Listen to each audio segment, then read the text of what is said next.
Paranormal M takes you deep into the world of the mysterious and the supernatural. Subscribe now and stay tuned for tales that'll leave you on the edge of your seat. The unknown is calling. Are you ready? Strange occurrence / ghost sighting.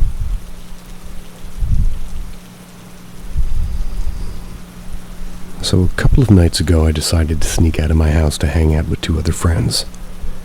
It wasn't anything illegal, it was more just lurking around and having fun. It was about 9:50 or so when we all decided we should probably go back inside before I get caught with my parents. One of my 2 friends needed to go back home, since she was visiting my other friend in the neighborhood. As I was walking back home, everything seemed normal. I live by a middle school, and the front of it is practically in my backyard. So when we snuck out, we decided to go back to the middle school onto their soccer field. This wasn't a lengthy process, considering me and my friend lived in the same block. But as I was walking through my backyard to my garage to open it, I heard this noise. It didn't sound like anything concerning the first time, but when it happened again, I started to get a gross gut feeling. It had almost sounded like a hoarse scream, like something barely screaming. I had heard it 2 more times and then looked down my street. I had sawed and I saw what was screaming. It was this white mass running from house to house. It could have just been tweaking, but wasn't on any kind of drugs or anything. Wasn't that type of hanging out. As soon as I got called inside, I called my 2 friends and told them to get inside immediately. They said they had also heard the same screaming, but a lot louder and stronger from where they were. When I heard it, I was in front of my house, and my whole neighborhood basically connects to the middle school, so when they were on the field, the other side of the field is all houses and at the end of my street.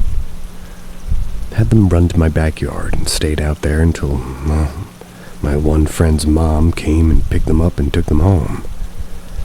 Is this some sort of weird phenomenon or creature?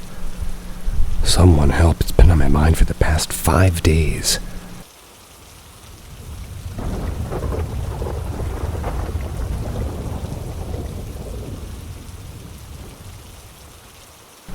My few experiences. So I've always been kind of obsessed with ghosts and all that.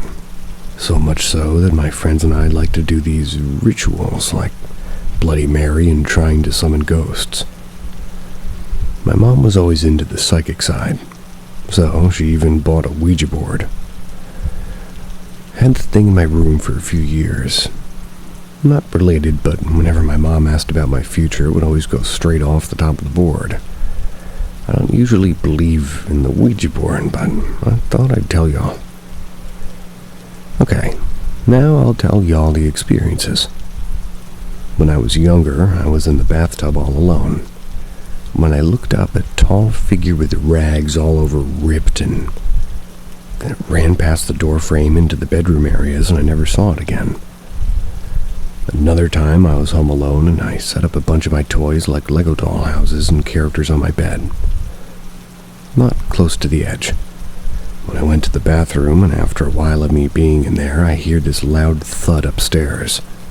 Being a child, I got scared and crept upstairs, and when I got there, all my stuff was on the floor. Another thing was when I had this small, like, dog-looking teddy bear thing, and it was full of beads. I'd set it up beside me on the bed. It was facing the wall opposite of me. I turned to fix my pillow, and suddenly it's facing me. There's no way it could have moved by itself. And 2 other times I got upstairs, I woke up maybe around 2 or 3 a.m., which is cliche, I know.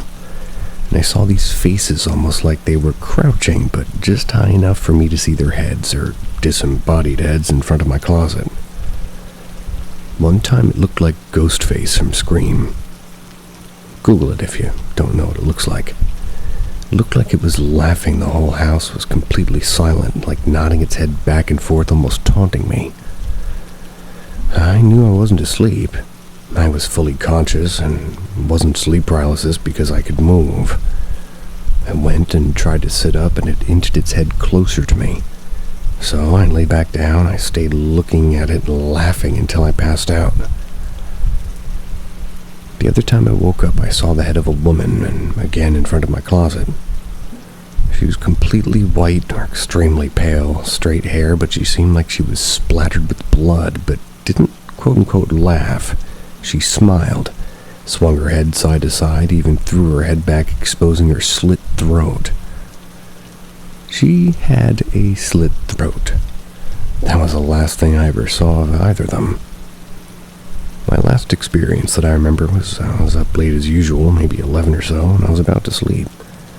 I laid there and I felt hands patting me down from my back to my hips and a bit lower.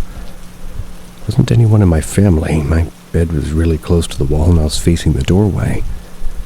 I would have seen someone if it was them. Nowadays, kind of just hearing these footsteps occasionally when I'm home. Maybe a light switch flip, but no lights turn on, and, of course the presence of somebody with you when you're alone or not, but, it's none of the people with you. The light switch thing doesn't happen anymore, though.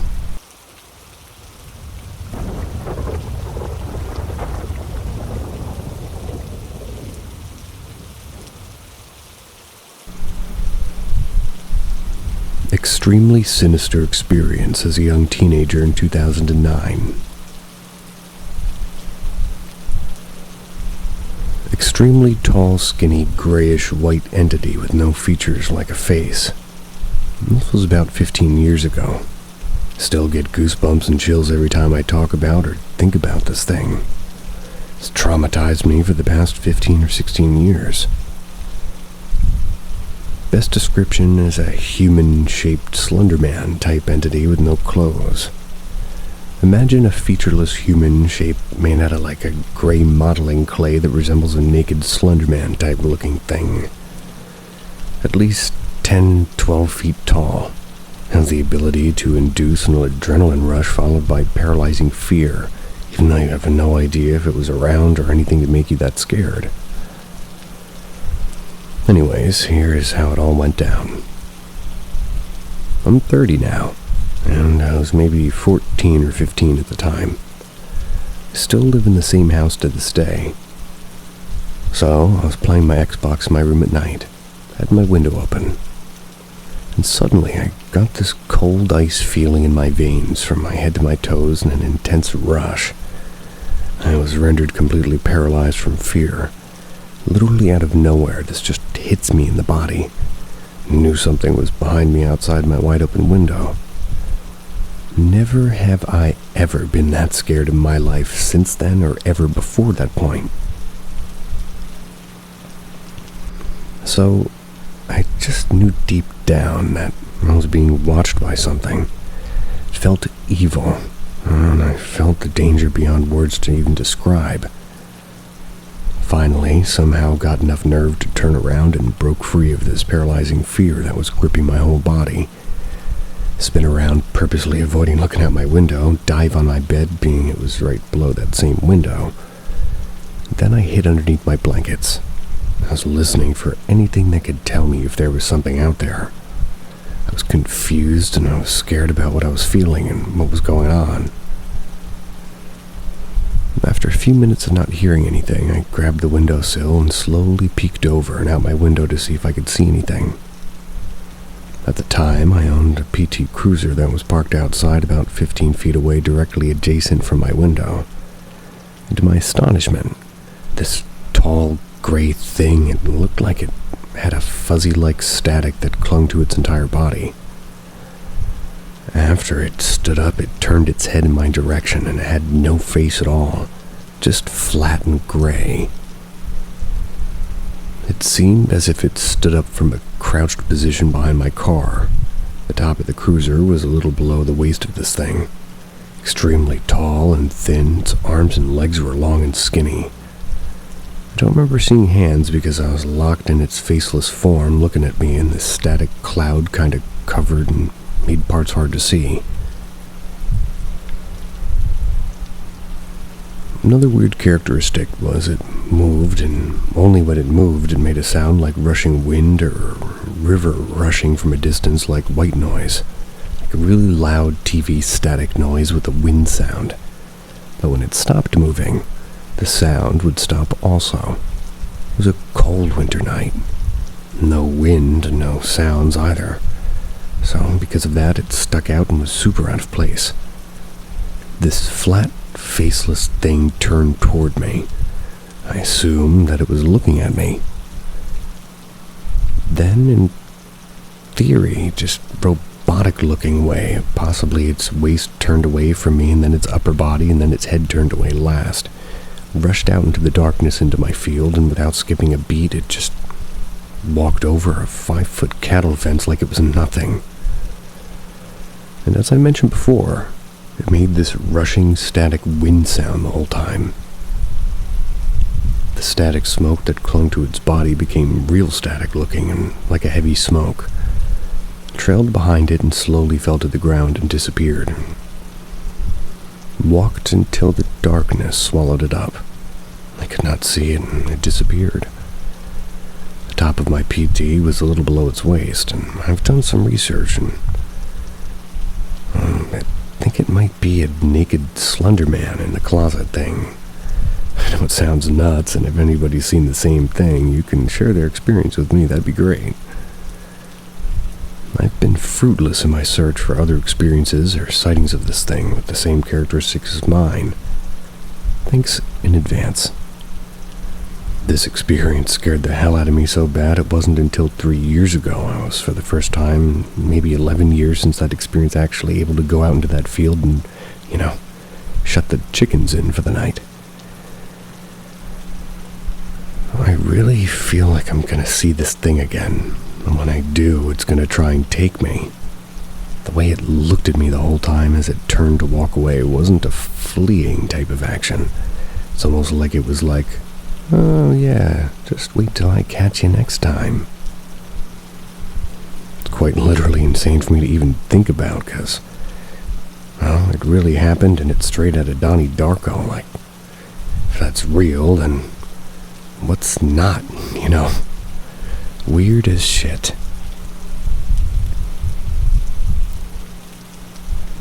Two things. One, I miss my horribly ugly PT Cruiser that somebody put a turbo in and welded the back door shut without me noticing.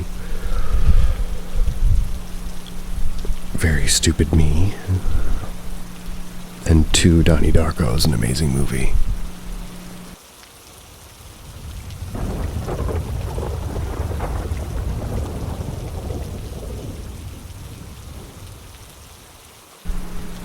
I watched myself sleep paralysis.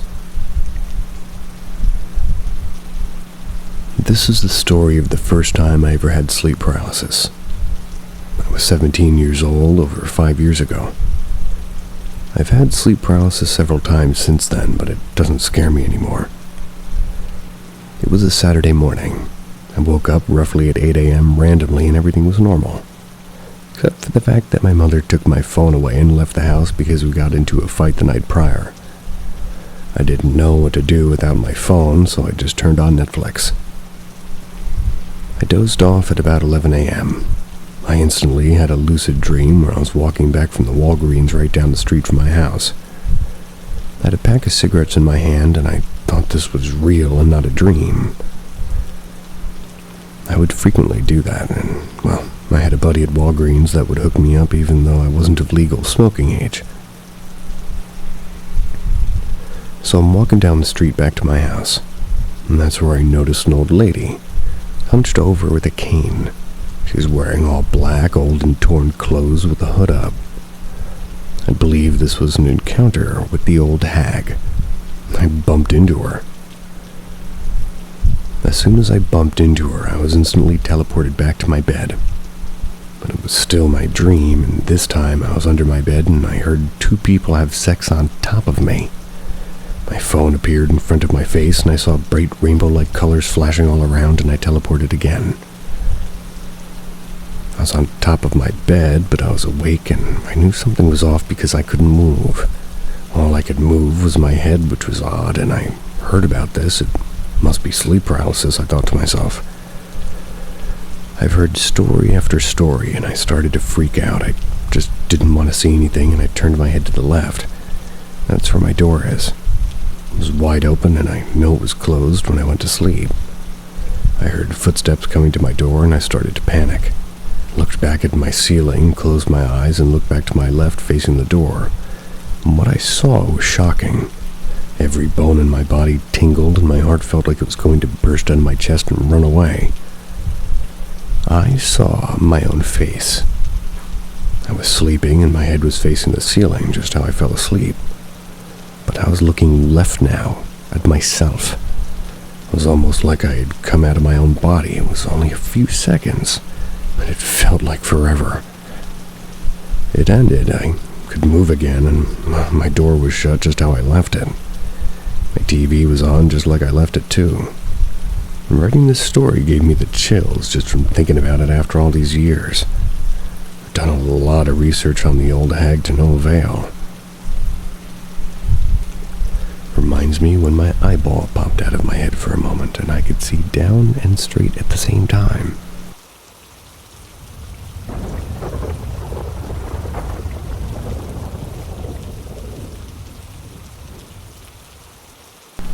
The Visit.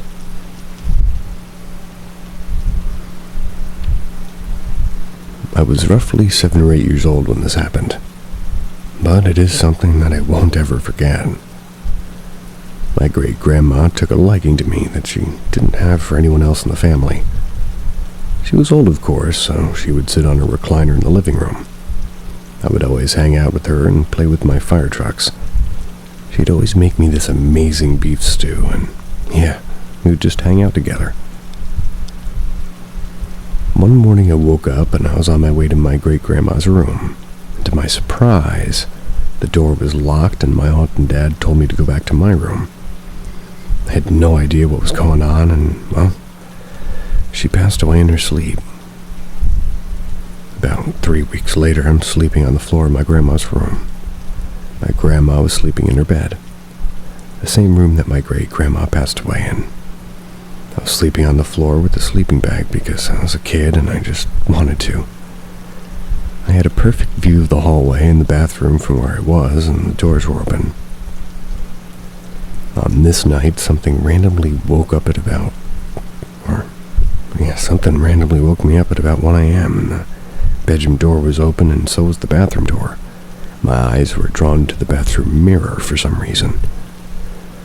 All of a sudden, the sink turned on and I saw this weird mist-like figure start to appear. After about a few minutes, the sink turned off and I watched the figure as it disappeared. Then it reappeared in the bedroom doorway. I was on the brink of tears at this point. The white, misty figure crept closer and closer to me, till I was standing over it, or standing over me. I saw it bend down, and what looked like an arm and a hand reached down to me and grabbed my arm very lightly. When this happened, I felt a little shock in my arms and my abs, and I got up as fast as I could and got my grandma just to let me in the bed with her. And to this day, I have no idea what or who it was.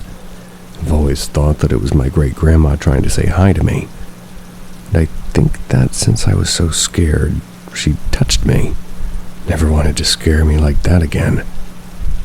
Never saw her after that. Mine would chase me around with a cane and whack me. Rest in peace regardless.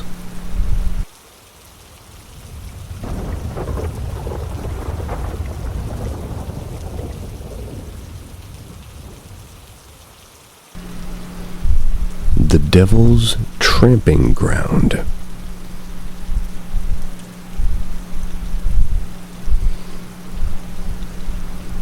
I have a friend who's really into the paranormal like myself. Let's call him Jake. It was October of 2018. We just wanted to go ghost hunting or explore supposedly haunted buildings and areas. We had been researching and decided our drive limit was 4 hours. Came across a place called the Devil's Tramping Ground. At this place, there's a circle in the woods that can't grow grass, and the trees make a circle around it. As legend has it, the devil himself uses that circle of sand and dirt as a portal. He comes to Earth at night and stomps on the ground, pacing back and forth. We read that if you tried to sleep there, on the circle, you'll hear a soothing female singing, and it'll put you to sleep, and then you'll wake up in a different location. So what did we do? We brought tents, sleeping bags, chairs, and beers, of course. Okay, back to the story. Me and Jake were planning our trip, and another one of my buddies caught wind of it. Let's call him Nick. We were all set to go on Friday when we get out of work. We left the base at around 4 p.m., but didn't actually hit the road until roughly 8 p.m. because we kept getting sidetracked at different stores. I'll skip right to the next part. We get off the highway. It's close to midnight. We have our GPS on, and it was us going down the only damn road with no streetlights. And of course, we start driving down that narrow, dark road slowly, so we can find a clearing for the Devil's Tramping Ground. We read that there would be satanic symbols in front of the clearing, written onto the road. We had our eyes peeled, and there was something odd about this road, and I shit you not. We were being chased the entire way by about 10 dogs and one black dog. Every dog's barking except for that black dog, and he kept appearing in the woods to the left of us and in front of us as if we're driving and he's just trying to turn us around. We found the symbols and knew it was it. The dogs hadn't followed us that far. We parked, got out, we had flashlights. We scoped out the area, and I'm not gonna lie, it was extremely unsettling. We made our way up to the circle and thought, perfect, let's go get our shit. Fast forward about an hour, and it's quiet. We have our tent set up in the circle. We have our chairs set up surrounding our cooler, just telling ghost stories and drinking. Nothing really seemed to bother us other than the occasional twig snapping that sounded like footsteps and the feeling of being watched. We just chalked it up to animals. It's 2 a.m. now. I start to hear voices all around me. And I'm not the only one. Nick and Jake heard it too, and it felt like we were about to be jumped by a group of men surrounding us. But we knew whatever it was wasn't human. The voices stopped, and I shit you not, at the same time the car light turned on. We went to the car to find all the doors open. Unnerved, we slowly closed all the doors and went back to drinking. 2:30 a.m., we're all on edge. Not even drunk at this point because of the events that just took place. Everyone was silent. I could hear and feel my heart beating out of my chest, and you'll never believe it. We all heard beautiful humming coming from every direction. Wish I could describe how it sounded, but we knew that it was not good. We all leaned in as the singing was going on, and without one word spoken, we all got up and went to the car to get out of there. We then visited Lydia's bridge because it was nearby, and it said that Lydia walks the road and the bridge at night. We didn't see anything, so we slept in a nearby Walmart parking lot in the car. Went back the next morning for our things.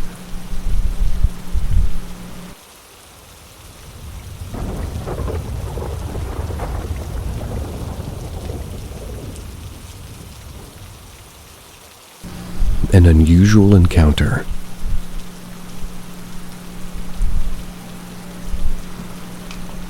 I have always believed in the paranormal. I grew up hearing and seeing things in my house. I'm from Northford, Connecticut, so you can imagine the entire state is pretty haunted.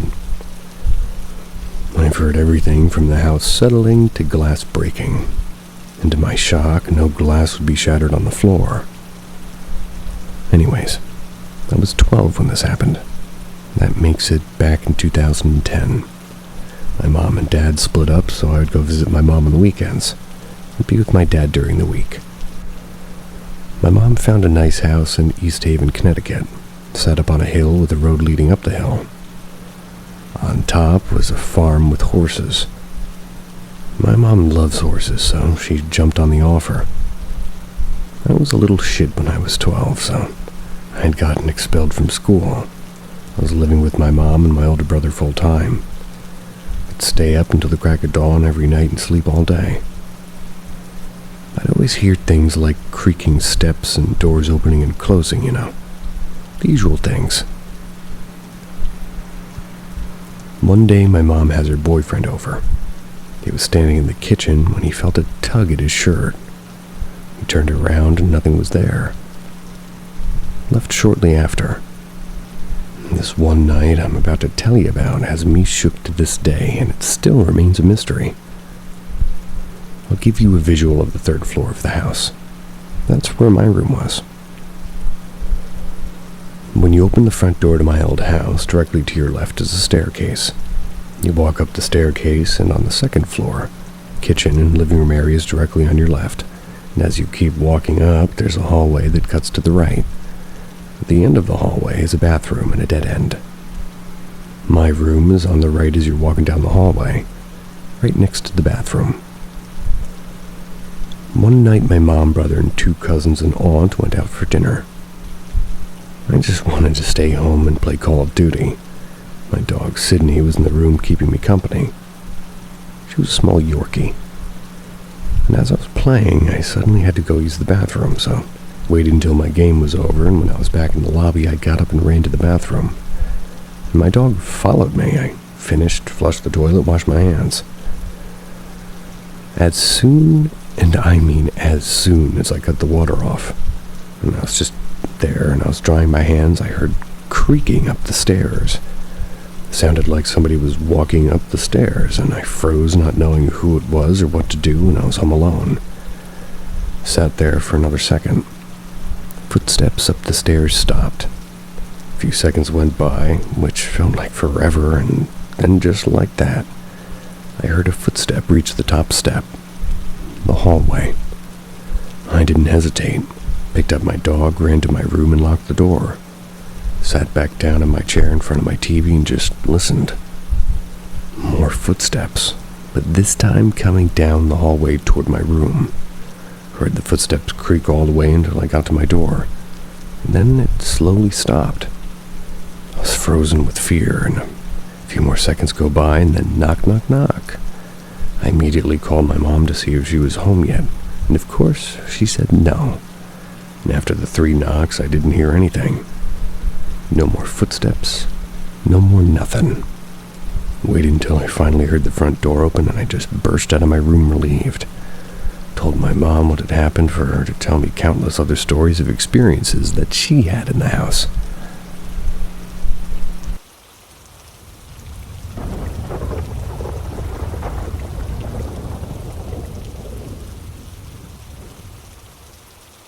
The moving voices.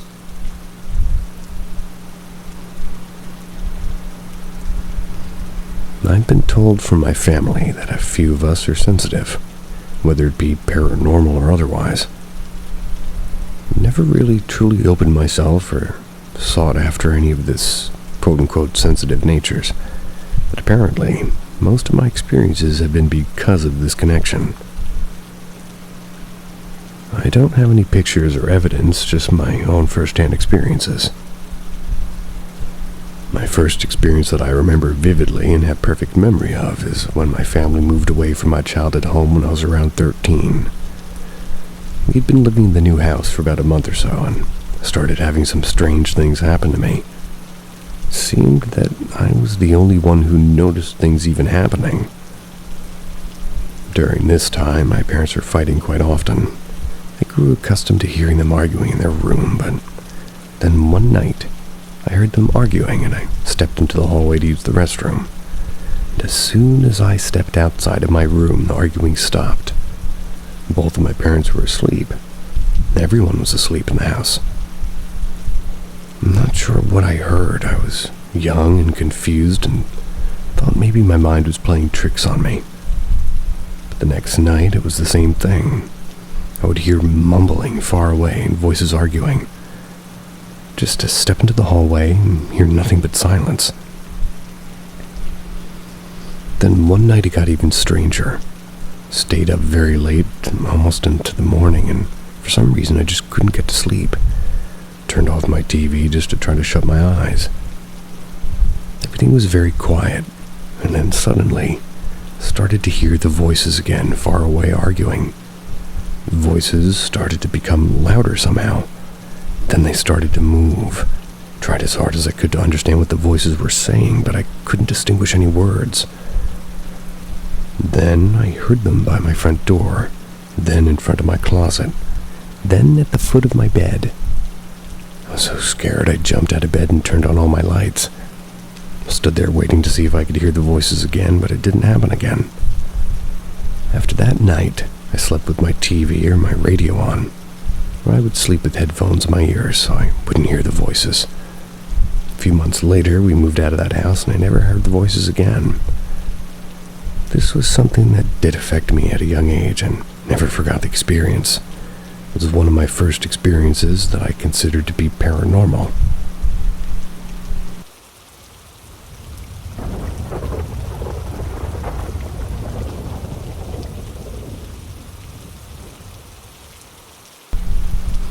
The time I lived in my aunt's haunted home.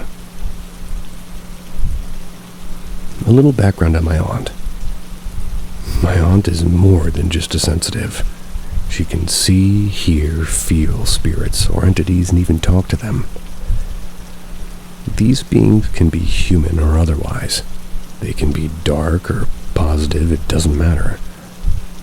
Just like she never focused or strengthened her abilities, she never wanted these abilities. It was inherited through her family line.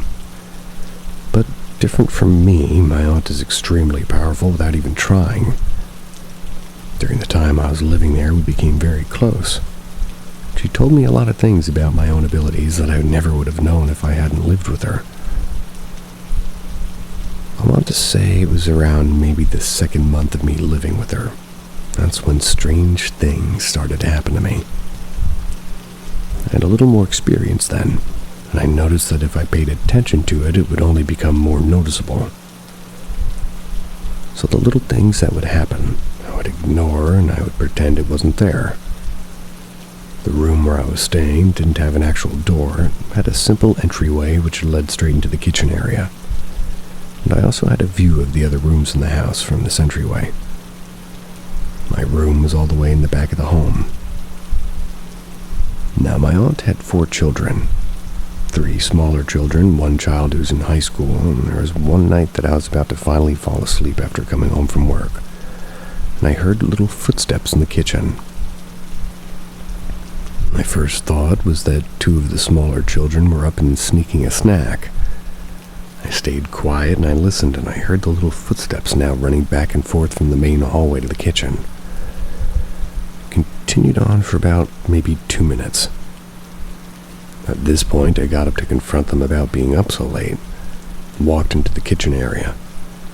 There was no one in the kitchen, and as I walked more into the kitchen, I could hear and feel on the ground the footsteps going away from me, then toward the hallway. And suddenly, everything went quiet. Mustered up some courage and went back to check on all the kids. I walked into each of their rooms. They were all in a deep sleep, and I didn't understand what was going on. Didn't want to overthink the situation, freak myself out either. Went back into my room, and due to everything I've experienced thus far, I fell asleep with my headphones in my ears. The sounds of the little footsteps continued for the next few weeks after this. And in that time, I knew there was something inside my aunt's home. And so far, it had not been too serious, and had never personally bothered me or the kids, so I didn't talk to anyone about it. But then, one night I stayed up watching TV in my room. Once again, I heard the little footsteps. I ignored it, and I continued to watch TV. But then I heard the little footsteps run up to my entryway and then stop. I froze, muted my TV, and waited to see if I heard anything else. I was lying flat on my stomach in my bed, and I had my feet and hands hanging off from the sides. The next thing I knew, my bracelet on my arm started to move very slightly up and down my forearm. I freaked out, and I took it off and threw it across the room. After that, my ankle bracelet on my leg did the same thing. I freaked out and jumped up on my bed and told it to please stop. Up until then, nothing inside that home had ever personally touched me. Heard the little footsteps run back through the kitchen, and this time I heard giggling. I could definitely feel whatever this was, and that it was playing with me, much like my little cousins would. Really unnerved me. But still, then I decided not to say anything. After the experience, I had the feeling with hearing some sort of ghost children in my aunt's home. I decided to have my uncle install an actual door to my room, and every night I started sleeping with the door to my room closed. I didn't have another encounter with what I thought was ghost children. My aunt's home was always very lively and very busy. With 4 kids, 3 dogs, it was never quiet inside the house. There was one day that I was actually left home alone for a change. Came home from work and I decided I was going to take a shower. Don't really know why, but I needed to go into one of the kids' rooms to get something. Left the lights turned off and I walked in. I looked to my left toward one of the boys' beds. I saw a transparent figure of a man sitting on his bed. Couldn't see his entire body, but the upper torso, and I could vividly see all the features of his face. He had sunken dark eyes and long black straight hair. He had no expression, but his eyes were full of sadness. As soon as I saw him, I did a double take, turned on the lights, and the figure was gone. For some reason, I wasn't really scared of this apparition, and I honestly doubted myself about what it was I was seeing. The room was dark. I only saw him for a few seconds, but all the vividness of his features made me wonder if I really did see something. A few days after seeing the ghost of the man, the house was again filled with people. It was the middle of the day, and everybody was off in different parts of the house. I had volunteered to take the dogs out in the backyard to play, and walked into the kitchen and felt like something was off. The dogs didn't react to how I was feeling, so I tried to ignore it. Thought to myself I was being silly. In the middle of the day, after all, I walked over to the door that leads into the back porch. And as I reached for the handle of the doorknob, it turned by itself, and the door opened. I backed up and watched the door fully open and then out of nowhere completely close again by itself. My heart was racing fast. My aunt's boxer dog was standing in front of me with his attention on the door. He was tensed up, growling, and ready to pounce at whatever was in front of me. I waited to see what would happen, and all of a sudden there was a loud boom sound on the side of the porch door. It was so loud, everybody just ran over to see what happened, and I couldn't explain any of it. This was my last straw. I decided to tell my aunt that night everything I had experienced in her house. With all the experiences I've had so far while living with my aunt and her family in her home, I decided to sit down with her and let her know everything that happened to me. I'd tell her about the ghost children, the apparition of the man that I saw, and the door that opened and closed by itself during the middle of the day.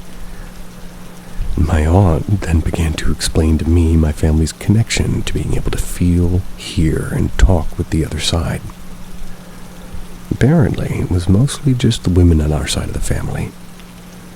There were a few men, including one of her young boys, that had this ability. She explained to me that I was a little bit different. That's because not only my father's side had this ability, but also women in my mother's side as well. She told me I was strong with my ability, but since I was afraid and wouldn't open myself to it, I couldn't do the things that she or her mother could do. And that was because I was so afraid that, there's all these different entities and they're attracted to my energy. Unfortunately, it would be something that I could not turn off on my own without practice and meditation.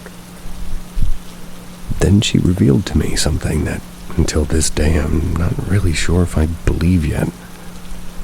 She told me that I was extremely highly protected by quote-unquote something. She couldn't really clearly see what was protecting me, but she couldn't tell if it was an ancestral spirit or just my guardian angel. But she told me if I were to ever have a psychic or fortune teller, if the person truly had these abilities, the entity protecting me would not allow for them to read me. Apparently told her that because she's my family, didn't have to protect me from her, so I was completely shocked by this. I have an extremely high respect for the other side, whether it's ghosts or otherwise. I don't try to provoke or draw these beings to me, and I've never pursued finding out what it is that's actually protecting me. I have accepted that, unfortunately.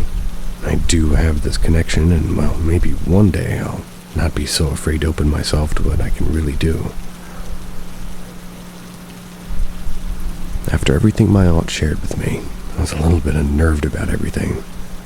Everything I knew that was now inside her house. She told me the ghost children were connected to the land, but they were no threat to us. They were here mostly because of the energy of her own children being in the house. And she did also tell me that she couldn't see or feel the apparition of the man that I saw. She knew something was inside of their son's room, but it was always hiding from her. She told me the door that opened by itself was something that was like somewhere outside of her home. It was living out there, and it was trying to find a way to come inside. Whatever this thing was tried to use my fear to find a way inside of her home. And this particular entity was something very negative. That day it merely hit the wall on the outside of the door because my protector would not allow it to enter, no matter how scared I was. The last thing that happened to me at this house was one night I'm watching TV after everyone was asleep. Started to hear and feel somebody tapping on the window that was above my bed. I had the curtain closed, and for some reason I was a little afraid to look outside. Then the tapping noise started to move, and it tapped my window, moved up and down the wall of my room and up to the ceiling. My heart started to race at this point. Then it stopped at the ceiling, and I actually started to hear footsteps on the ceiling. I was freaking out now. Backed up toward my door, and I was ready to go and get my aunt. Then I heard something fall and hit the ground outside of my window. I'm not too sure what I heard after that, but I think it was something like growling. At the same exact moment, my aunt's boxer dog was outside my front door, scratching at my door and barking. Went over and let him in, and he ran and jumped up on my bed and started barking at whatever was outside. Everyone woke up, and my aunt was able to calm down her dog. She knew the thing was out there. She said that it was going to seal my window and sage my room to cleanse. This thing was very attracted to my energy, and it was very angry that I was too protected to get to me. That's probably one of the scariest experiences I had in that house. Literally, about a week later, I got super lucky and finally found my own place to live and moved out. My aunt ended up giving me her boxer. That's because she said the dog and my protector were now attached, and I had even more protection. All of these events happened about 5 years or more ago now, and I've accepted my abilities for what they are. I don't allow for these beings to infest my life or my loved ones. I keep myself always surrounded by positive energy, and thankfully, I'm living a peaceful enough life.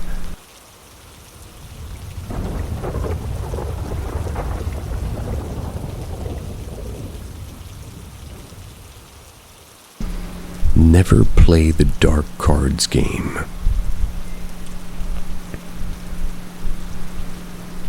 It was a long time ago that I reconnected with a young love. At the time, I had not realized that the man I was starting a relationship with was actually one of my first friends I had made when I first arrived to the United States. After building a relationship over the phone and reconnecting, I finally invited him over to my home to hang out with me and my younger sister.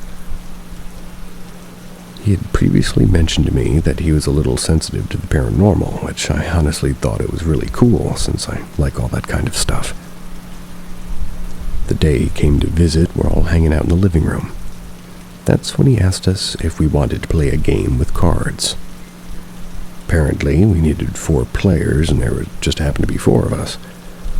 And since he brought a friend with him, thinking maybe it could be a double date since my sister was there with me, of course, we all said yes to the game.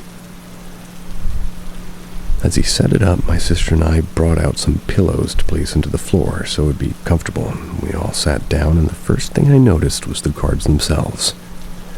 They were placed in 4 stacks. Each had their own symbols. They looked to be stacked in order with the same symbols underneath, although they were upside down. He quickly explained the rules. He said that we can ask questions and we would get 1 of 4 answers. Yes, no, maybe, or no answer. It seemed harmless enough, so we began. We all held hands and we sat there quietly waiting for him to communicate. It felt like forever, especially as he began to move in a weird circular motion, and then out of nowhere he fell backwards. Tears filled his eyes, and we all let go of each other's hands and jumped in surprise. He got up and laughed, and we're all so confused because of his reaction. He calmly said that his spirit had left his body, and he was floating around the room looking at us. Me and my sister looked at each other, and I could tell we were both feeling a little uncomfortable, but didn't know if we should believe him or not. He then started asking questions without speaking any further about his experience. It seemed okay, so we all began to ask questions. We asked silly questions like, "Is anyone there? And are you a boy or a girl?" The questions were nothing too compromising or harmful. A little bit later, we decided to stop playing since there wasn't much happening, and he and his friend decided to leave. It must have been about 5 minutes after they left. That's when my sister and I decided to play again, but just the 2 of us. Right after we started playing, my sister started hearing things around the house as I. We both freaked out and ended the game.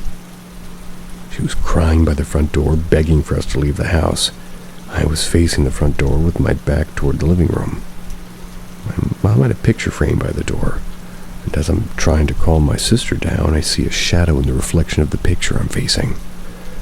Runs behind me, all while we're still hearing noises and feeling really uncomfortable. We both left the house running, quickly got into the phone with my friend, came back and said a few prayers and walked over to the house trying to get rid of whatever could have stayed there. We of course felt better after that, and so he left. We made sure we understood not to play the game without him.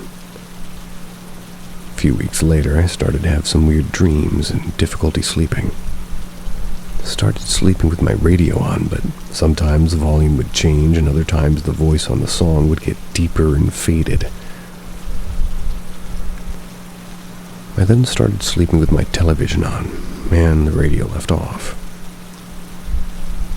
And as I was having all these different experiences, everything started to become darker for me. First thing that happened was I woke up from a horrible nightmare due to the feeling of sudden movement.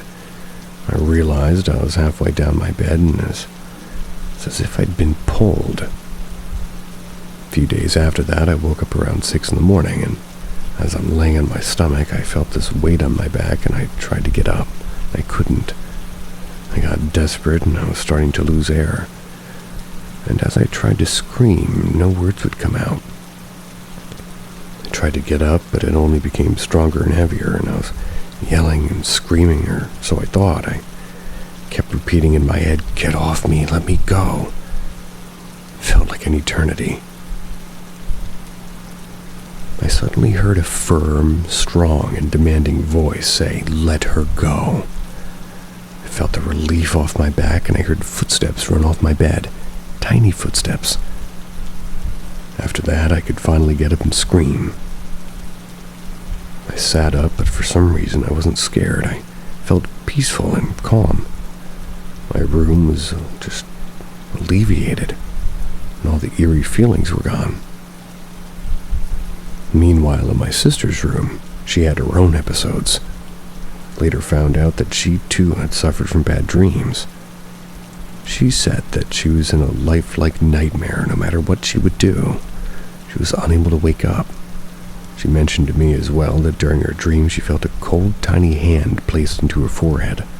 She heard a sweet, firm voice say, "Wake up." She was finally free from that horrible nightmare. We come from a very religious family. We grew up going to church, and if you ask me, I know that those were our guardian angels looking out for us and our safety. And after that, I never encountered anything else. We never played that game again, nor did we invite those people over to our home again.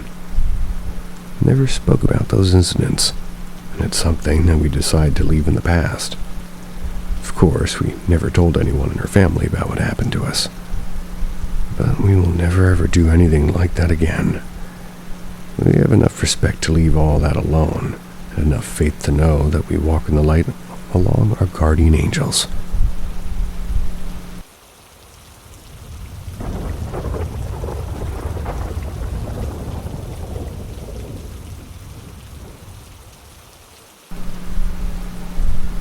Bus stop experience. I had moved into a new apartment with a roommate, which was related to a friend of mine. The apartment was located on the opposite side of town, and I was not familiar with this area when I moved there. A lot of these apartments were literally newly built, but a lot of the lots around the area were still being developed, and it was a very, sort of desolate part of town. Most of this area before construction began was large amounts of old farm areas that were unkept and no longer lived on. My fear was literally a beacon as my aunt explained this to me. The very first event I experienced after moving into my new apartment happened within a week. At the time, I didn't have my own car, and besides getting rides from friends, I mostly had to take a bus to get to work. The bus stop I had to walk to was pretty far away from the apartment complex. There's a lot of new construction everywhere in that road and in front of the complex. But there was a gas station and a very small shopping plaza that was mostly empty except for a bunk and a small mop and mom and pop's, or a small mom and pop grocery store. I used to sometimes stop at this grocery store to get some Starbucks iced coffee before walking up to the bus. One very early morning, I want to say maybe 5:30 a.m., walking to the bus stop, and I know this is bad for a girl to be walking alone, but I had my earbuds in and was just walking along, not really paying attention to my surroundings. And suddenly I got a very cold chill up and down my spine. I got the distinct feeling somebody was walking behind me. I turned around, and obviously no one was there. I got a little nervous, and I left one of my earbuds out just to keep myself a little bit more alert. I continued walking and was almost getting to the shopping plaza when I hear running footsteps behind me. Turned around, continued hearing the footsteps, and basically I'm frozen in fear, and I couldn't move any further, and then I hear something rustle in the bushes next to the sidewalk. It's very close to me, and the footsteps stop. I caught my breath, and for some reason, the energy I felt was not a positive one. So I decided to sprint to the little grocery store in the plaza. Calm myself down long enough to walk over and buy what I needed. Then I realized I had another 7 or 8 minute walk to get to the bus stop. As I neared the door to leave the store, in the parking lot, I see as clear as day a figure of a man that seems like he was standing in his own fog. Honestly, I couldn't tell any of his features, but as soon as he seemed to realize I saw him completely vanished. I looked around me to see if somebody else had seen it, but it was 5:50 a.m. at this point, and no one in the store was with me except for the person at the register. I gathered my courage and forced myself to walk to the bus stop. And as I'm waiting for the bus to arrive, I again start to feel a shiver and my heartbeat quickened. got up from the bench where I was waiting and starting to look around, but I couldn't see anything. Then I swear as I breathe, I heard something directly in my ear. It was the voice of a man saying, "I'm sorry." As I'm typing this, I literally have chills just remembering the sound of his voice. I instantly knew it was the figure I had seen in the parking lot. Stood there so freaked out, almost in tears, and the bus finally came to stop to get me. And after this happened to me, paid my friend to drive me to work for the next 2 months.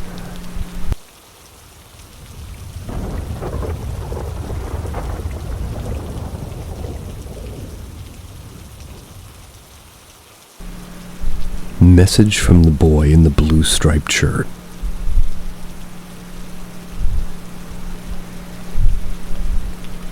I noticed a few weird things happen in my place. Tried my hardest to ignore it. I practiced meditating and keeping myself calm and balanced. That way I can control the fear I had. There were a few constant things that continued happening that I could not explain. First thing was my wallet. I always put my wallet inside my purse hanging from the doorknob of my closet door. There were numerous times I'd find my wallet in really random places. I'd wake up and find it on the floor at the foot of my bed. I'd find it laying on the windowsill inside my bedroom. My wallet at the time was a zipper wallet with a loop for your wrist attached to it. There was one time I found it hanging from the hook of where I hung my towel in the bathroom. Super weird. There was even one time my roommate left it hanging from the room doorknob. Told her I didn't know where it was, and she said she found the wallet on top of the washing machine in the laundry room. It became pretty obvious that something was trying to get my attention. Then I started seeing really weird shadows from the corners of my eyes. Started right after my roommate's boyfriend had moved in with us. They would be strange, fast-moving, blurry shadows. As soon as I would try to look at whatever was moving, it would just dash out of my viewpoint. Really didn't get it. One night, I stayed up in the living room after my roommates had gone to sleep, and I saw a very dark, slow-moving shadow going across the doorway to the kitchen, going through the wall that leads to outside of the apartment. I was really scared because this thing was completely black and solid. Even though I didn't feel anything negative about it, I was not sure really what to do. I actually got up and opened the front door just to see if I could see where it went, and saw nothing. I ended up asking my roommate if she saw anything, and she told me that she had never seen anything like that before. Didn't want to frighten her, so I didn't mention anything else about her. About maybe 2 weeks or so after that experience, I started to see the boy in the blue striped shirt. He wasn't really a small child, he was more of a teenager. I want to say maybe 15 or 16. The first time I saw him, he was sitting on the stairs behind the stairway that led to my apartment. Saw him through the cracks on the steps on the other side of the stairway. Never seen him before, and since he had his back to me, I didn't really say anything to him and continued walking to my apartment. As I reached my apartment, I had a view into the sort of back forested area of the apartment complex, and I saw this kid running into the forested area. I froze because there's no way he could run that fast from the second floor stairs to the bottom and run across the parking lot into the forest. Didn't even hear any footsteps or anything, and I knew immediately then that there was something else. After this, I would see him on and off near the apartment building, or sometimes near my actual apartment door. He'd never look at me or recognize that I was staring at him, but it happened so much I got used to it. I was able to keep myself being afraid and ignored him. One night I got home from work pretty late. Went to sleep rather quickly after taking a shower. Around maybe 1 a.m., my dog started barking into my room. I got up angry because I just didn't want him to wake up anyone else. As I just sit up in my bed, just getting ready to yell at my dog, this kid is standing by the door to my own room. staring off into space. Didn't notice I was staring at him. And at this point, I'm completely frozen. My dog stops barking and is just tensed up next to my bed with his attention completely on this kid. Then out of nowhere, this apparition slowly moves himself in my direction and starts to walk toward my bed. He stops halfway and then he started speaking. At first he sounded muffled, but then I clearly heard him saying to me, it's demons, don't be fooled, everything is because of demons." The way he said it was so strange, like he had to tell me, and it was pretty quick. Right after I heard this, he completely disappeared and my light switch flicked up and my lights turned on. Heard the light switch flick back up, but I was completely frozen solid in my bed.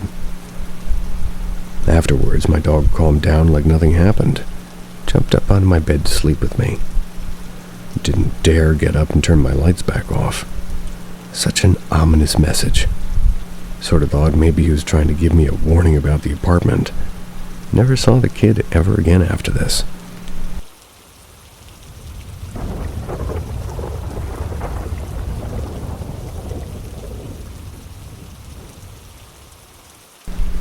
The shadow figure at the park.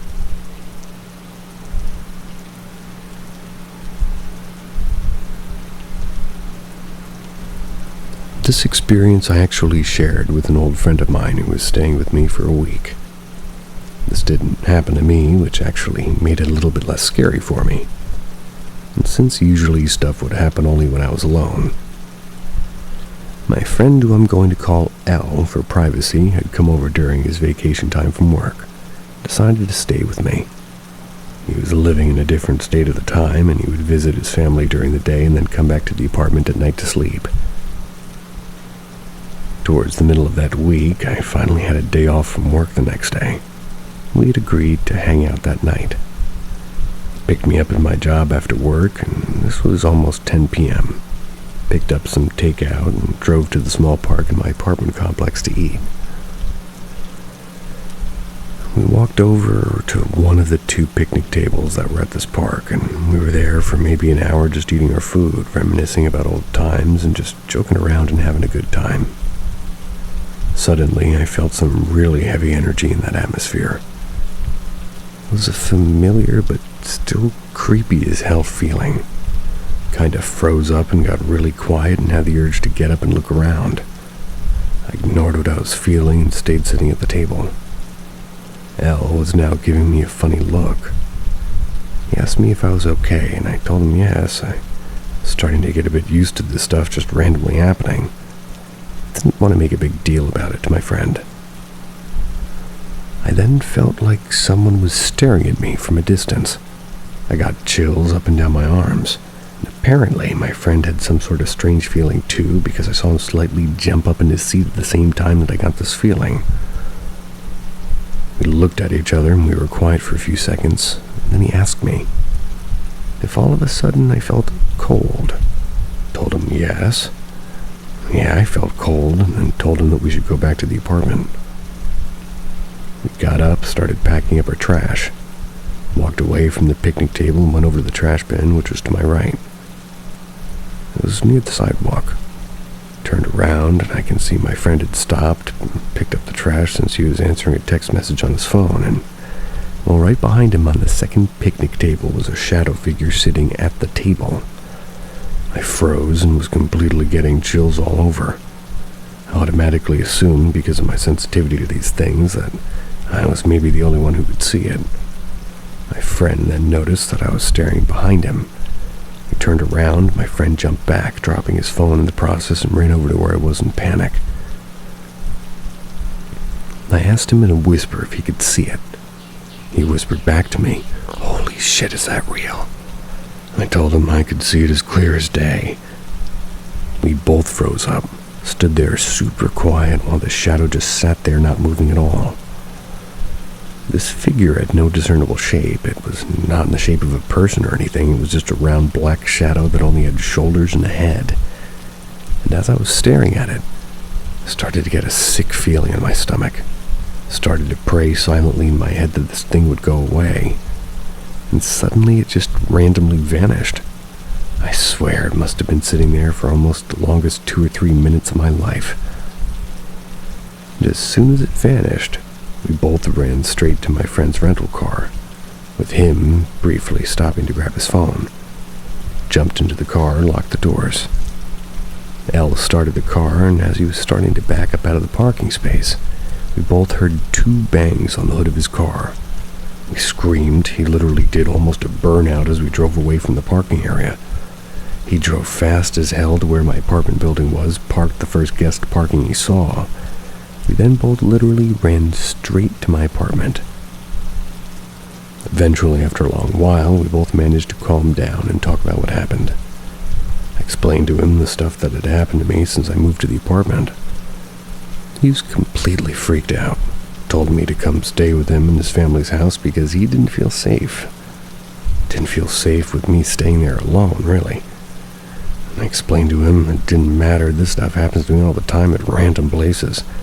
Doesn't matter where I go. After a while of him trying to convince me, I agreed and we stayed at his family's house for the rest of that week. Obviously, I did have to come back to my apartment after he left. He felt really sympathetic toward me and was genuinely afraid for me.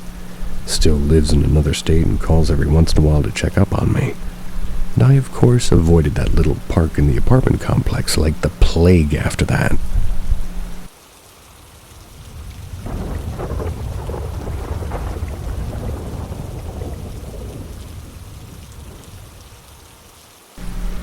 The face that followed my friend.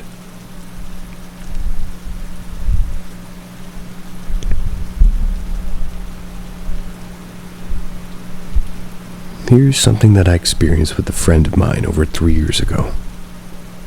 To preface, I'm very sensitive to weird paranormal things happening to me. I am not a medium, a psychic, a clairvoyant, or anything like that at all. I'm just simply very sensitive to random, sometimes hearing, seeing, or feeling paranormal things. Whether they're ghosts or not, I don't really know, or try to guess at knowing. I have a very high respect for people who passed on. Anyways, I went to visit my oldest friend over in Atlanta for her birthday. Stayed with her for about a week, and immediately when she picked me up at the airport, I felt like something was really off. Started at first with a weird feeling. She had recently just moved into a new apartment, and when we got there, this feeling had got worse because I felt like her entire apartment was just so heavy. Didn't actually see anything, maybe till a few days later. We got up early in the morning and were getting ready to take a drive out to Lake Lanier, or Lanier, or Lanier. Lanier. We were both in the bathroom doing her hair or something, and when I physically looked at her, I saw a pale, emotionless face of a woman next to her head, as if it was coming out of the wall next to her. I didn't see the face at all in the reflection of the mirror, only when I was physically looking at her. I froze up, just stared at it for a few seconds until whatever the hell it was disappeared. My friend asked me what was wrong. I didn't tell her what I saw. Honestly thought maybe the light of her bathroom was casting a weird shadow on her wall somehow. Later that week, the feeling in her apartment got so much more horrible to the point where she mentioned something about it to me. She shared with me that when she moved into that apartment, she experienced for the first time sleep paralysis, and that it was horrifying. After that, she told me what happened to her. Saw the face again that night when we were cooking dinner, and again this pale, emotionless face next to my friend. The face would not recognize that I was looking at it. But this time I told my friend what I saw. She didn't really believe me, but this face continued to appear at random times throughout that night and well into the next morning. At midday the next day, I was honestly really scared and just wanted to get out of there.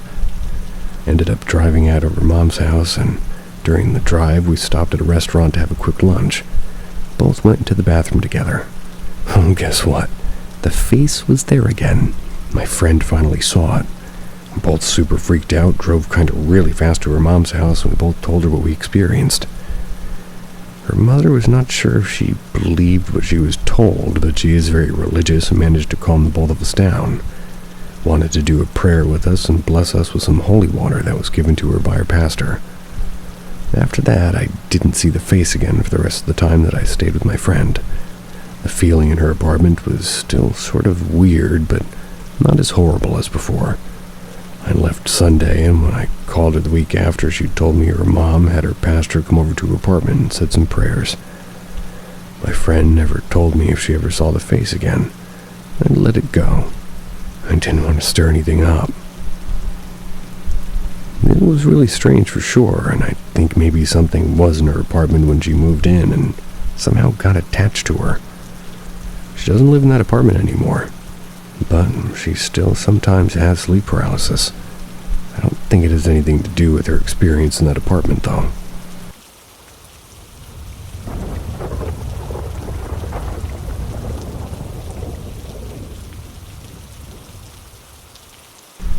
Stuff moving around on my desk.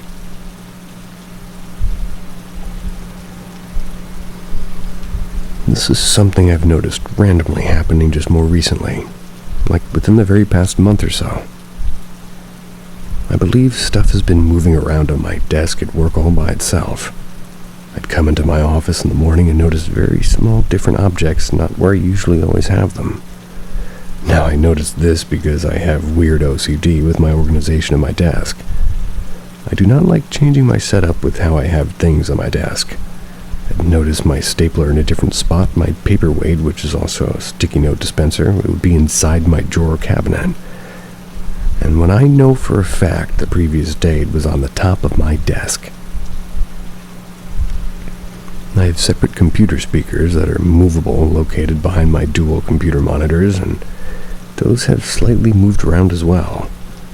Not in a big way, but enough that it caught my attention. I also have a lot of cute little figurines of different stuff that I like for decoration, and those have been rearranged to different spots as well, or I'd find them completely knocked over even. I thought that maybe when the janitors come to clean at night they're being a bit rough and accidentally hitting my desk somehow, but then I figured more than just a few little things would be out of place, right? I'm honestly not sure about this. I usually am sensitive to paranormal stuff, but I honestly have not felt anything weird in my office. And I've been working here for the past 4 years. First time something like this has even happened. Very curious and very suspicious since my building at work has been empty since the shutdown of all my coworkers, and they've all been working from home basically, so I can't blame it on any one of them. About 2 days ago, something happened that's the reason why I thought I should post this. I walked in earlier than usual before starting my shift, and I immediately noticed 2 of my decorative figurines were knocked over and on the floor. Thought maybe somebody hit my desk by accident, leaned over and picked them up, and as I'm doing this, the only 2 picture frames I have on my desk shifted slightly forward toward my direction. My small notepad in front of my monitors also shifted. All at the same time. Froze there for a second, but nothing else happened for about 2 minutes or so that I was standing there waiting to see if I'm losing my damn mind. Sort of think I am, since nothing else happened so far. What do you guys think? Like I said, I am sensitive and usually feel certain energies around me, but it's very strange to have this happen at my workplace, especially since nothing's ever happened here before. No pattern to it, all very random. I'm going to continue to stay skeptical about it being paranormal. Look at the tapes.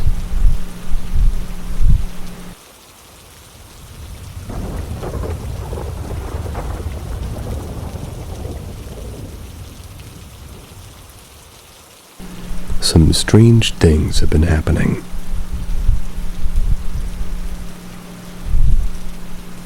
So the past few years, paranormal things have been happening. They stopped last year, but started up again. I'm seeing a pattern. As soon as I get closer with my religion, this weird stuff starts happening. My mom bought cleansing candles off of Amazon as it's going to help, and all I can do is pray. But now I'm asking for answers. It started about last year mainly, when there was one night that things on my shelf got pushed off and I left the room. They were standing upright, especially odd because it was a candle and a cardboard poster thing. When I was walking down the stairs, it got pushed by air. My sister was behind me and saw it all. My mom held me in her arms, and I just cried in fear. And now it started again. I was chilling in my room, and my closet light was off, and I'm laying in my bed, and I didn't even notice it, but vividly remember it being off when I laid down. And then I walked out to get a snack. The faucet in my bathroom's on, and if it's on for even a few minutes, it'll, rise, but literally it's not even above the drain. Asked my mom if she said that she doesn't know, and she didn't go upstairs, and I was alone upstairs. And I'd believe it if you said that it was like a mechanical issue. If my handle wasn't so long, it literally turned all the way and the plumbing's perfectly fine. Now, not to mention the physical paranormal things I've experienced lately, but as I'm older, when I was a child, I experienced odd things too. Yes, lots of lucid dreams, but I used to feel hands on my shoulders and people in the corners of my eyes. My mom said it was the hands of God, and as a religious person, it felt like a sinister touch. This was before my essay, so it wasn't a trauma response, but maybe these paranormal activities are hallucinations or even memory loss. Not the sink, because the fact that it'll flood. Maybe it's memory loss due to extreme trauma or depression that I've gained through the past few years. Man, I don't know. I'm only a teen. And it's only the end of tonight's stories. See ya.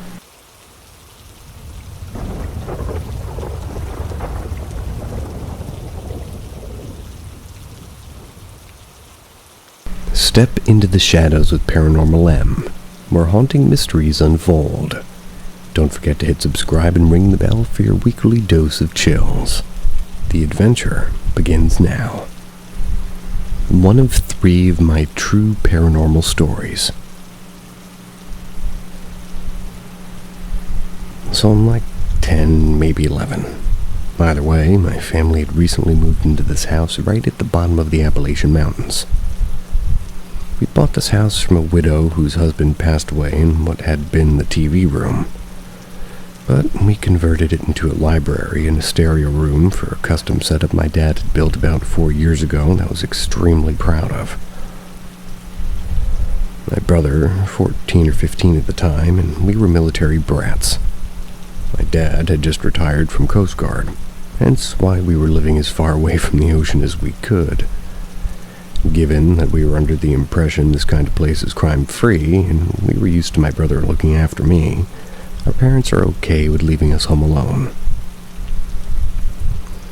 It's a Saturday or something. We're home alone, and I'm kind of at risk of being bored out of my skull. So my brother decides to put on some music. He puts on the Cranberries, his favorite band, starts teaching me to loosen up and just dance. So we're in the music room, dancing to the Cranberries' greatest hits, truly a hit down at the club. And that's when it gets to, I think, Linger or Free to Decide. And I honestly can't remember which. It was about 2000, 2001, so it wasn't the '08 version of their greatest hits. I know it wasn't Zombie. Anyway, my brother and I are dancing when we hear an old man we'd never heard. And it was in the grouchiest voice ever, and he shouted, "Would you turn that crap off?" And we froze, staring at each other. We'd both heard it. Absolutely clear as day. It's as if we'd had this voice in the room with us. We freak out, turn off the music, and we spend the next 2 hours scouring the roughly 2 acres of land that we had for any sign of somebody being there. No sign of any cars, all the windows were closed, no sign that the admittedly unlocked doors had been open. Neither our dog nor our cat was perturbed in any way. Absolutely nothing. We decide that it was a ghost, and joke that it was an old man, the man who had died in that room. My brother decides that the best thing that we can do is show the ghost that this is our house now, and we'll play whatever music we damn well please. And we finished the album. Not that much dancing, though. Anyway, we'd talk about it a couple of times over the next decade or so, and once in a while. And we got a cool ghost story to tell. Fast forward 12 years. My brother had graduated from college. And I'm in college, having gone through the ringer a couple of times, so I didn't graduate until I was 24. So, 2014, going to college in the upper part of the U.S. It was a dark, snowy night. Going from hanging out eating food at a student center to playing video games on my computer in my dorm. Now, what you have to understand is that I'm very cautious about adopting new tech fads. I don't get a smartphone until after I graduated. That's because it seemed like the technology was moving too fast to be worth the abnormal sums they cost at the time. But an MP3 player, that had been around since I was a teenager. They still made them. So that was one of the few non-essential to my studies pieces of technology that I decided to buy. There's not much storage on it, so I loaded up with some reliable tunes I know I'll love. Eurythmics, Dr. Steele, Long Live the Toy Soldiers, Aerosmith, before I realized I didn't actually like Aerosmith, and about one audiobook at a time. Big into the Dresden Files at that time. And, of course, the Cranberries' greatest hits. It's a dark, snowy night. It's a gentle snowfall. Street lights are just bright enough to navigate. A little spooky, but kind of a romantic kind of way. All in all, I'd had a pretty good day. All things considered, it was a good time in my life. I'm listening to the same song in my little MP3 player. I'm putting my key into the door of my dorm house. That's when I hear as if he's standing and talking directly into my ear without there being an earbud in the way. And it's that same voice. Are you still listening to that crap? I'm alone, like alone. Probably isn't another person out in the snow at about 10 p.m. or at least half a mile around me, even if I'm on campus. There's nobody who could have had said that, much less anybody standing next to me. And this isn't even the first time I'd listened to that song that day, so it wasn't my MP3 player either. Can't help but laugh and say, piss off, it's my tunes. And I go to my room. And now I have 2 ghost stories to tell.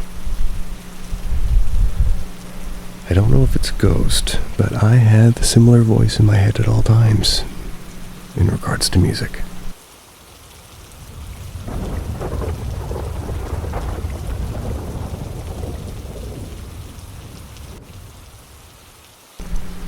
Big Boots Upstairs.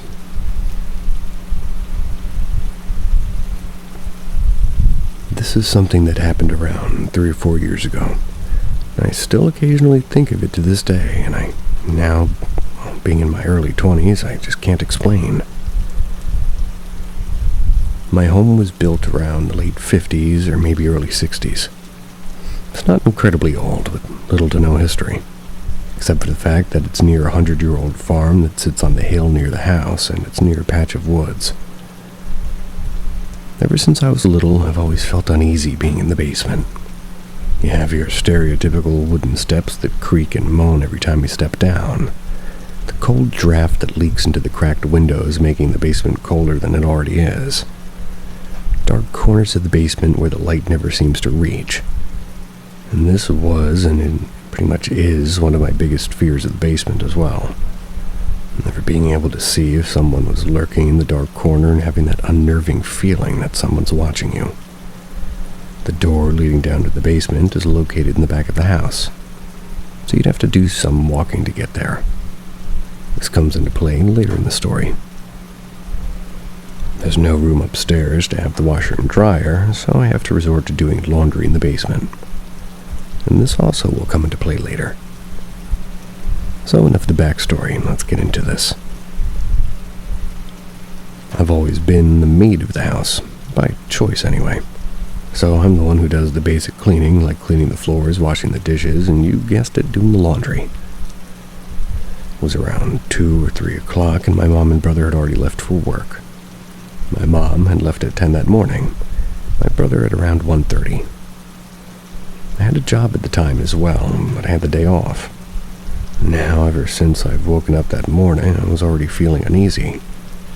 Maybe it was because I'd woken up to an empty house or something else entirely. I knew I was alone, and I had at least maybe 2 hours by now. I'd gathered all the laundry from the bedrooms and took them all to the basement. That's where the washer and dryer are located, like I said. So I have my back facing the dark corner of the basement, and I already loathed it with a passion. I'd not started the washer yet, and I was sorting through the colored clothes versus the whites. The house was dead silent at this point until I heard a thump upstairs right above my head. Now keep in mind that I have 2 cats, but at the time they were both downstairs in the basement with me. And since they like to follow me around while I do chores around the house, and this thump had startled me so badly, stopped me right in my tracks from what I was doing. I waited for another noise to see if it would happen again, and it didn't. Wanted to see if it would happen again, and it just didn't. It was silent again, and in my mind I had figured maybe something had accidentally fell to the floor from a shelf in the kitchen. It was right above my head. I went back to sorting through the clothes until I heard another thump, but this time it was very heavy footsteps. Very heavy footsteps indeed. It sounded like my brother's boots. And he always wears cowboy boots, so I assumed that maybe he had come home from work, maybe he had forgotten something, or maybe there was no work for him to do that day. So he came home early, which has happened before. I walked to the steps leading upstairs and called out my brother's name. I called once, I waited, I called twice. Still no answer. At this point, I was a little freaked out already than I was before, and usually my brother would have answered by now. But all I was left with was silence. Dead silence. It was a few seconds of nothing until the footsteps started again. Only this time they were louder and faster. They were heading straight for the basement steps toward me. I froze, and out of the corner of my eye, I saw the cats freaking out and running behind the dryer to hide. I had just wanted to run with them, and at this point I thought I was dealing with an intruder that was pinpointing the location of my voice. The footsteps had only gotten louder and louder until I had heard thunder, or what sounded like thunder, like a big boom. Then the footsteps just stopped, right in front of the doorway at the top of the basement stairs. If it was an intruder, or my brother, or a person, I would have saw somebody standing there. Nothing. I saw nothing but emptiness where somebody should have been standing. This part of the story still gives me chills and a sick feeling in the pit of my stomach. Someone or something had stepped down into the first step. My body had then decided to move, to run. I had fled to the farthest wall of the basement and pulled out my phone and called my brother. He answered after the second ring. I was in hysterics at this point. My brother could tell something was bothering me. He asked what was wrong, and I had then proceeded to ask if he had come home, and if he was screwing with me and pulling a prank. He was confused and asked why I was asking him this, because he was in the break room of his workplace waiting to punch in. I was cold, and I had froze again because even though I already knew at that point that no one was in the house, my brother was at work, and I knew for a fact that my mother was also at work, and it was just me. I told my brother that I would call him back later on his lunch break to explain a few hours, and we hung up. I was met with silence again, but my cats were still cowering behind the dryer. And suddenly, there was a faint whistle in the dark corner of the basement, which was now to my left. Blood ran cold, and my fight-or-flight instincts told me to run and run now. I'd grabbed both of my cats, and I booked it outside. I'd forgotten to mention that there is a door down to the basement that leads outside. Fled out and had peered up to the window to see if there really was someone in the house with me. Nothing. I was still alone. Got into my car that was sitting in the driveway and sat my cats down in the back seat.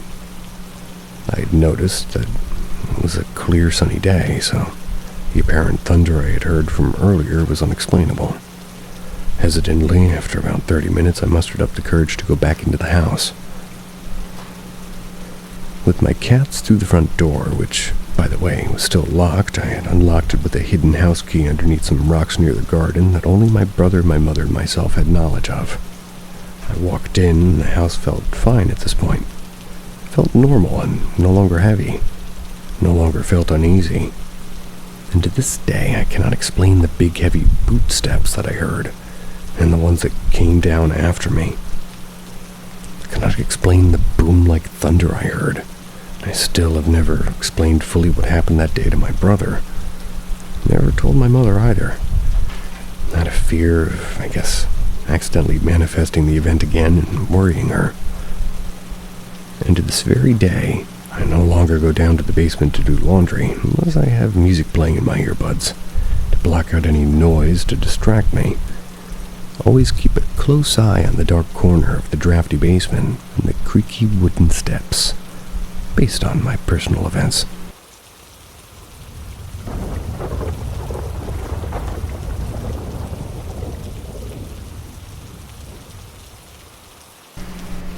My on-campus home is haunted.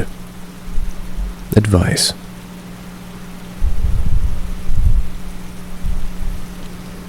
I moved on campus 3 weeks ago at university, and I think my block may be haunted. For context, the blocks are made up of 4 separate shares, 2 in the bottom, 2 in the top, and each share has 5 bedrooms and 2 common spaces.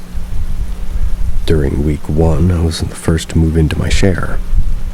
I immediately felt like I was being watched, and like there was a physical presence in the air. That's not really an uncommon feeling for me, and chalked it up to being nervous. During the second week, another roommate moves in. When it's dark outside around 7 p.m., I'm alone in the kitchen making dinner. I still feel this presence, and I start to see a tall, shadowy figure in the corner of my eye, peering in the hallway to the bedroom or behind me in the living space. When I turn, it's gone, but I get goosebumps and feel distinctly like there's some sort of presence behind me. Happens across multiple days throughout the week, different times throughout the day. Always at night, though. I've also seen the silhouette of a cat in a similar manner, which seemed so lifelike that I had to follow it behind the couch to check if it was real or not. Although I've only seen the cat twice. Since that week, 2 other roommates have moved in. At night, we're usually around together, but when I'm alone, I feel the presence of this thing watching me. Although I haven't seen it again. It doesn't feel menacing, but I'm freaked out by it. At night, around 12:30 a.m., I hear thuds on the cabinet in the kitchen and movement sounds. It could be my roommates, but I hear it nightly, usually in the early hours of the morning. Similarly, I usually have a lot of memorable dreams, but I've had none since I got here, which is even weirder. I've also woken up in the morning sweating heavily, and my bed's all messed up as if I've been moving a lot. However, I feel this thing's presence in the main rooms, pretty much there exclusively. I've spoken to the people who live directly above me, and none of them have had any similar experience. I'm not sure how to address the situation, or if there's anything I can do. While I do feel the presence of things, I can't see somewhat often, and I've never really seen anything like this.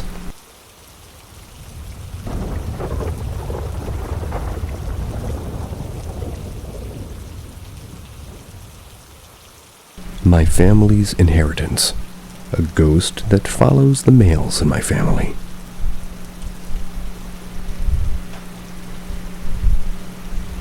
All the males in my family had been haunted by a ghost, and when a male is born, it's passed to him. I, a 25-year-old male, am the most recent inheritor of this ghost. I'll start with the description of this ghost, and then get into my family's experiences with it.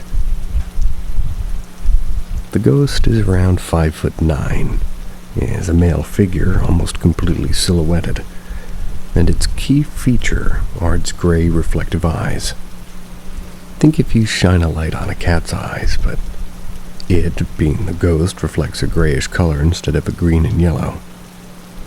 This is how myself, my dad, grandfather, and great-grandfather all described it. I'll start with stories from my great-grandfather. These encounters have been told to me verbally from my grandfather, and since my great-grandfather has long since passed. My great-grandfather's first encounter with this ghost occurred when he was in his 20s. He was living with his parents, and he was asked to take out the trash to the curb. He brought out the garbage can, walked back inside his house, and when he entered, he looked down the hallway and saw the ghost. It was just standing there staring at him. He froze, watched the ghost sidestep around a corner, and my great-grandfather went to investigate. Found nothing. The second encounter happened around a year before his son, my grandfather, was born. He was in his garage building a cabinet. When he was working, a figure appeared at his peripheral. As he looked toward the figure, who he thought was his wife, it vanished. He stopped working, walked inside, asked his wife if she had been in the garage, and she said no. My grandfather only had one experience, and for context, he's a very practical man. He says the ghost was in the attic. He was looking for his Christmas tree, and he saw the ghost in the corner of the room with its arms folded. He was spooked, said a couple of curse words. The ghost then unfolded its arms and walked into the wall and ceiling. And my dad, he's a special case. He had one encounter, while his friend, not being blood-related, also had an encounter.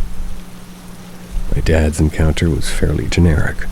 Saw the ghost at the end of a hallway, went to investigate but found nothing. However, his friend's encounter was apparently horrifying. My dad, being around 20, was away with his family for a beach trip. He had his friend look after the house while they were gone. While enjoying his trip, he gets a call from his friend. His friend said that he's not to be looking after the house, or rather will not be looking after the house anymore because he saw some creature standing in the living room. He was clearly shaken up and crying over the phone. My dad and his family, he returned to the house and found his friend crying on the front porch. The police were called to search the house and found nothing. And his friend drew a picture of the creature, which was the ghost, and he had it tucked away in his attic till this day. His friend refuses to talk about what he saw, no matter how hard I pry. I've had two experiences. My first encounter was in high school, 16 years old. I saw it standing in my closet.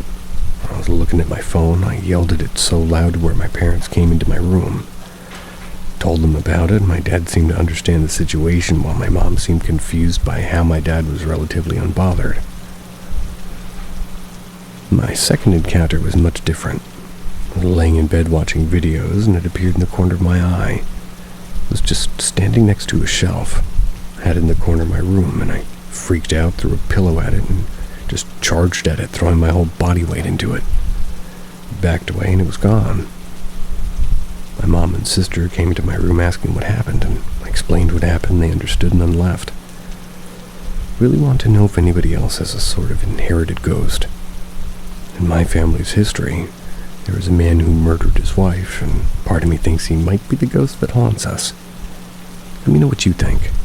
If you have any experience with the ghost haunting your family, especially so.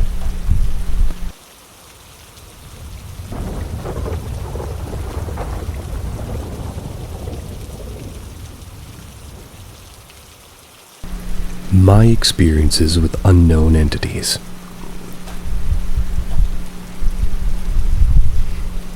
Well, I was about 23. I lived in a super old house that sat in the middle of a very big vacant lot, which was closed off by a big chain-linked fence.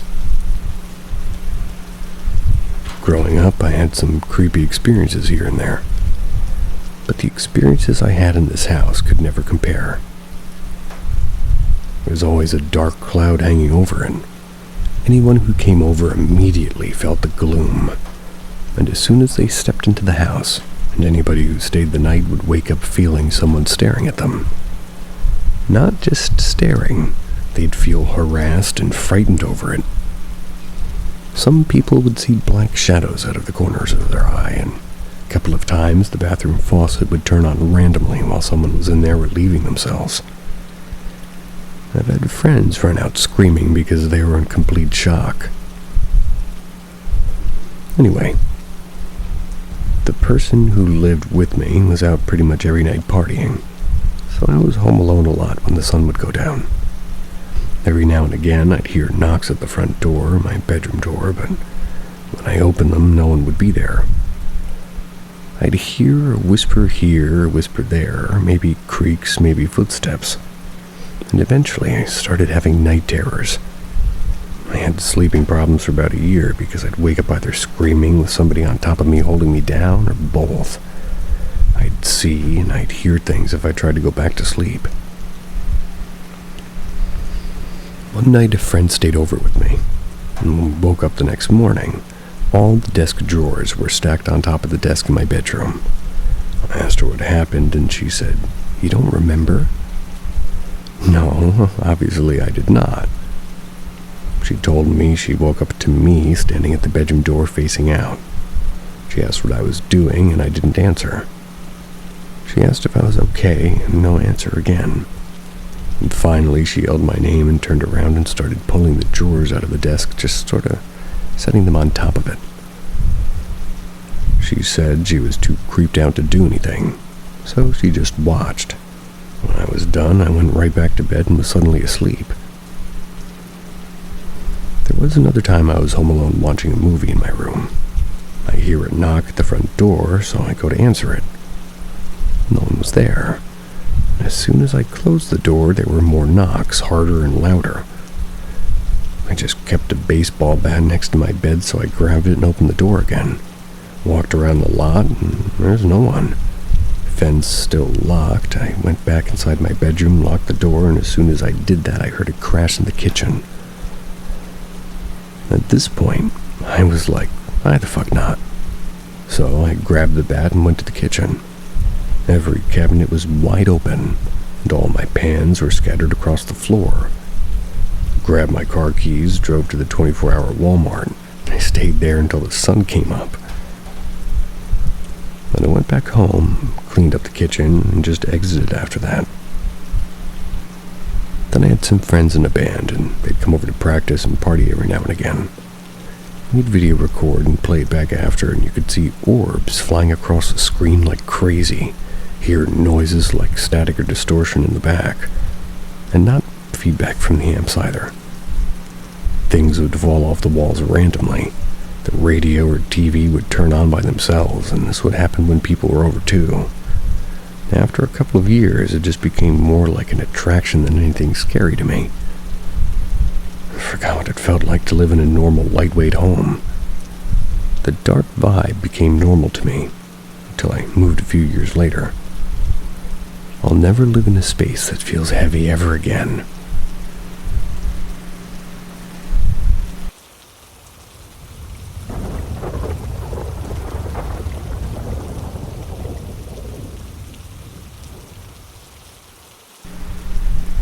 Haunting at a brand new house.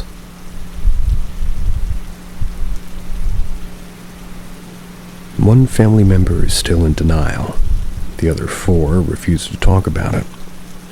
I'm just wondering how it's possible for a brand new house to be haunted. They were the first house on the lot and had moved a couple states away. My dad went up first, and then he picked me up. The first night I was there, my dad had heart attack symptoms and went to the ER, and they found nothing. Then the rest of my family moved up. Don't have a specific order of events, but I'll try to sum it up by experiences I heard or witnessed personally.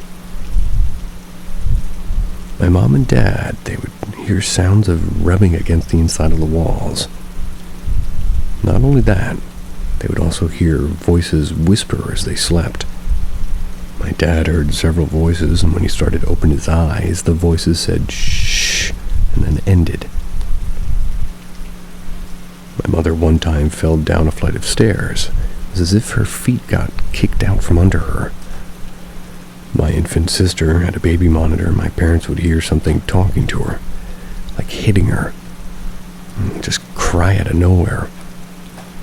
The worst time, you could hear her getting slapped and my parents couldn't open the door. After forcing it open, she had red hand marks on both cheeks. My brother had an old mirror in his closet and it used to be on the dresser, but it was too tall to fit into the bedroom, so they just took it off. One night my brother just had his closet opened and claims to have seen a demon coming out of the mirror trying to get him. He ran in terror to my room, and me, being half asleep, told him to go back to bed. Moved the mirror out and seemed to not have issues with the closet opening. For me, it started when I hid in my closet for a long time in the dark while playing hide and seek. I started coughing hard mucus to the point I was coughing blood for about a year. Couldn't get it to stop with pills or inhalers, and it just stopped about a year later. I now have reduced air function in my lungs. Next things would move first, like objects would be missing. They'd be misplaced, and then it started playing with my radio. The radio had knobs of the volume that you had to physically turn, and the light read out so you could see the volume and all that at night. I would often sleep with my radio on. I would turn the volume slowly to get my attention to fly to full blast. I'd have to jump up, turn the volume down, turn my light off for it to stop. I next started having dreams of myself in the house unable to leave the room I'm in. Doors would be unlocked but stuck closed. And in my dreams, I would try the lights and the switch would flip up but no light would come on. If you did open the door in the dream, the lights wouldn't work in the other rooms, and no one would be there except me. The dreams were a shared experience, and my brother and sister also experienced them. The strangest experience was I was folding towels and bedding in a sort of closet facing the stairs. My dad and I heard and saw a figure running full speed up the stairs to my brother's room and slamming the door. Opened his door, no one's there, went downstairs, and he's in the middle of washing dishes. No way it was him. Before the incident, my sister just had grabbed a couch by the side of the road. My mother discovered a reddish-brown stain that wouldn't go away. And after the incident with my sister, we got rid of the couch, and my dad did some kind of cleansing ritual with the Bible and glasses of white vinegar. I'm not sure what he spoke in Spanish, and he then put the glass somewhere that couldn't be disturbed and put it underneath my bed. I had a custom-built bed frame with shelves and a center compartment. That's where it sat. And months later, it solidified. Me, being curious, brought the cup to my science teacher, added a sample of it to the dish, and it grew black mold. Which is odd, because we didn't have black mold at my house. Maybe it picked up some spores between cleaning. After the ritual, the activity drastically dropped.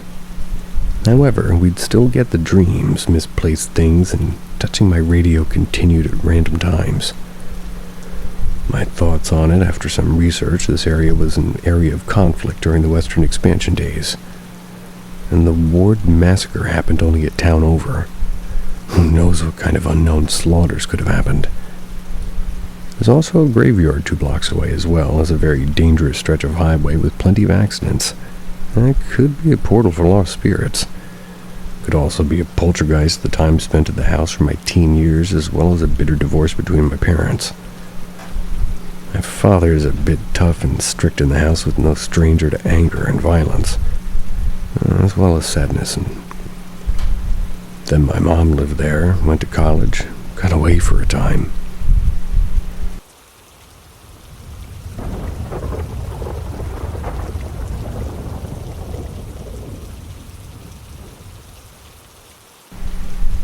Help me explain this event.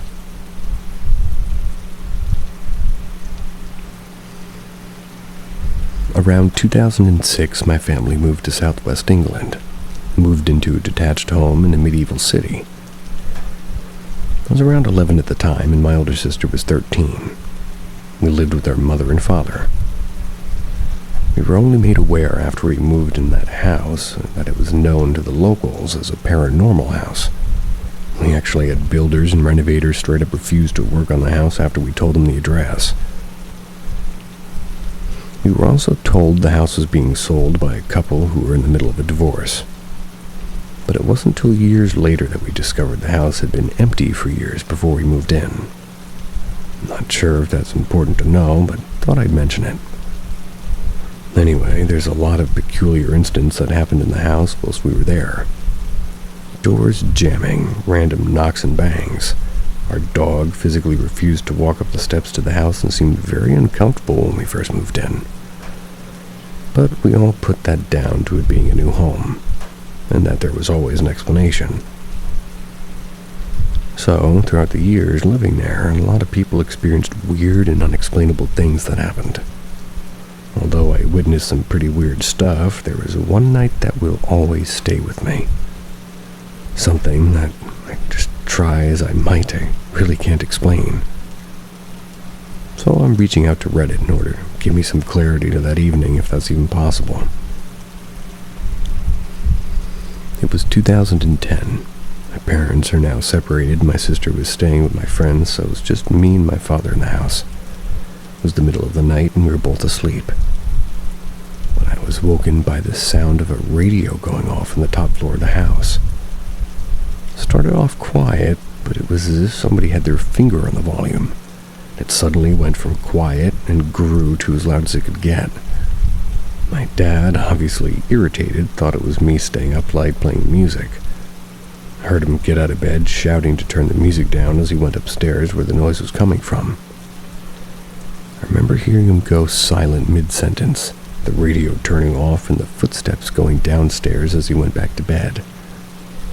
Of course, I was rattled at the strange occurrence, and our dog wasn't allowed upstairs and we had no other pets. So there's no other normal explanation to how the radio could have turned itself on like that. I attempted to go back to sleep, but after about 20 minutes I was woken again by the sound of the radio turning on, the sound going from quiet to loud in a matter of seconds.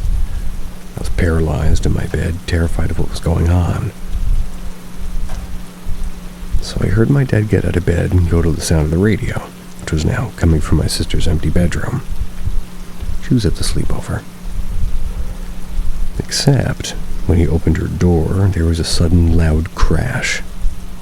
I jumped out of bed, turned on my bedroom light, and ran to my sister's room to see what the noise was. My dad was stood by the door, and on the floor was the radio still playing, but about 4 feet across the room from where it was usually on her desk. It was as if somebody had thrown the radio from her desk. My dad's not really somebody who believes in the paranormal, but even I could tell that he was a bit shocked. After a few seconds, he picked up the radio and unplugged it, placed it back on my sister's desk, told me to go back to bed, and we never spoke of it again. Didn't even tell my sister. I know that there's an explanation for bumps in the night and stuff like that, but I've never really been able to come up with a reason to this. I welcome any suggestions, and should also say that they were both the same iPod dock and radio that both me and my sister had been gifted a couple of years prior. We kept those speakers and radios for years and never experienced anything like that again.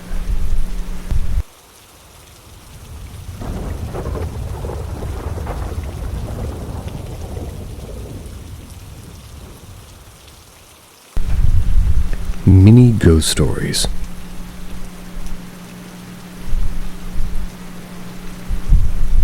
This one starts when I was younger, maybe around 10. I was at my aunt's house and no one was home. I was home alone and I was in one of the rooms in my aunt's house, sort of just doing whatever. I suddenly heard a deep voice in my ear, and it said, "Jenna," my actual name. Another time in this house, I'm down in the basement and I'm coming up the stairs, and once I reached the basement door that was opened, the door slapped shut in my face. The second story starts with, being in the house I'm currently living in. There's a bunch of experiences here.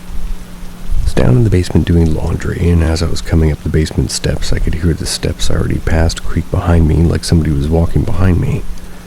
Once I got fully upstairs into the living room that's above the basement, it sounded like down in the basement somebody was throwing things around and making a bunch of random loud-ass noises.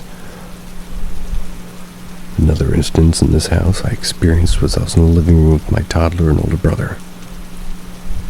My toddler was playing and my brother and I were sitting on the couch talking. Out of nowhere, the front door handle started twisting and rattling fast. It was like somebody was trying to come into the house. I opened the front door, nobody there. I actually had the same thing happen with my bedroom doorknob at night. I would ask people in my house if they were trying to come in my room, and they would all deny it and kind of act confused. Another time would be in the middle of the night. My son would be sleeping in our room, and I'd be laying in bed, and all this light-up music toys would go off randomly, multiples at once. The most recent thing that happened in this house was I'm really not sure what the hell it was. In my room with my bedroom door open, and I could see out of my bedroom into the hall. And out of the corner of my eye, I can see a silhouette of a man walk out of my brother's bedroom that was next to mine. Obviously, I think it's my brother, so I walk out of my bedroom to go ask a question. When I get to the kitchen, that I seen what I assumed was my brother walking towards, he's not there. And might I add, my son and I were the only ones home. Go to my brother's room confused and ask if he left his room, and he said no.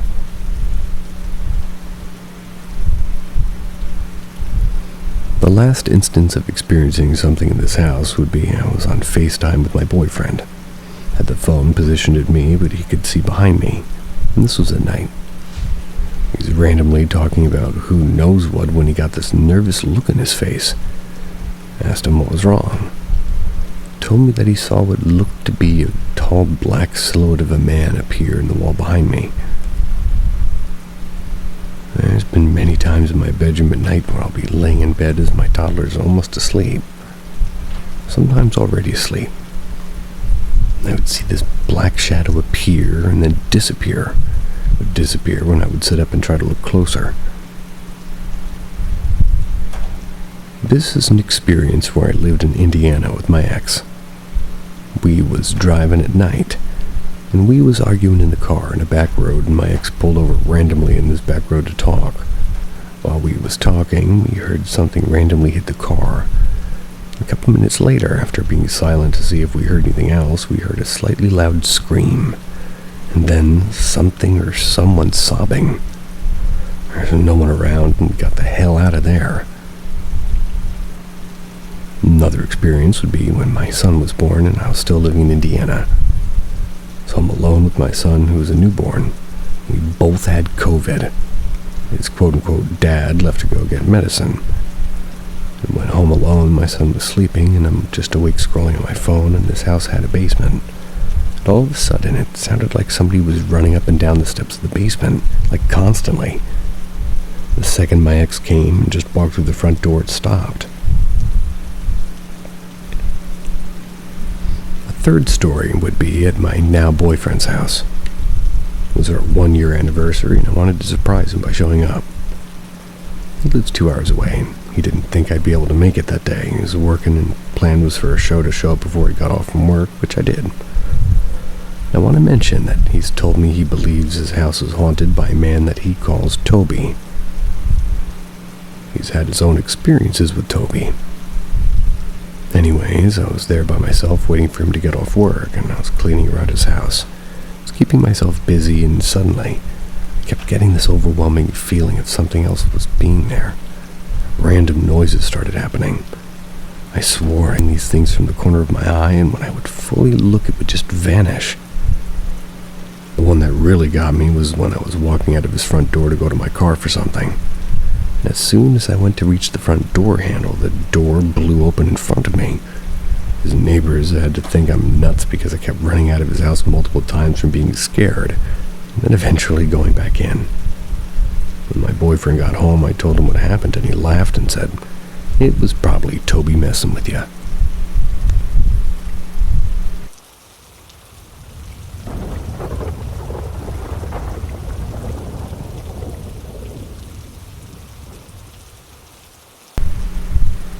Girl on the Stairs.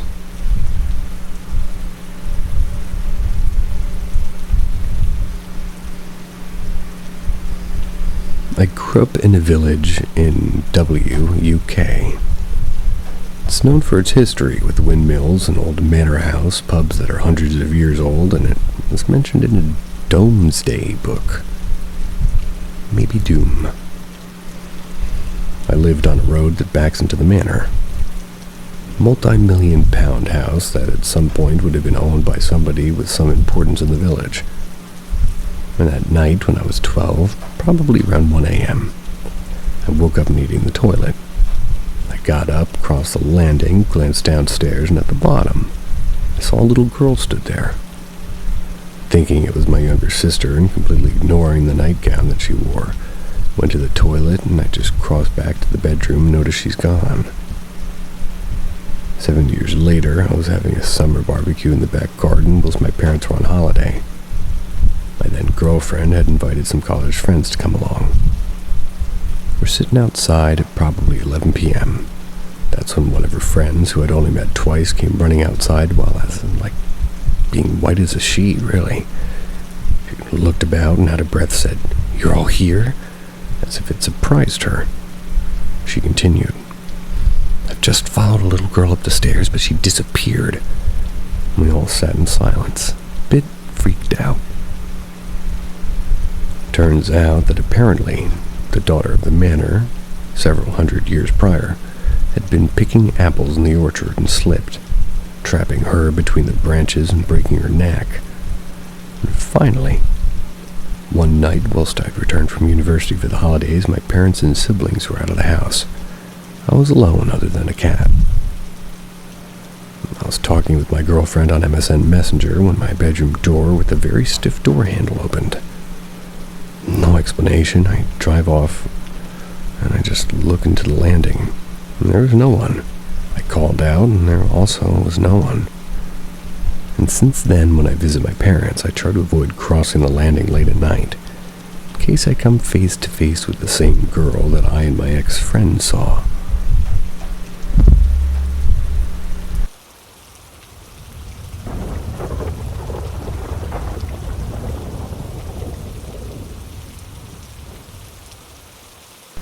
Strange bruises after waking up screaming.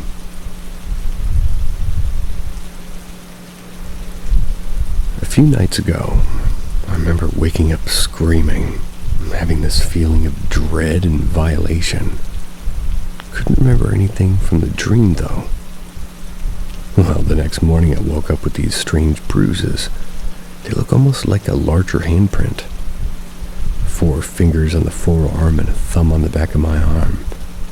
The strangest part is I have almost identical bruises on both arms. They're in the same spots, give or take a couple centimeters. One arm has all 4 fingers and the thumb, and the other only 2 and a thumb.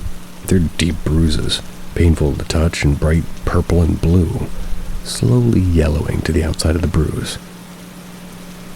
Then last night, my dog kept twisting his head around his body and thought he was looking straight at me. I was the big spoon, he was the little spoon facing away from me. And then he would twist his neck around only to his head and be facing me and like he was trying to look at me in the face. Then I realized he wasn't making eye contact with me. He was looking right behind me like there was some sort of stimuli behind me in bed. What do you think this could be? Am I in trouble here? And by the way, for possible context, I've been sort of stuck in a spiritual emergency for 9 months now. Woke up one day, realized that reality is not what I thought it was. Mundane day to day, working 9 to 5 and trying to find some sort of a career success was not all there was to life. Woke up and realized there is a spiritual realm, spiritual self that, may actually be real, and suddenly I realized the depth of that thought. I've since developed a short telepathy of precognition, or maybe just really strong intuition. Things like sensing my best friend's miscarriage, coming and waking up right before my alarm goes off and thinking, ugh, my alarm's about to go off. Like a literal second before it goes off every single day. We do have pretty accurate internal clocks, us humans.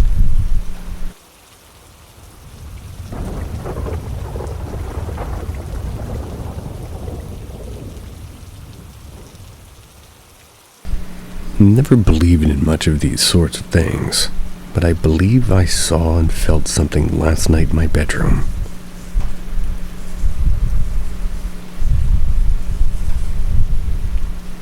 So last night, something very bizarre happened. Like, very bizarre. I've always been a logical-based lad, only believe what I can see with my two eyes, or logically making sense at least. I've always thought on this topic with ghosts and spirits and been like, I don't really believe it to exist. But if it does, there really isn't anything to do about it.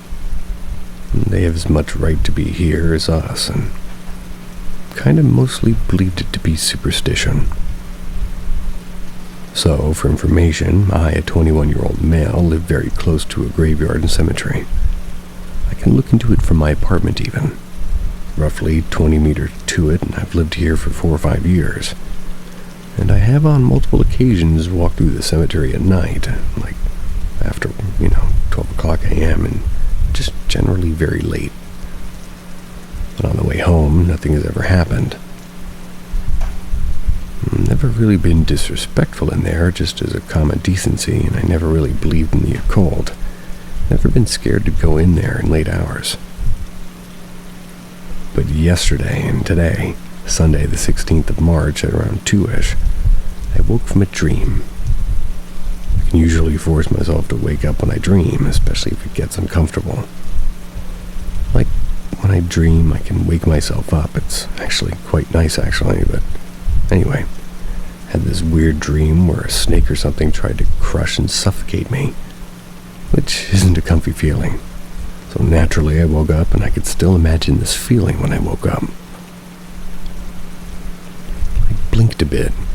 I looked to the right of my bed, and that's where I see this slightly obscured figure. It resembled a female human.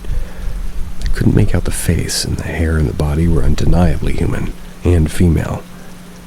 Dark brown hair to just above the shoulder.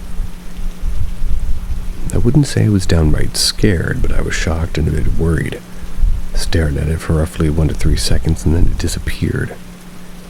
Like it flew almost obliquely through the ceiling, the way out to the street, and in the direction toward the cemetery. And by the way, mind you, the room was very dark and I couldn't make out the details, but some of them. And she was sort of slightly translucent. I was just blankly staring at this point, thinking, what the fuck just happened? Turned my head back to look through the ceiling and made the sign of a cross. And by the way, I'm not religious either.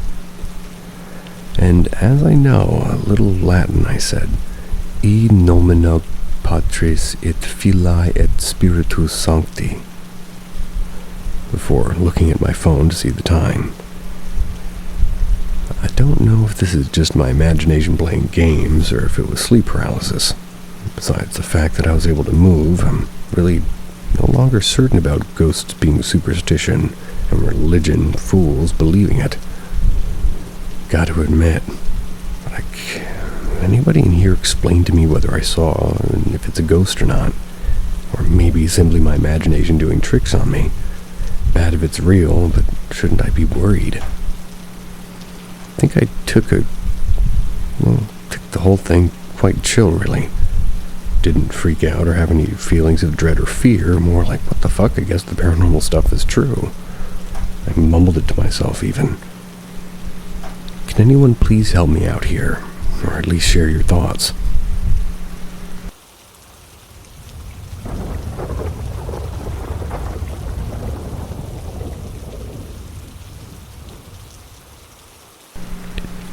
Skinwalker stories.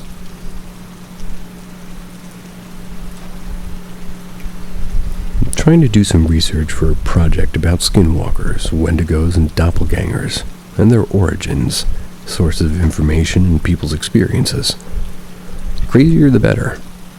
The main goal is learning people in and around North America's folklore. To make it even more perhaps, I have a bit of an easy story of a skinwalker myself. Disclaimer. I have no idea what I saw. I just described it to a friend, and a skinwalker was the term he used, and showed me a picture that both me and his wife, who was there with me, jumped out of our seats. It's because it was nearly a perfect representation of what we saw. And again, this is a super simple story. Late August last year, my wife and I decided to take a trip to Fredericksburg in Texas to celebrate our engagement. We were there for wine tasting, beer house, and cute knick-knack shopping. Casual vanilla fun stuff that we die for. If you haven't been and can go, it's great. We had a cabin rented out in the quote-unquote wash, I think they call it. It was like dry land surrounded by hills, and just imagine your typical dry western environment. Brown hills and trees, random cacti everywhere, and signs saying no burning. It's all scattered around the property and next to a fire pit, which we thought was pretty hysterical. We were on our way back past 10 p.m. from downtown. And we had these things that we called cow roads to get back to the cabin because there were cattle scattered on both sides of the road and all the gates were open and you'd have to kind of wait for them to cross every now and then. We joked the cows own these roads and we're just tourists. This is all to say that we were driving slowly because God forbid a cow walked in front of us and basically totaled my Jeep, but worse, possibly hurt or kill someone's cow and left us open to what happened next. We were talking, laughing, making jokes, and trying not to focus on how it was sort of pitch black around us. My convertible top was down and we just felt vulnerable.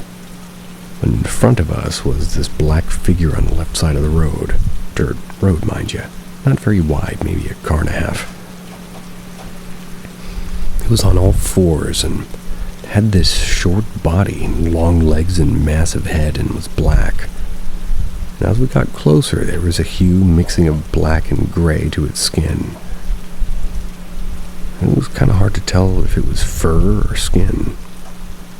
I wasn't nervous, but I slowed down because I didn't want to hit this thing. I thought it was some sort of a wolf or coyote thing, and we were maybe over 500 feet away and getting closer.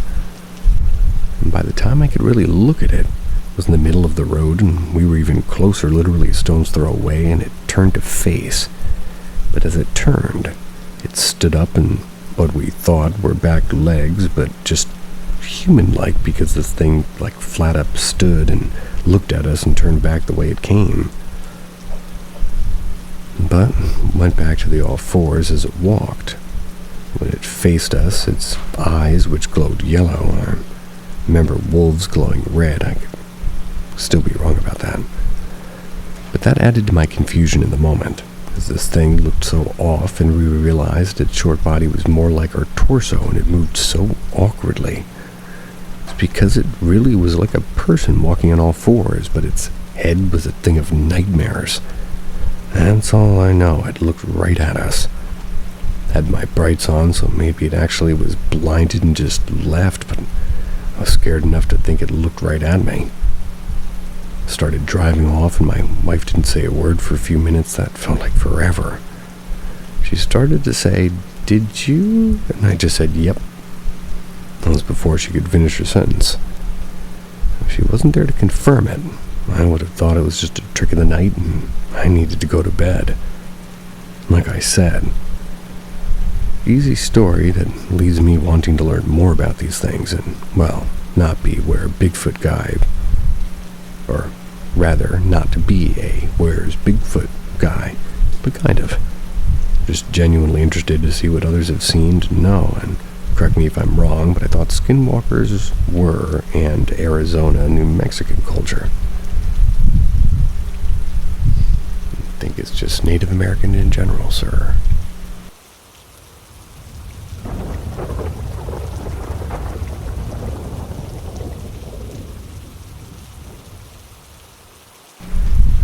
The phone call, December 2016. I, a 24-year-old female, lived in rural Victoria, Australia, with my mom and my older brother, who's 5 years older than me. For context, my mother's side is Italian, and my nana is very superstitious. Needle and thread to determine the sex of your future children, and I've had this done multiple times. 2 girls and a boy. It would correctly identify my auntie's children who were already born, and the needle would still be on any man who would try. It's not supposed to work on men. As well as the bowl full of water and dropping oil into it to breed curses and jealousy. So when I was 14-ish, one of the mother's best friends, Jen, died of a heart attack. I had known this woman my whole life, and we used to live down the road when my parents were together. Our family was heartbroken and felt negativity toward the husband as Jen had a heart attack late at night in bed, next to her husband, to which he woke up and just ran to the neighbor to help, or to ask for help rather, before returning and starting to do chest compressions. That was while she was still in bed, and even at 15 I knew he needed a hard service for chest compressions to be useful. Jen unfortunately passed away in that bed at 12/12/15. About a year later, myself, Mom, and my brother were sitting at our kitchen table after finishing dinner. My mom was recounting ghost stories. Faces in the window of her bedroom, her grandfather walking the hallway at night when my mother got up to use the bathroom. And keep in mind, she grew up on a farm with at least 2 long paddocks separating the house from the road, and had dogs barked at pretty much everything. My mom mentioned that she could still feel Jen with her in her heart. We all recounted fond memories of Jen. Suddenly, the only light above her head started to flicker and went out briefly.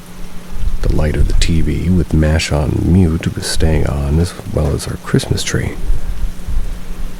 We're used to power cutting out for short periods of time on stormy nights here, but this night was in the midst of summer, and eerily quiet despite our house being next to a truck route.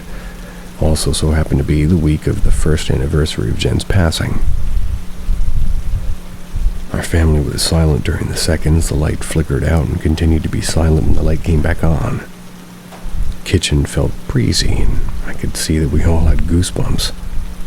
My brother and I began to laugh the whole thing off, and that's when my mother's phone rung. She pointed the phone screen at us, and my brother and I smiled. It was Jen's number. My mother answered the phone, and after a minute of silence, the call was ended.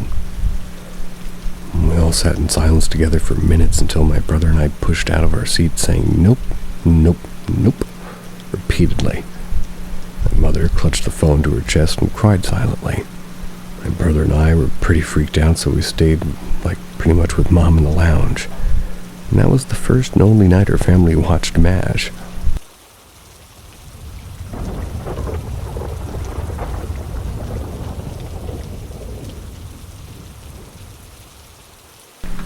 Woman in pink pants.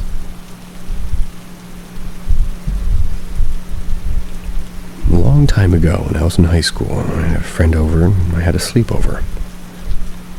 He went to the bathroom, came back running very quickly, saying he saw a woman in a mirror.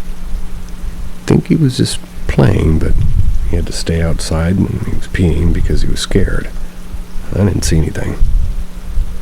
Some years later, I had sleep paralysis experience, and this woman wearing a white t-shirt and pink pants entered the room calling my name. I couldn't answer it because you get literally paralyzed and voiceless.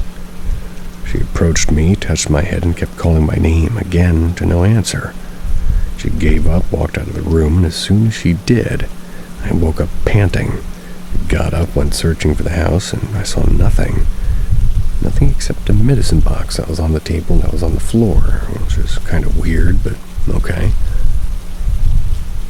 I told the story to some people, but they said I was just dreaming. Years passed, and I'm chilling in my room with my girlfriend in the summer. I have the table fan on. The door of the wardrobe was moving due to the wind of the fan, so my girlfriend asked me to turn it off. I jokingly said that it wasn't the fan that was moving the door, but rather the woman in pink pants was playing with the door. As soon as I said that, the table fan dropped from the table and broke. anybody have any explanation for it? Not the fan thing, because that was probably coincidence, but for the sighting.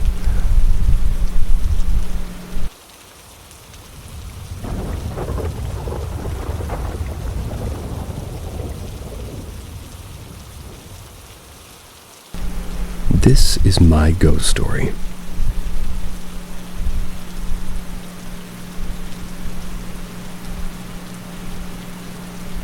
So I'll begin by giving some background on myself, since I believe it could have something to do with the incident at least. I've always had a powerful sort of intuition. Not psychic or clairvoyant, but maybe something close.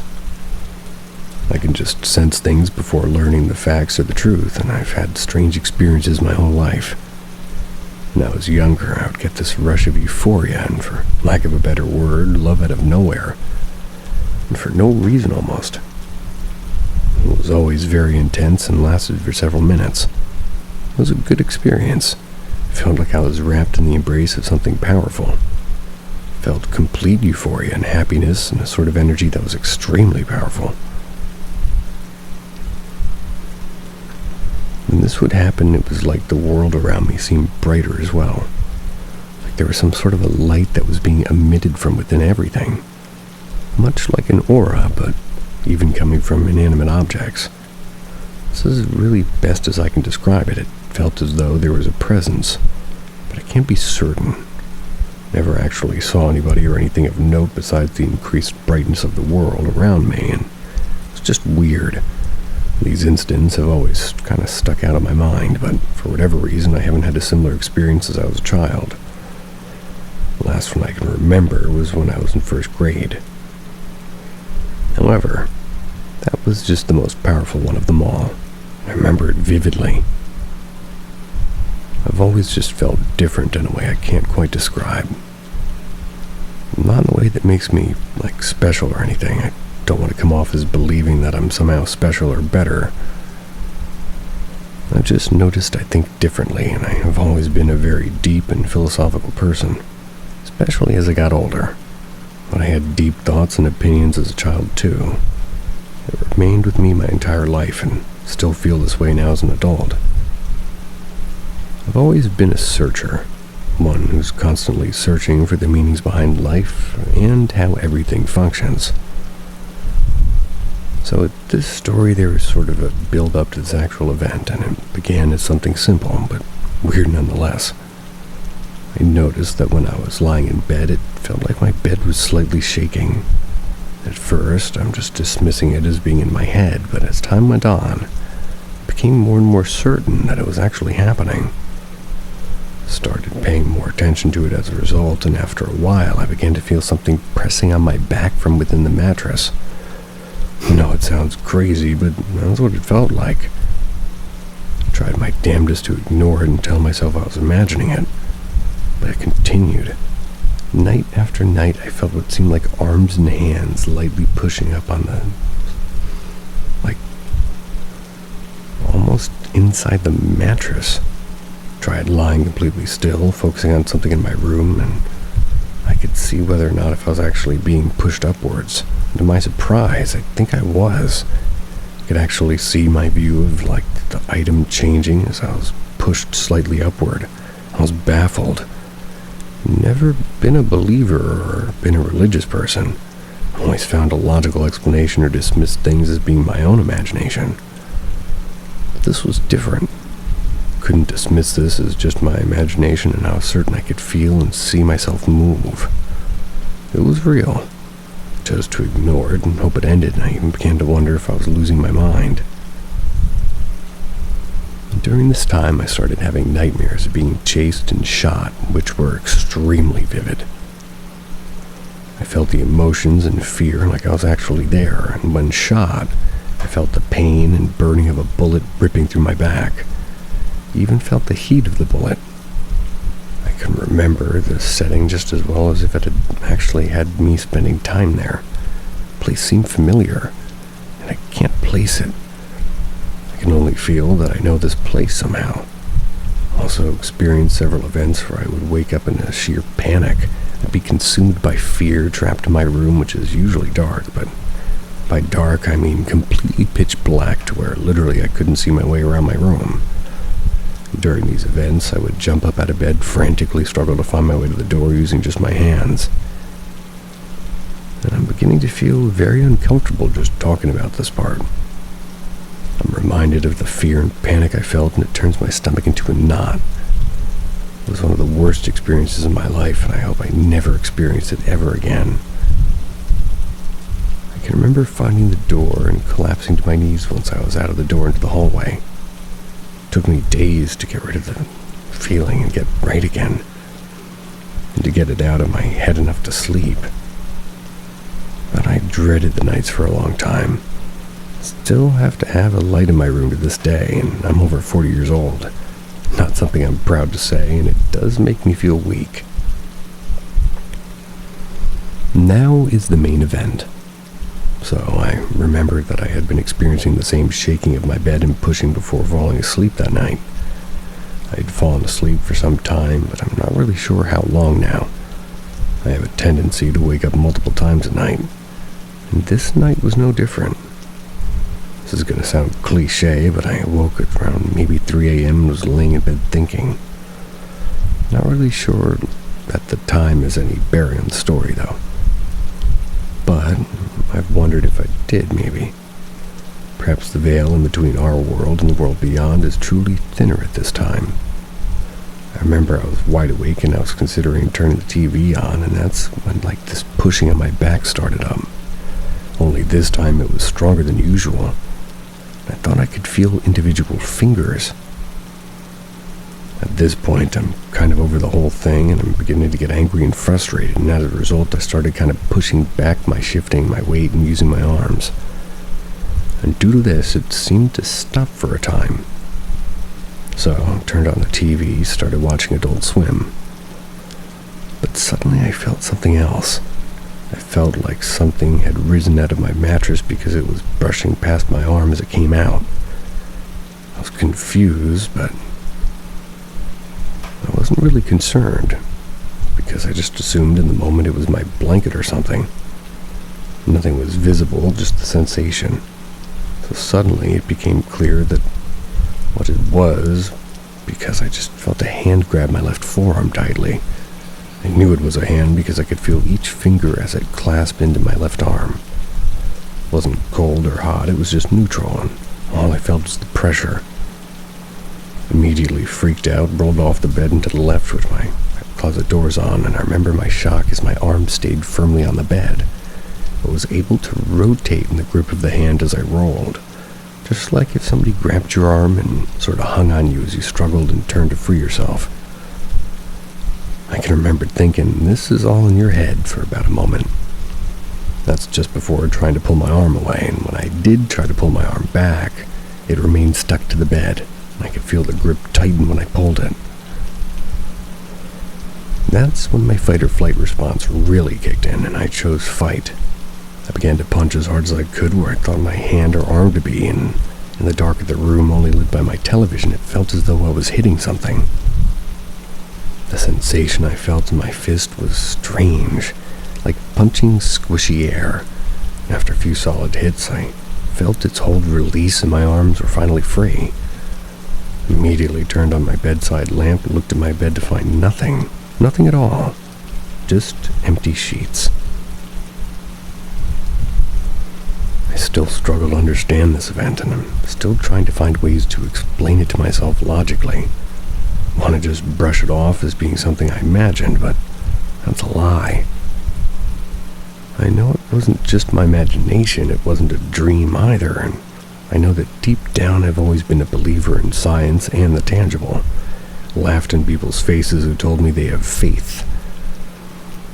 I've struggled with that my whole life, really, and my motto's always been, if you can't prove it, it's not real. Carl Sagan said it best when he said, extraordinary claims require extraordinary evidence. That's why I live my life by. I can't explain this, nor can I provide any proof beyond just my retelling of the story, and that eats me.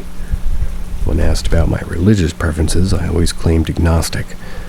I'd been that way since a very young age, and I was around 4 or 5 years old and I decided I didn't believe in the church my family and I attended. Sweet dreams.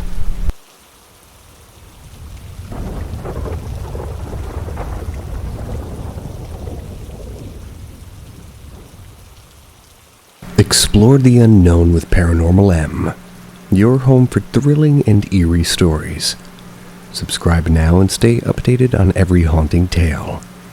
Let the mysteries captivate your imagination. That was not my husband. Due to me being chronically ill, my husband and I sometimes sleep in separate rooms. That's because he is a wild sleeper, as in tossing and turning and going all trow in the bed and pushing me off. Tonight was such a night. About half an hour ago, I heard my husband walk up the stairs saying, "Geez, it's almost morning," closing the door. The door of our bedroom closes in a very particular way. You have to click it after you close it. So I'm thinking my husband went to bed, and I went downstairs to get something to drink, and I see the light in the kitchen is still on. I think, oh, he forgot to turn off the light. Then I look into the living room and imagine my surprise, seeing that my husband fell asleep on the couch. So I freaked out, which woke him up. He was never upstairs, and this is not the first time. A while ago, me and my 1 teen daughters were watching a movie downstairs. My husband was watching TV upstairs. All of a sudden, I hear noise coming from the kitchen. While I look at the kitchen, my daughter says, "That's Dad, he's in the kitchen." I figured she saw him, but later it turns out she did not. She just assumed because of the particular noises. We got a stool where he sits on in the kitchen which makes a certain sound. My husband never came downstairs. When I walked back upstairs, I didn't like the feeling. Happens all the time that the feeling is quote-unquote off, but it changes room. Both me and my husband see a dark shadow and silhouette every now and then, on the stairs, in the living room, etc. I often hear walking up the stairs when I'm upstairs myself, and when we moved here, we would always see and hear stuff around our house. But later it moved inside. And what might be worth mentioning now that I come to think of it, when my husband and I got together, he lived in a house which had a demonic presence. I never slept normal in that house, but when we got a new home together, I slept like a baby. There's always activity around that house. That house was in my name, and in 2020 we moved here, and this house is in both of our names. My sleeping here is also bad. Sometimes I'm up for days, and in the beginning there was also activity around the house. Later it was in the house. My husband even saw a shadowy head and face pop up just a few centimeters and inches from his face. Totally freaked him out. But I'm just realizing this as we speak, that our former home was always around the house. I slept like a baby here. And my sleeping pattern in this house is similar to the demonic one. And what I'm also realizing just now is that it always mimics my husband, but never me or one of the kids, which is a little weird now that I think of it. I myself am sensitive to paranormal stuff, so is my daughter actually, who assumed my husband was in the kitchen.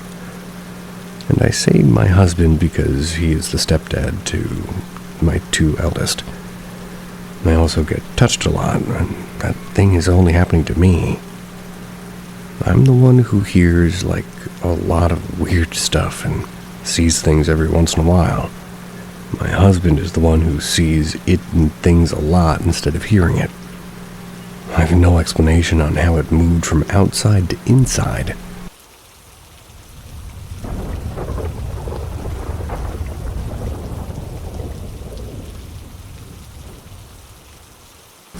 Haunted house in London.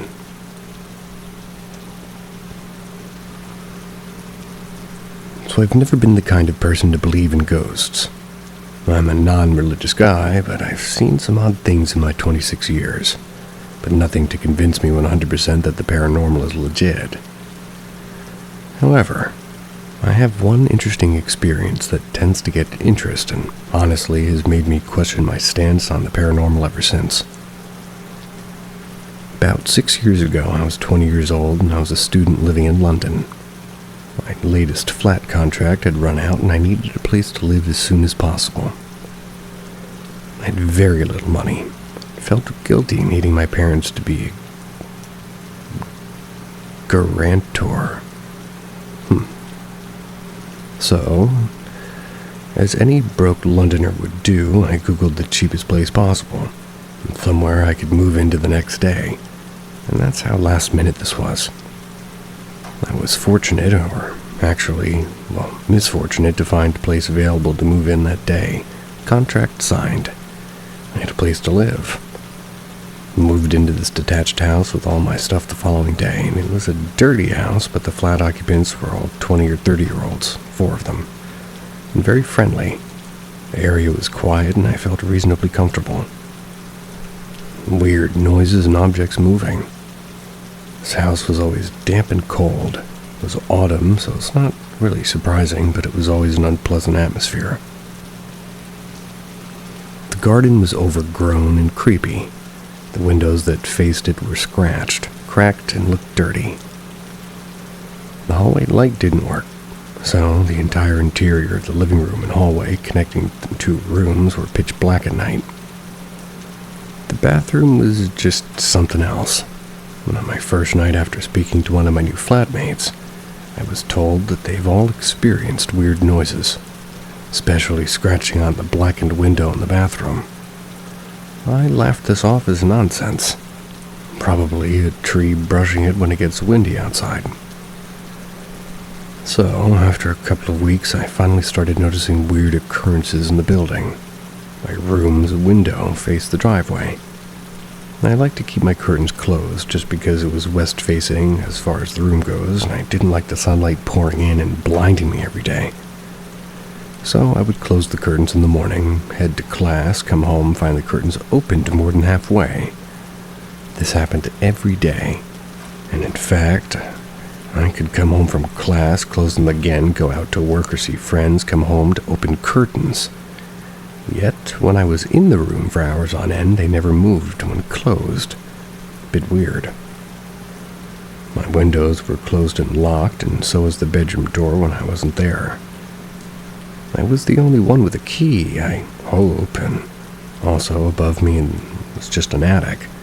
No one lived up there, it was just a locked storage room, I'm guessing. But at night, I could hear what sounded like foot stomping, like 2 people walking around and kids running and sometimes whispers. Bit freaky. I thought maybe somebody in the house had access to this room and was using it at night, for who knows what. But no one was up there. The room was locked, and I would sometimes at night go up the stairs to the door and try and get to see who the hell was in there. Never any luck. Never saw anything, but could always hear those footsteps. This part is pretty relevant later on. One of my flatmates was a very religious man. I could hear him praying 5 times a day, and always very friendly and open to talk about his faith, and to listen to me stress about the awful state of the house, but he himself didn't hear or notice anything weird other than the unhygienic state of the place. He decided at one point to head home to Algeria for a few months, with his room locked. New flatmate. After 6 or 7 weeks of living there, one of the other occupants moved out, and a room was available there. I told a friend of mine that he was kind of desperate as I was weeks prior. He moved in within a few days and things were great. We worked and went to the same uni, so it was cool hanging out with a friend. Told him the stories, but due to his religious beliefs, he really wasn't a believer in ghosts, and like me, wasn't fazed by the stories. But he began to notice things too. The same stomping noises upstairs, and the scratching windows, and my curtains opening on their own. He felt like he was being watched all the time. He noticed the shed in the garden had a broken panel and could easily imagine somebody being inside sometimes watching us in the kitchen when we made food.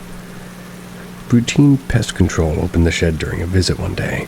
Found half a dozen dead rats and a pile of hollowed-out bees in there. Creepy, but no monsters. My friend and I were eating dinner after work in the kitchen one night. I was facing him in the door to the hallway, and while he was facing myself in the sliding glass door that gave access to the overgrown jungle garden behind, I remember seeing him turn pale and jump to his feet and ask me in a very frightened tone, "Can you come to my room?" And I laughed. I asked why. He said, "Seriously, can you please come to my room, please? No joke." He then bolted to his room like he was running away. So I finished my sandwich with the last bite, didn't even think to turn around to see what he was so spooked about. Got to his room, he locked the door, sat in his bed and turned on his PlayStation. After a few minutes, he calmed down, and as he started playing, he told me he saw something in the garden. A woman in a white dress, and she walked across the garden half a meter from the glass. She almost floated past, and then she vanished. He kept saying, "We have to leave, we have to leave." And that noise was one thing. But when you see something, everything changes. My room scarred him, and, well, everyone else in the most. Another flatmate told us they'd seen me in my room, just peering at them in the driveway through a 20-centimeter gap in my curtains one night. They said they saw a shape of a person's head, but I wasn't there that night, or on any of those occasions mentioned. And I certainly don't peer at people through my window. And things get worse. 2 nights after the kitchen incident, I'm woken up at around 3, 4 a.m. in the morning.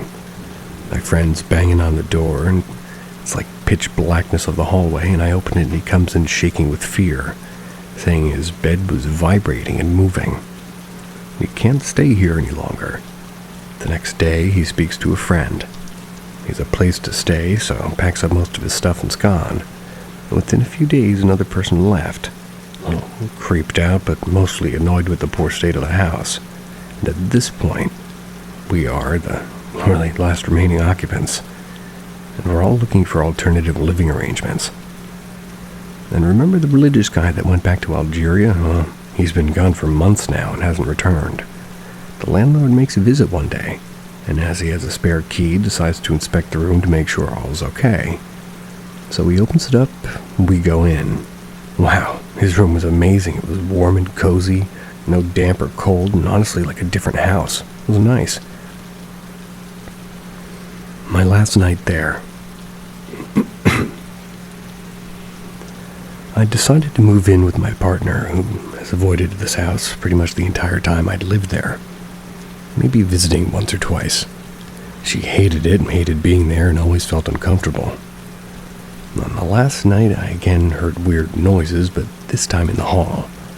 I was aware that I was home alone that night, as really the only other flatmate left was on vacation, but it was, as always, very dark when I opened the door. No one there. Walked into the living room, and the window at the back that faced the side of the house was making weird scratching noises. Needed to use the bathroom, and as a necessity, I had to carry a torch to do the job during these hours. Walked into the bathroom, do my business, and as I'm zipping my shorts, my torch briefly shines over the window.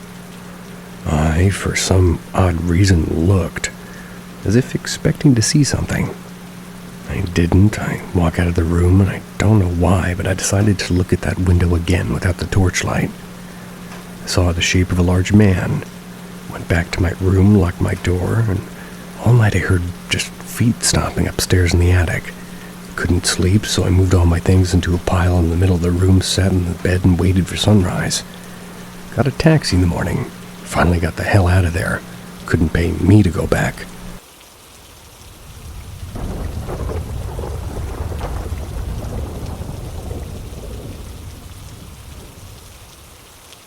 I play hide and seek with a ghost. Here's my ghost experience.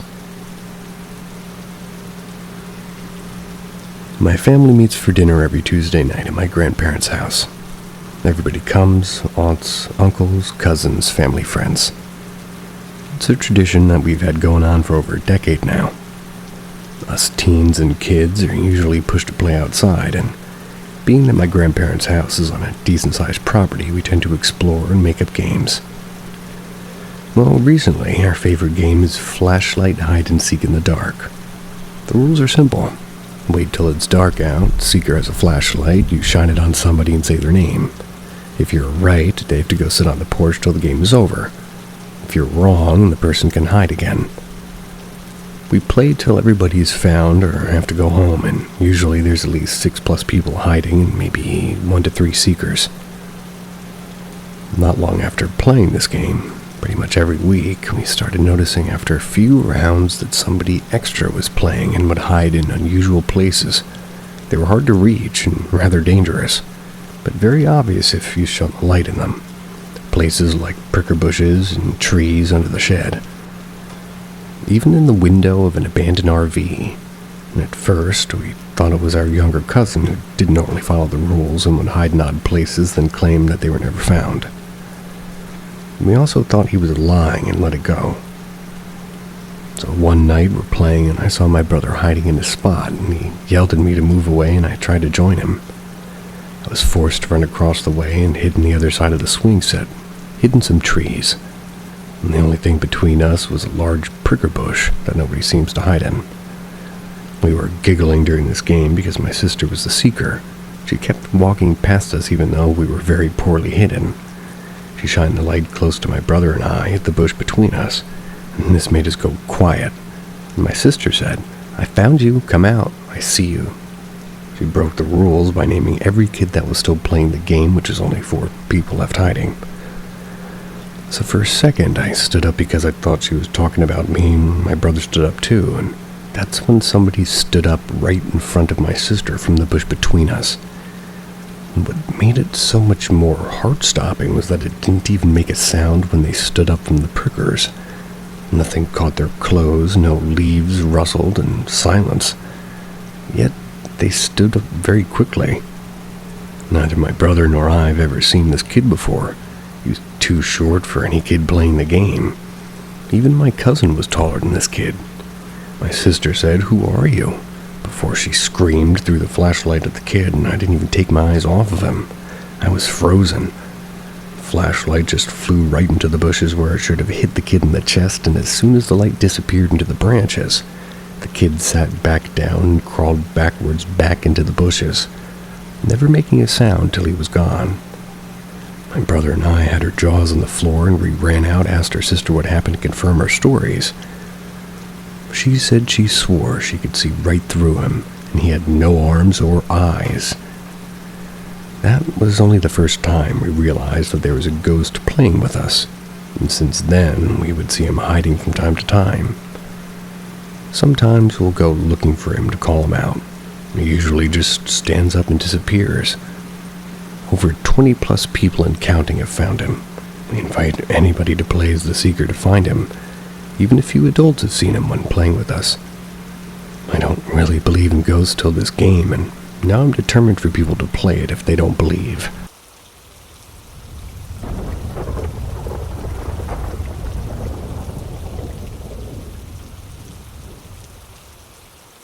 SOS.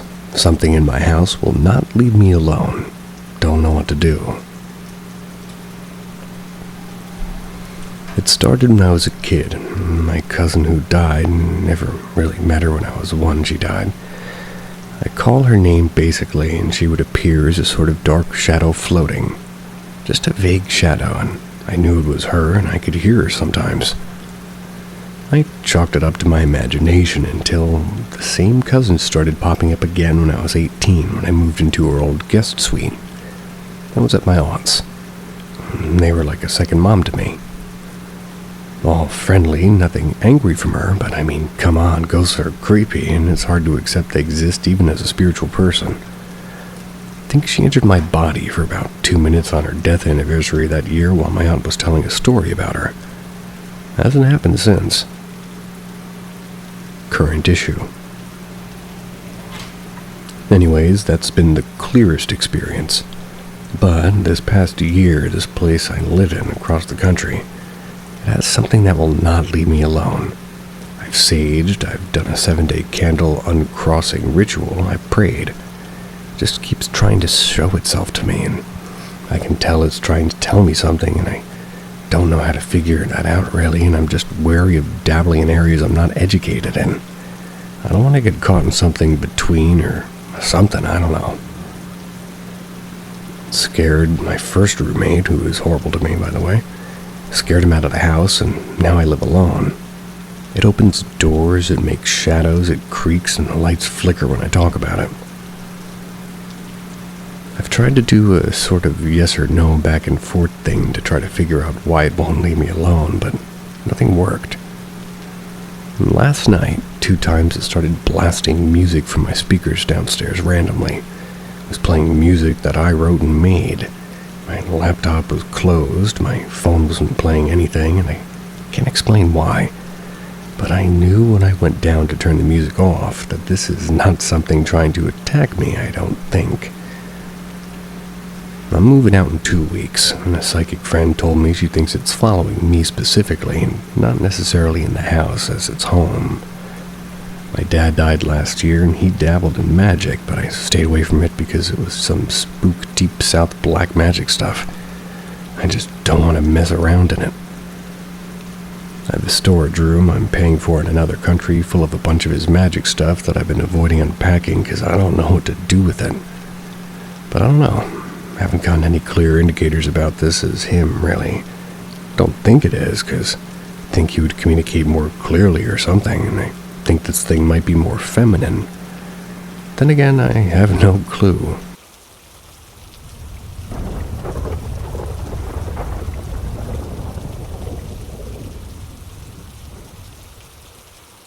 I think I have an attachment. I've always been, quote-unquote, sensitive to spiritual things.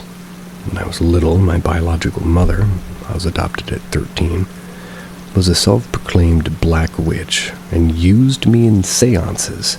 And no, it was not fun. Yes, it terrified me at the time, so I genuinely believe in the paranormal. And from the time I was adopted, I've always had this spirit that I felt, and I would hear it imitate my family members, push things off the counters, and have troubling dreams. It's even slammed doors in front of me when I wanted to go into a different room. We thought it was an evil one because at one point I had a genuine breakdown. I was causing harm to myself and saying violent threats to people and ended up pretty much in the psychiatric hospital. I don't really remember any of this or the 2 weeks of being in the hospital, but my adopted family had a priest come bless the house and me. And for a little while, things were okay, but then we moved and I started to hear whispers and things started to move again. And while I'd be in my room with the door open, every single time it would close, and sometimes I would say, "I have to open for a reason, so leave it alone," and the door would just stop midway. I later moved in with my sister and her family, but still things happened. Never paid much attention to it because it wasn't harmful or overly scary. Until my nephews were starting to get scared to be in the room or my room or even alone with me because they would always see a really tall man around me. I lived in her attic, which had the kids' toys room down the hall, and every time I shut the door, a specific toy would go off without batteries. I'd open the door and apologize and it would stop. I nicknamed the spirit Toby. Last year, I moved in with my fiancé, and it seems Toby has followed. Started off with turning the lights on when we were gone or noises on the second floor at night. My fiancé told me to just ignore it because the more attention it gets, the more it wants to act out, so I believed him and I started to ignore it. But whenever we go into the basement, he gets scratches. The fridge was constantly being opened and the lights would all be turned on as if I were gone for too long. We would even hear footsteps upstairs and things falling, but we'd still try to ignore it. And then I would hear somebody running down the stairs at night. And our room is connected to the stairs, and we've even been woken up to loud bangs on the second floor. We just let Toby do whatever he wanted since he was never really hostile unless he went into the basement. We put up Catholic blessed rosaries on the basement door and the doors to our house because his youngest son, being 5 years old, had been having nightmares. Nightmares and accidents at night. So for a few weeks everything calmed down, but now it seemed that Toby's upset with everything and everyone, and even me. While we were asleep one night last week, my fiancé gasped and jumped out of the bed. It scared me awake and I asked what happened. He said that something just tried to push him out of the bed, and he's always calm and collected but genuinely startled, which made me freak out. And one night our cat was running around upstairs. He hissed and we heard a commotion. Then, when we looked at the stairs, the cat was thrown down. It looked as if it was kicked, and we watched as he flew down and missed every stair, hitting the wall at the end of the stairs. Got up, yelled at Toby for trying to hurt the cat, and the next day my dog was in the living room, and I'm in my bed, and I hear her growling, and got up. I was about to enter the living room when she yelped, then ran past me. She was whining with her tail tucked. She was shivering when I picked her up, and once again I scolded Toby. And just a few days ago, we heard something fall upstairs. When I went a little bit while later, a small board with 2 screws was sitting right at the top of the steps, perfectly placed to where I would have stepped on the screws if I wasn't paying attention. Our front door that's connected to the second floor is opened in the middle of the night while it was shut and locked. We almost never use the upstairs door since the porch is unsafe right now. My fiancé had swept the house and every time found nothing. Seems like Toby has gotten angry again and is taking it out on my fiancé, his son, and her pets. Didn't like my nephews or the family. Could this be the same spirit that is just following me everywhere?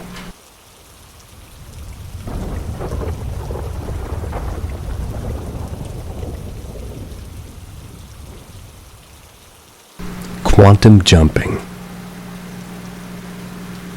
This was not a dream, by the way. This was in February, and I was at my aunt's house because my parents went out for the night and I decided to spend time with her. Around 9 p.m. I got a text notification pop up from my mom saying that we're home now. So I was like, cool, it's getting late anyway, so I'll head home. I have to take a highway to get back home, and there's 3 lanes that split midway, and the left lane turns into a bridge-like lane.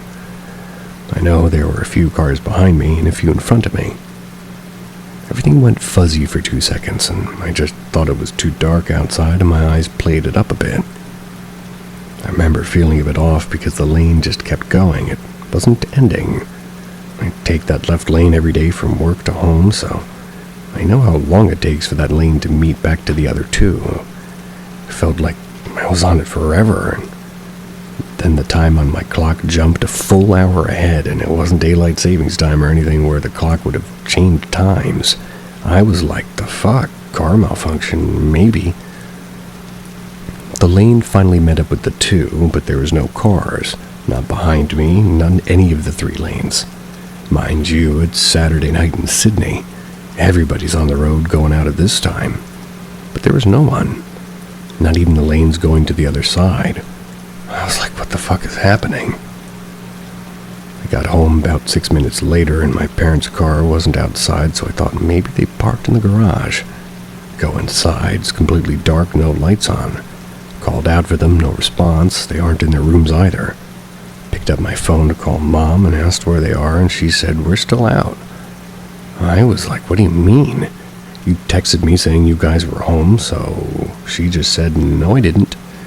Checked my phone, and there was no text. I went, oh, sorry. Hung up because I had no idea what the fuck just happened to me in the last 30 minutes or so. So did I like quantum jump or something?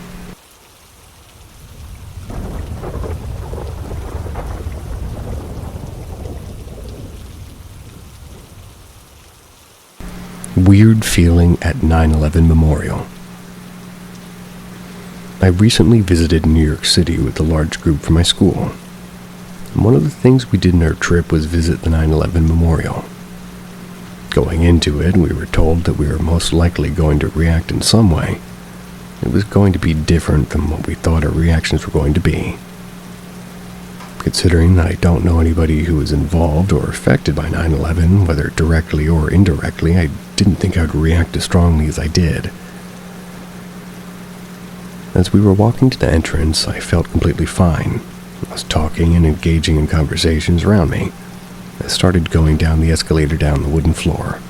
I started to feel off, and as soon as I stepped foot in the wood, I felt nauseous, disoriented, and sick.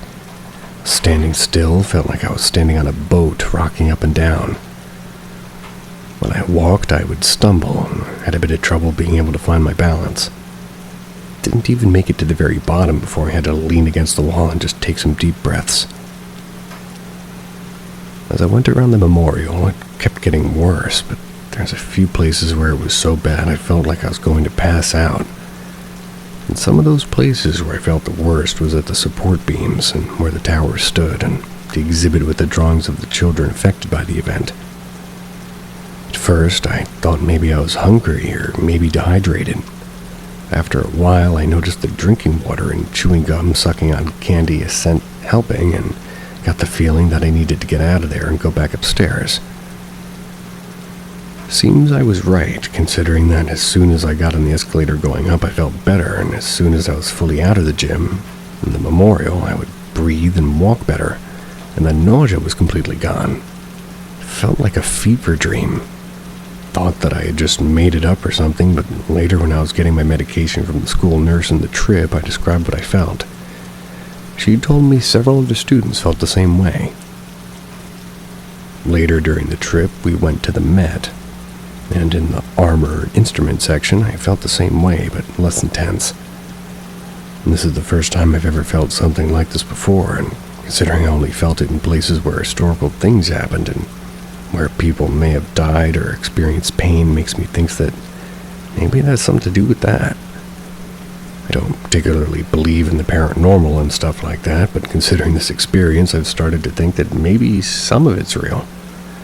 I've also been considering that it may be a reaction to the pollution in New York City, considering I come from somewhere a lot less polluted, and that has a lot less pollution.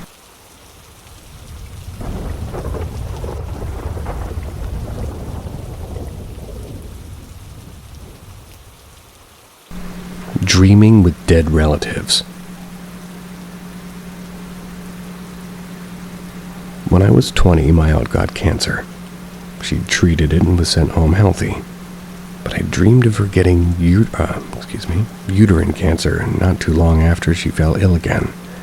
And when taken to the hospital, she got diagnosed with uterine cancer and had already propagated to her blood and bones, so not much to do about it.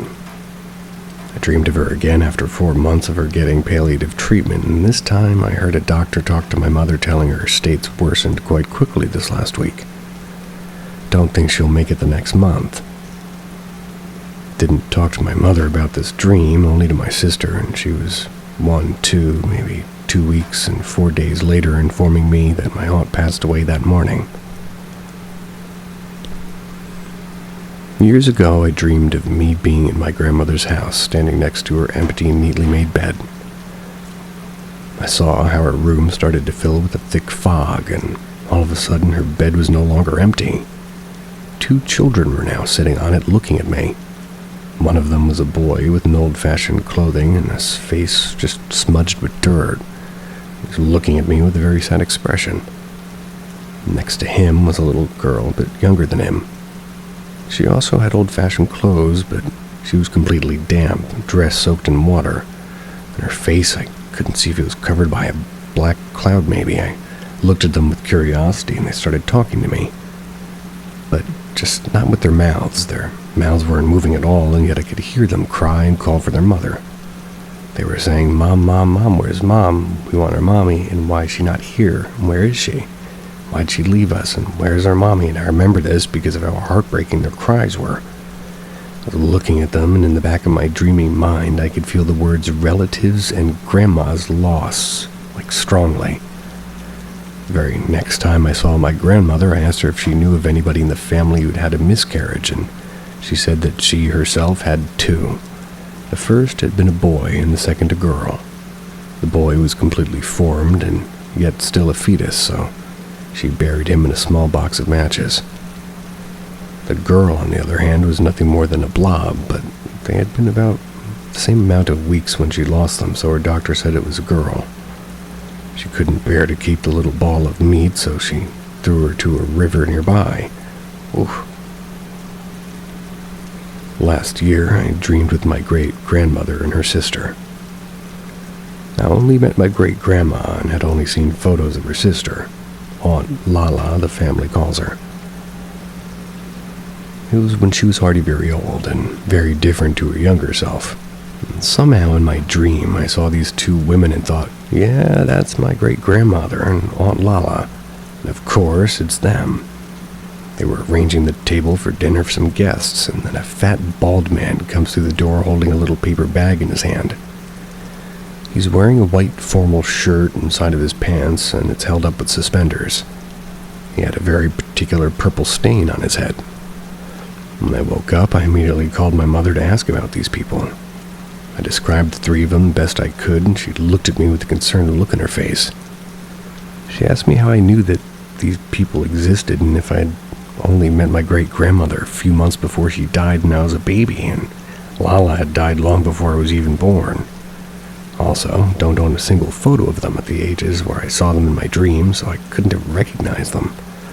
I shrugged. I guess it just turns out not only were they my grandma's mom and aunt, but the man who had died 8 years before I was born was my grandma's uncle who used to bring them candy, which was quite a luxury at the time in the zone that we lived in. Every time he visited them, too, he would transport the candies in a small paper bag. 4. A few weeks ago, I dreamed with Aunt Lala. She became a sort of guide in my dreams up to this point. We were both sitting on chairs, resting in silence, when out of nowhere she says, "We have a murderer in the family, you know. A son of mine, yes. One day, he decided he was going to kill his wife and daughter, and so he did. I woke up after that. Asked my sister. She also has a thing with dreams, but she dreams with the living and always about the future. She knew about this new information her dead relative had decided to suddenly drop on me. I wanted to confirm if it was real or fact, or if it was just a weird dream. To my surprise, when my sister heard the news, she was just as shocked as I was when I woke up. She said she had no idea, and maybe it was just a dream that happened to have Lala in it. Decided to drop the subject and stay with the answer my sister gave me. But this last Monday, I overheard my mom talking with her brother and say, yeah, very weird how the mind of a killer works. Do you remember Uncle something? Yeah, I do. He made Grandma Mary suffer. To what my mother replied, not just her, the entire family. Just imagine how terrible it must be to know that your own brother killed his daughter and wife in cold blood.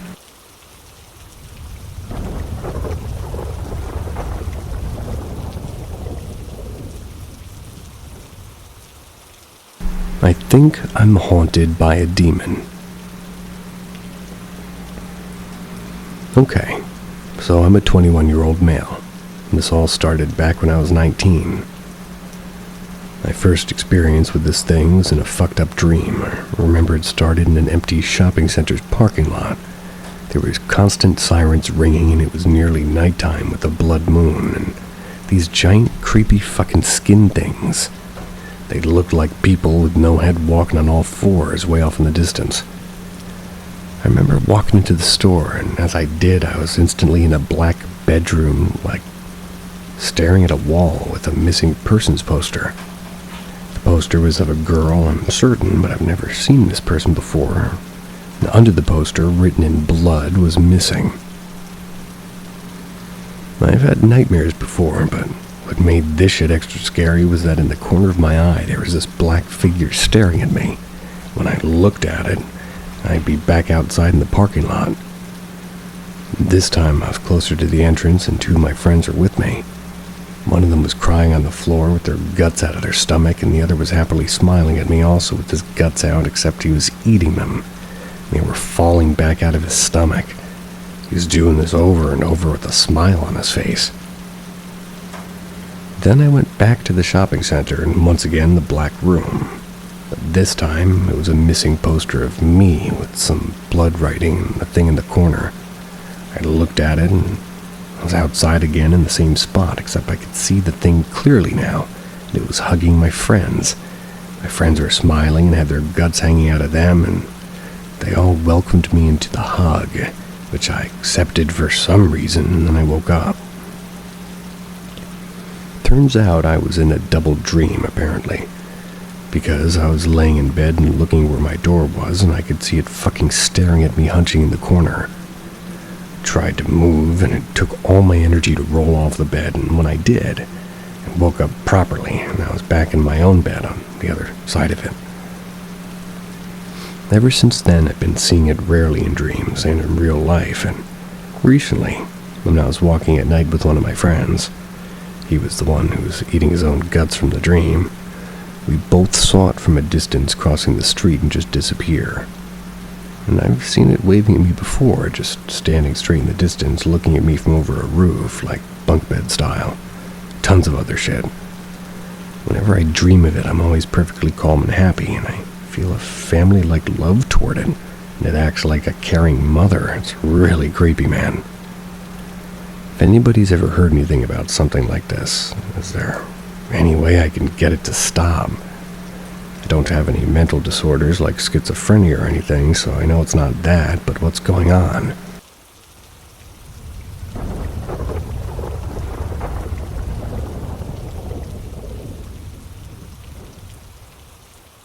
Haunted Home Depot. So I've worked with Home Depot for a number of years. The store I used to work at, I had quite a few weird experiences, as did a lot of other associates. The store doesn't have the happiest history to start with. Quite a few associates have died rather suddenly, and at least 2 by suicide that I know of. Not at the store, but I do wonder if any of that plays a part in it. I have a number of experiences to share, but I'll just share the ones that stick out the most. One of the more basic things that happened is things flying off the shelf at night. I've had a few people tell me that it happened to them, and one night I had that happen to me as well. I was at the end of an aisle, and I was straightening up. The store was closed, and nobody else was on my end of the building, and suddenly, at the end of the aisle, a bunch of brooms and other cleaning supplies just went flying off the shelf. Like a shadow figure has always been seen by a number of people in outside gardens at night. So I'm walking the department one night after closing. We were told to always check the aisles, make sure no one was hiding out. A few times I thought I would catch a glimpse of someone turning the corner of an aisle only to never be able to find anything there. And when I shared that with someone else who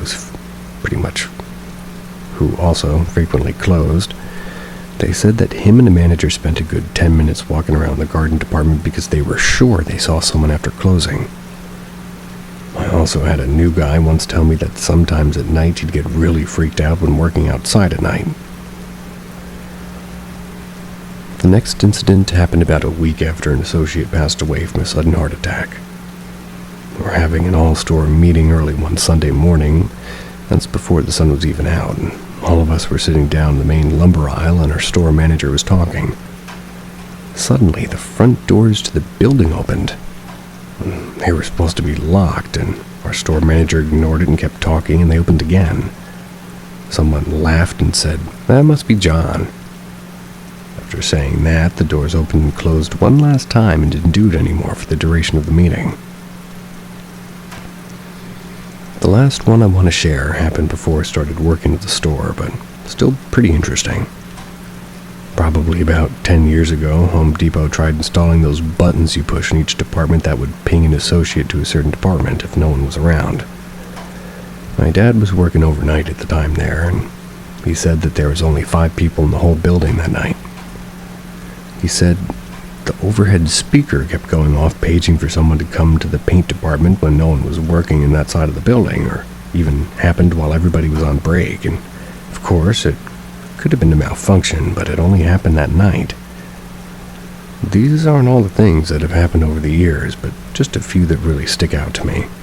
Don't know if all of them are paranormal, but I thought they were strange enough to share here. The store overall has a strange feeling. I've since moved to another store in another state, and the atmosphere is completely different. I haven't had anything even remotely strange happen there.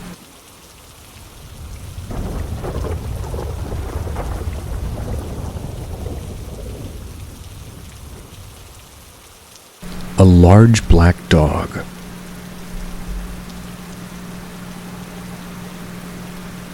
My dad used to be a truck driver. He used to train people from time to time. One night when traveling across the country on a long dark highway in the Midwest, he said he was really struggling to stay awake. His trainee had just went to the back of the truck to try to get a nap, and he was just trying to get their next stop to happen. He said that all of a sudden a huge black dog with glowing red eyes appeared in the middle of the road. It rushed toward his truck and literally passed through it. He said he sat there in silence and kept driving, trying to convince himself he was really tired and probably just seeing shit at that point. This is when the guy he was training gets up, sits down in the passenger seat without saying anything, lights a cigarette and just sits there for a minute. The guy then asked him, "Did you see that?" My dad just is like, "Yep, we're pulling over at the next truck stop." My dad always heard that seeing a large black dog like that when driving was an omen of death if you kept driving. And what's interesting is a friend of mine, her mom also had a similar experience when driving late at night, basically having no sleep, and she also pulled over to a truck stop and took a nap. Now onto my experience. It wasn't as grand as the other stories I heard are, but this morning I had a similar experience. Been working for 14 days straight, having been working 12-hour shifts all week, and last night I only got about 3 hours of sleep. I'm so tired I forgot to even grab my glasses before leaving.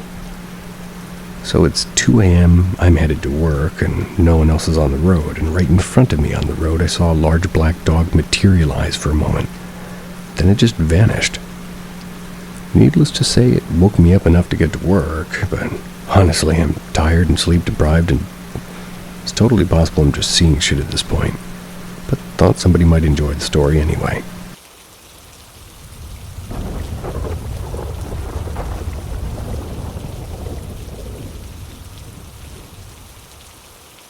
My encounters. I've had 2 encounters, at least I think they were, with the paranormal. Both were from when I was a lot younger. I'm 17 now, almost 18, and these were probably from when I was around 5 or 6. But these memories are super vivid, and some of the only memories I have from them. My first encounter was at an old house. 2-story house, 2 rooms downstairs, and what was the parents' room and what was my half-brother's room when he was there. This happened after my parents' divorce, but before my mom's work friend and her 2 sons moved in with us. So before the parents' bedroom, we had a hallway with a bathroom, and at the end was my half-brother's room. This was late at night, I think, and I remember the hallway being super dark. Maybe some light coming in from the patio window or something, but anyways. I was walking down the hall for whatever reason, and in the doorway was this floating figure. White dress, no face, at least that I can remember. No legs, but it had arms. I think it had hair. Possibly black, I don't know. It was just floating there. Just a white dress with a torso floating in the doorway. Little kid me didn't even register it for a few seconds, and when I did, I ran. Never saw it again. My second encounter was maybe when I was 6 or 7, maybe 8.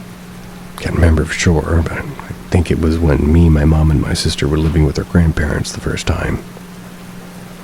My grandparents live in a small neighborhood, and at the end of the road there's a house, and the road continues to the left and then goes into one of those loop ends with houses around it. That house used to be my friend's house before he moved away. Can't remember when he did, but this happened after the house was vacant. Me, my sister, and my cousin were walking outside. I was looking into the side window of that house and saw a floating white dress again. It was very similar to the one I saw at our old house, but I feel like it was a different spirit. Can't say how, I just feel like it. But it was just staring at us from the window, floating up and down. I remember this one more vividly because my cousin saw it too. We both freaked the hell out, and she grabbed my sister and we ran back to my grandparents' house and just kind of stood in front of the TV panting and yelling about what we saw. I yelled about it for so long and so loud I was out of breath and almost passed out because I forgot to breathe. Now that I think about it, this one is quite possible that it could have been a squatter and we just saw it wrong. I think that house is still vacant now, and I might go look at it next time I visit my grandparents. Remember the window I saw the face in, too.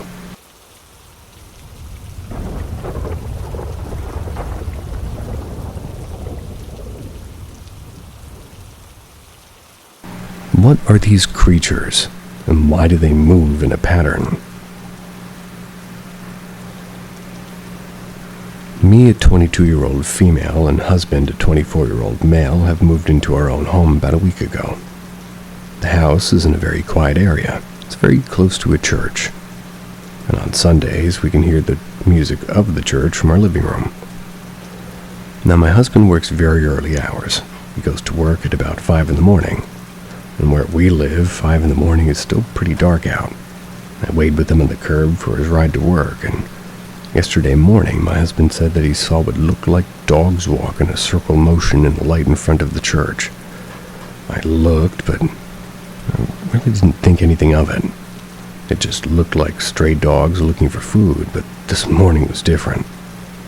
As we got outside, I realized the neighboring dogs, as well as my dog, were barking nonstop as if warning us of something. My dog especially kept almost pushing me back into the yard, but I dismissed her. That's when my husband saw the quote-unquote dogs again. At first, we only saw one of them, but quickly turned into 2, then 3, then 4, walking in a light in front of the church in an almost circular pattern with their noses pointed upwards. Thought it was strange, but I didn't try to lean into it too much until the biggest dog, and I'm 5 feet tall, and this dog's body would probably be the same height as just above my waist, till the biggest dog moved away from the circle, still in the light though, stared directly at us. Stared for a few seconds, then quickly moved toward a tree, and that quote-unquote dog walked past the tree, but what emerged from the other side of the tree wasn't a dog, but a black human-like figure, maybe 7 or 8 feet tall, staring directly at us. The figure also only stared at us for a few seconds before it went behind the tree, and the quote-unquote dog emerged from the other side, and went back to moving in a circle-like pattern. When my husband's ride finally arrived, the light shined on the dogs, and their eyes didn't reflect the light like most dogs' eyes do. Almost hollow, like their eyes are absorbing the light and not reflecting it. And I must mention, I did not really feel scared or threatened. I felt calm while my husband turned into a nervous wreck. What are these creatures? Can't find anything from the research I've done.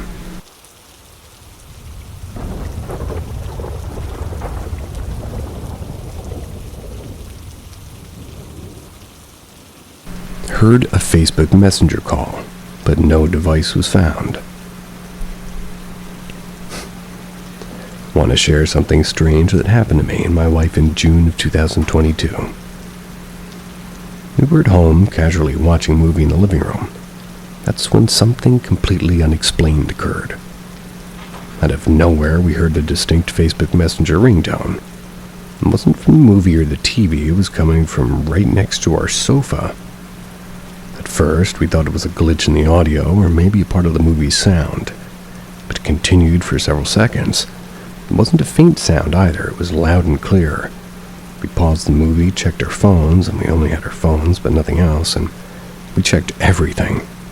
None of them had an incoming call or missed a message or any sign of activity. We even went through the app histories, checked notifications, and verified that Messenger wasn't even open on any of the devices. We thought that the sound could have come from our neighbor's apartment, but it was unlikely because the sound was so clear, and especially coming out from beside the sofa, and the apartment had a very thick wall. We could barely listen to any sound from there. We even moved furniture and checked behind the cushions, thinking maybe we had missed something, like a speaker or something. There was nothing. After about 10 seconds, the sound stopped just like a regular missed call. Didn't show up in any of the message logs, and we didn't hear it again. We were left feeling unsettled, and the experience didn't make sense. We couldn't come up with a logical explanation.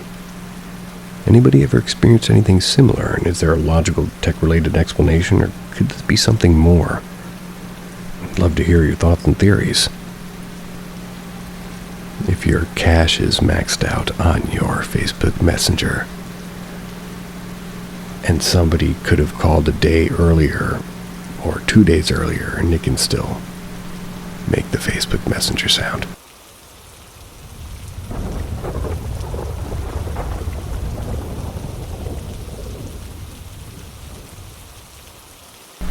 I saw something on the side of the road. It was eating a dead dog or a dead goat. I really wish I took a picture to ensure that I'm not making this up. But the bus immediately left, and this is not fiction. I'm not crazy, and I swear to God that I know what I saw, and it gave me nightmares. Instantly, this experience reverted me back to that little kid who was afraid of going out at night because of all the stories his family told him. So let me explain. I'm a first-year college student. Every weekend I go home to my hometown, which is maybe 2 hours away by bus from the city. That's the city that I attend university in. That way I can spend time with my family and not get homesick. I spent the entire bus ride watching movies on my phone because I was bored.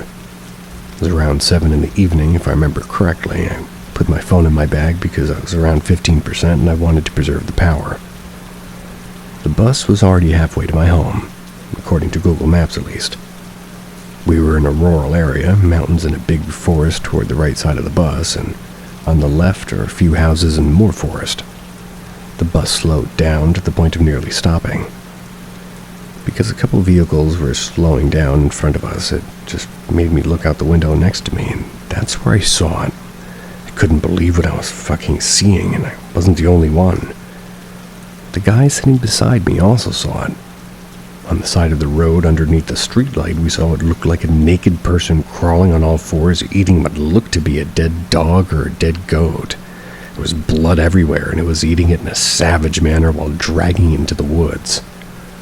I immediately got out my phone to take a picture, but the bus was already speeding up and I couldn't see it anymore. What the hell did I just see? It looked human. The scariest part's just how it looked like my grandmother's description from her stories. Skin black as coal, wild unkempt hair, eyes that glowed in the dark when faced with light. I turned to the guy sitting beside me and told me to never speak of it ever again, and why? Every time I think back to it, I'm reminded of the stories they used to tell us as kids. Stories from our folklore about man-eating evil monsters that hunted at night. We call them aswang. Humans by day, but hunt for children and pregnant women at night. Shapeshifters that can turn into animals to fool people. Some steal corpses and replace them with banana stalks, while others have wings and fly atop roofs to make their long tongues to suck blood. I heard stories about this a lot because a lot of my older family have encountered these bastards before. My grandma snuck inside their house during a power outage and tried to hurt my newborn aunt. She saw it crawling on the ceiling. What the fuck? My grandpa got out his 1911 and scared it away. My aunt, who lives in the mountains, said that one of them was climbing on the top of a roof.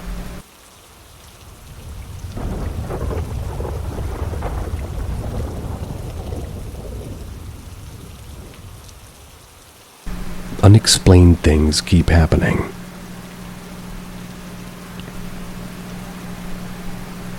Growing up for 24 years straight, I've not experienced really one paranormal encounter. That was until 2 months ago, where out of nowhere, random handprints will keep appearing on the windshields of my car that's not mine or anybody that's been in my car. I'll wipe and clean it, but the next day a new one that was 100% not there before would pop up in a different size. The size was never consistent. Sometimes it was handprints, sometimes it was like somebody left scribbled fingerprints on my windshield. The prints were always from the inside, not the outside, and I always made sure my car's locked and also parked my car inside the garage. Here are more unexplained encounters. 3 weeks ago, I'm at the park. And I'm with my mom. Just the two of us in the car at 11 p.m. There was no one there but us. She stayed on the phone speaking with her friends whilst I slept. Hour goes by, and as I get ready to reverse my car and leave, I realize the back windshield was all foggy. Somebody left scribbled like fingerprints on the left side of the back windshield from the inside, and it seemed as if somebody was playing with the foggy window. I drove home immediately. Told my mom about it, and she said, "No wonder why I keep talking on my phone. I thought I saw a figure walk past her car, so I quickly got up, but there's no one." Chills. A week ago, as I drove into the driveway, randomly the hazard lights turned on by themselves. My hand was nowhere near the red button for it to magically turn on by itself. And tonight, I parked my car at the nearest chemist to buy some Band-Aids. Got back into the car, left hand resting on the passenger seat, right hand on the steering wheel. And magically, the windscreen wipers turned on by itself. No other explanation for what could have been strong enough to pull that control stalk down. It's not the driver, being me, pulling it from the wipers to turn on, and eerily, when I pull the control stalk up to turn off, it confirms to me that something really did pull it down for the wipers to even activate. I could have just had hazard lights, maybe something wrong with my car and I need to get it fixed, but wiper situation makes me think it's something more paranormal. What I'm wondering is why all these weird encounters keep happening to me, especially when these unexplainable things that never happened before are truly so random and abnormal land. Wish it would just go away. If anybody can debunk this and say I'm probably just reaching and thinking too much, I'd like to hear your thoughts.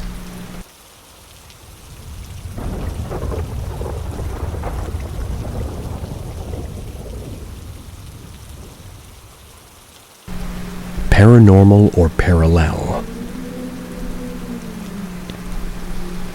This incident happened some years ago. I believe it was 2014. I don't know why it still bothers me every now and then. Maybe for the fact that I haven't got any understanding of what happened, how or why. And if there's anybody who's experienced anything similar to this, please feel free to share. Well, like I stated, in 2014, my boyfriend purchased this huge mobile home, which had coming handy being the fact that we had been kind of homeless at the time. Our beautiful daughter had been 3 at the time, and we were grateful for our new home. The mobile home consisted of a small kitchen, a dining area which opened into a bed which was behind the driver's seat, and then there was another bed toward the back where there was also a small bathroom, a sink, and even a small shower.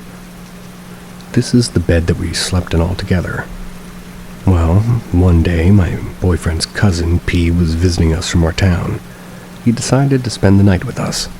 We offered him the pull-out bed near the front, and he loved the ladies, so I invited my girlfriend T over to meet him. They hit it off. We had some drinks, and we all decided to go to bed around 7. My girlfriend T decided to sleep with P in the pull-out bed up front, but she had to work around 10 a.m., so they both sleep pretty quickly. My boyfriend and her daughter were already fast asleep too, so the only one left awake was me. I wasn't quite ready to turn in just yet. Left to go up the street quickly to grab some cigarettes from the corner store that was just a block away. When I returned, everyone was still knocked out, so I quickly smoked my cigarette, then quietly crawled into the bed with my daughter and boyfriend. Now this is where it gets weird. I must have woke up around 11 or 12, and I couldn't believe that I was in the pull-out bed up in the front. P, what the fuck? P was a pretty big guy, and he looked as confused as I did. How the hell did I end up in the bed with him? And also, I was on the other side of him near the window, nestled down in the covers. My boyfriend gave me a sly look, but he knows that's not the way I get down, and I don't understand what happened. I know I got into bed with my family. Why would I get into bed with my friend and her date? It wouldn't happen. I never sleptwalked in my life either. In broad daylight? Didn't go to the restroom, sleepily crawl into the wrong bed either, so later on I called my girlfriend T, who was at work, and I asked her where I was when she left for work around 9ish. She said I was in the bed with my family. So whatever happened had to occur between the time she left and when I woke up around 11 something, but what? Still have no explanations, and it still creeps me out to this day. Thoughts?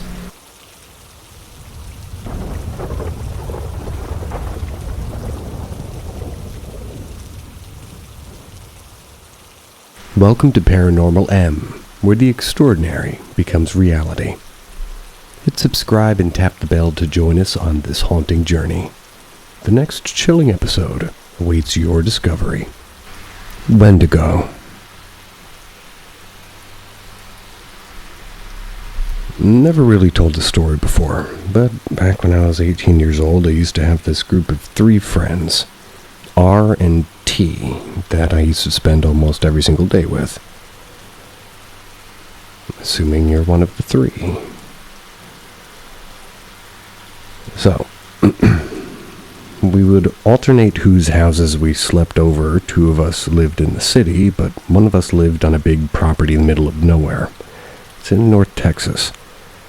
This property was surrounded by farms and a forested area. We would typically end up sleeping over at R's house because we enjoyed making campfires, generally exploring at night.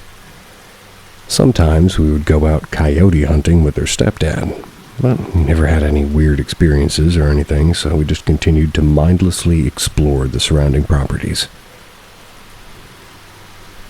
One night we decided to go coyote hunting, like we had multiple times before. We went out with both R and T and R's stepdad, stepsister, who was 11 at the time, their mother, and everything was normal. We were in a little wooded area, and I was kind of far behind everybody. I was with the stepsister at this point, so we both just were hanging out, probably 15-20 feet behind everyone else. And all of a sudden, I got the worst feeling. It was like I was in immediate danger. I got a very strong feeling that I should turn around. I turned around, and there's this almost humanoid-looking figure standing about 20 feet away from us, and it looks like it's crouching. Then I see it stand straight, and it looks like it's 6-7 feet tall, and I start to panic. Still, I don't really want to freak out the kids, so I continue to look at it and walk backward toward the group of people that were there with me. I bump into R, whose property it was on, and say, "What the fuck is that thing?" My friend turns around, gets a little bit of panic on their face, and says that we need to go back right now at this point. The little sister is freaking out, so I'm trying to console her. Turn around, and it's gone. So we get the group together, and we start quickly walking back the almost mile walk home on the way back. When we told the other friend what was going on, he said that he thought it was a Wendigo. I had a horrible eerie feeling for the rest of the night. Wasn't able to fall asleep and still get a very eerie feeling thinking about that night in general. Done a lot of research since then, and I haven't been able to find anything about Wendigos in North Texas. I'm 21 years old now, and I can still picture it like it happened yesterday. I have no idea what it was that I saw.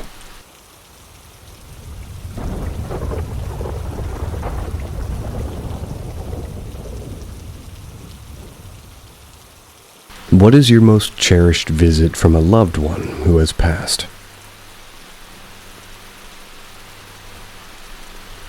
Mine was from my boyfriend who had passed away in 2022. From the moment he passed, I wasn't with him, but at 4:45 a.m., something in the world shifted, and I immediately knew that he had passed. I wrote a text to a friend saying that I knew he had passed. From that moment on, and for the next 8 months, I could feel his presence. When I cried, I could feel his arms around me, and I wished somebody would walk behind me, but there'd be no visible being there. I knew it was him walking behind me, just keeping me safe. Around the 8th month, I decided that he needed to go. As much as I wanted him to stay, he needed to move on to the next level of his spiritual journey. I was awake very early and sitting outside listening to songs that we used to love. I played a very extra sentimental song, and in my head I spoke to him, and I said I was grateful that he came to me and comforted me when I was so needing him. But it was time for him to move on. Closed my eyes and listened for the words of the song that had meant so much to us in our youth, and again when we reconnected later in life. The song ended and I opened my eyes. There was a dragonfly flying around me. Before he died, and he knew he was dying, he told me that he'd come back to me as a dragonfly, and that he'd visit me in this form. I watched for the dragonfly flit here and flit there, and it settled on the table for a few seconds. And then it was off into the early morning breeze. I still sometimes feel him near me when I'm sad and having a hard time, but I no longer feel like he's with me every waking moment like he was in the past.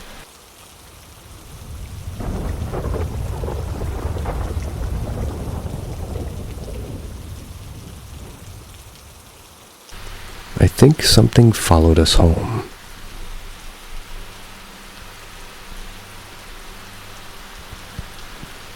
One night during summer break a few years ago, my sister and I went to a bonfire at a friend's house.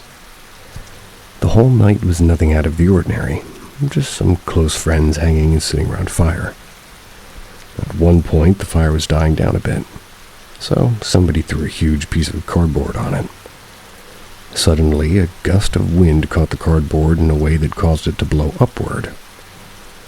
I remember looking at the cardboard to make sure it wasn't about to blow toward me when I noticed that the fire was burning holes that distinctively looked like eyes and a mouth with fire coming out of it. I felt silly, but the way it looked when it burned made me feel uneasy. It started to get late, so I decided it was time to drive home. I was on the last road before I got to my house when my sister and I were talking. She asked me if I noticed the creepy way that the cardboard burned in the fire. Not long after that, I remember seeing something from the corner of my eye that looked like it was running toward my car tire. I know I wasn't seeing things because my sister gasped. I ran off the road to avoid what I assume was an animal that was feeling brave or suicidal. We looked out of the windows to see what was there, and there was nothing. No sign of anything. The road we were on didn't give any animals any hiding spots or woods nearby to run into. This freaked me out a little bit, but I could see my house, so I shook it off and pulled into the driveway. I'll never be able to understand what happened when I pulled into that driveway, truly. I've never felt primal fear like I did at that moment either. Everything inside of me was screaming at me not to walk up to my own house. It felt so silly. I've lived in this house for years up until that point. I realized I wasn't crazy when my sister asked me if I felt it too. I looked over and I could see the terror in her eyes. I couldn't see anything outside, but I could feel evil watching us. We sat in the car and tried to play it cool and tell her how crazy we were being and that we needed to go inside. Suddenly, the lights in my car turned on. I lied. I told my sister that I opened my car door a little bit. Caused the lights to turn on, but it was a lie. And at this point, I was panicking but trying to play it off to keep my sister calm. We finally get out of the car, and for the first time in our adult lives, we clung to each other like scared children and made our way toward the house. A little bit of backstory. The house in this story has a front porch light that had been out for over a year, but sometimes we would accidentally flip the switch that turns the light on and forget about it since the light didn't work anyway. And that night as we were walking up to the house, the light turned on and started flickering. It's never done that. Pushed through our fear and kept going. Made it to the front steps, and as soon as I hit the first step, my phone started playing music on full blast. Turned off my music before I got out of the car. Felt like whatever was in front of my house was tormenting us. It wanted to make itself known, and we felt all of it. Walking on that porch into my front door was only a couple of steps maybe, but that night it felt so long. I remember feeling terrified to the point of illness, wanted to throw up, I wanted to cry, but all I could do was keep my eyes on my front door and walk. I couldn't see it, but I know what I felt was like this one specific area of my porch. Sister was closest to that spot. She later told me about how she could feel something against her as we walked together into the house. Strangest thing was as soon as we walked through the porch and into the house, I immediately felt better. The fear and the feeling of eyes on me and evil just vanished. Everything felt normal. The porch never felt malicious again after that night. And the light never turned back on. I don't know what was on my porch that night, but I know it wasn't good.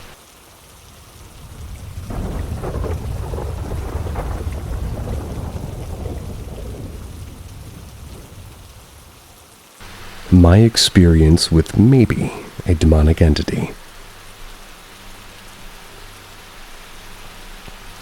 I've never shared this before, but for some reason I feel like now's a good time.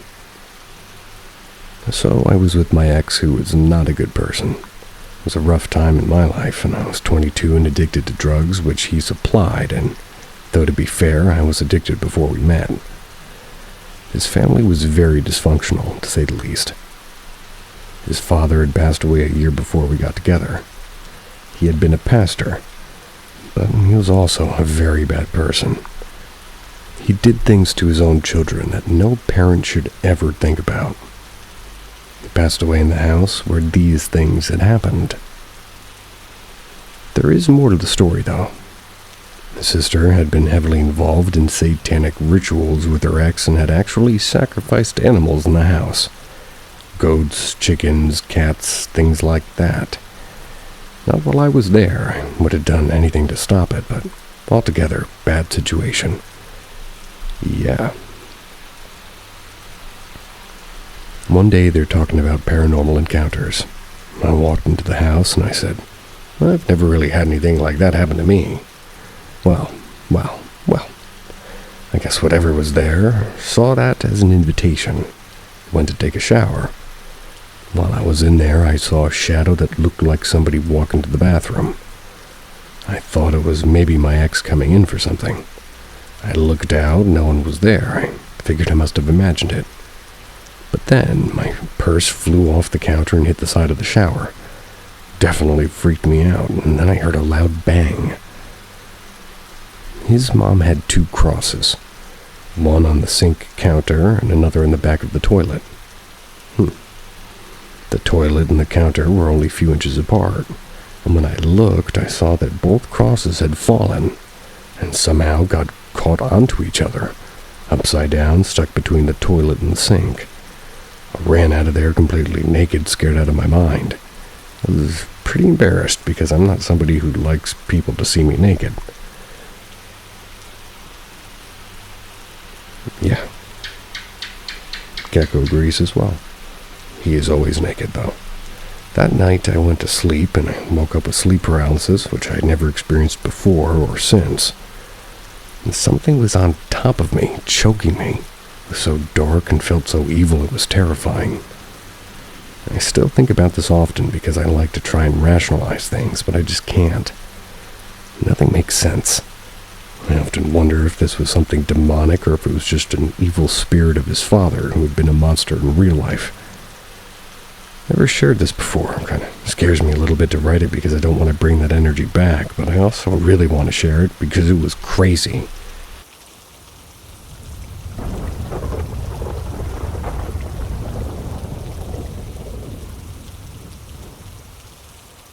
A haunting by a man who tormented my kids. When my kids were 4 and 9, we moved into a house that was haunted. I could feel the negative energy everywhere in that house, but mostly my kids' room. Once, right at 4 a.m., my 9-year-old son shook me awake. I was standing there crying and shaking, or I suppose he was. It took me about 10 minutes to tell what it was that was wrong exactly. When he finally told me what was wrong, he told me scared me to death. He said while he was sleeping, he woke up because he felt his comforter at his feet being pulled up and down, and when he looked, the comforter ripped off of him and flew across the room. I had him get into bed with me for the night, but after that night, this ghost tormented and scared my kids every day and night. My kids were able to see, hear, and feel him. Turns out that it was an old man. He literally pushed my 4-year-old off the top bunk of the bed. And these occurrences happened every day. It was terrifying because there was nothing I could do to protect them. Every day they went to school. I was home alone, and I would close the bedroom door and put on music. That way I wouldn't hear noises, as this ghost liked to walk around and move things. One day while the kids were at school with their bedroom door closed and the music on, I went outside for 2 minutes, and when I came back in, the music was shut off and their bedroom door was open. No one had been in there besides me. And one day, my son, who was 4, in the shower, and he started screaming. So, of course, I ran in there, and he was crouched down, crying, staring up at something. One night, he was crying in bed before everything had really started. When I went in and asked him what was wrong, he said he didn't want to share his bed with anyone. I told him there's no one else in his bed, and he pointed. He said there's a man right there. And one day, only my other son, who was 9, we were home, and I saw the curtains being pulled back and forth in my kid's bedroom. So I went in to tell my son to stop playing with the curtains. But he was sitting across the room watching TV. One night I went grocery shopping, and when I got back, no one was home, as my ex-husband had taken the kids out. Well, I pulled right up in front of my house, and a really, really bright light was flashing inside the living room. I just thought somebody left the TV on. When I opened the door, the light stopped, and it was pitch black dark in there. Nothing was on. My kids went to the bathroom with the bathroom door open for years, even after moving. It's because this old man would flush the toilet all the time and that they were using it. Or while they were using it. Rude. We had the TAPS team come and do an investigation. Try to get some advice on how to get this old man to leave. And they did catch some EVPs of him talking back to them. He even said, "I'm dead." They unfortunately couldn't really catch anything on video because both of their video cameras went dead and the batteries from them immediately drained, even though they charged both cameras fully before coming. I never was able to get this man to leave, but we did move, and luckily he didn't follow us. I didn't know that spirits knew that they were dead until that particular EVP.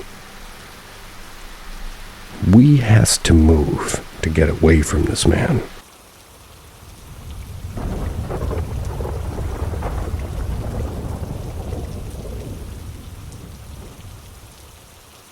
Something in the graveyard.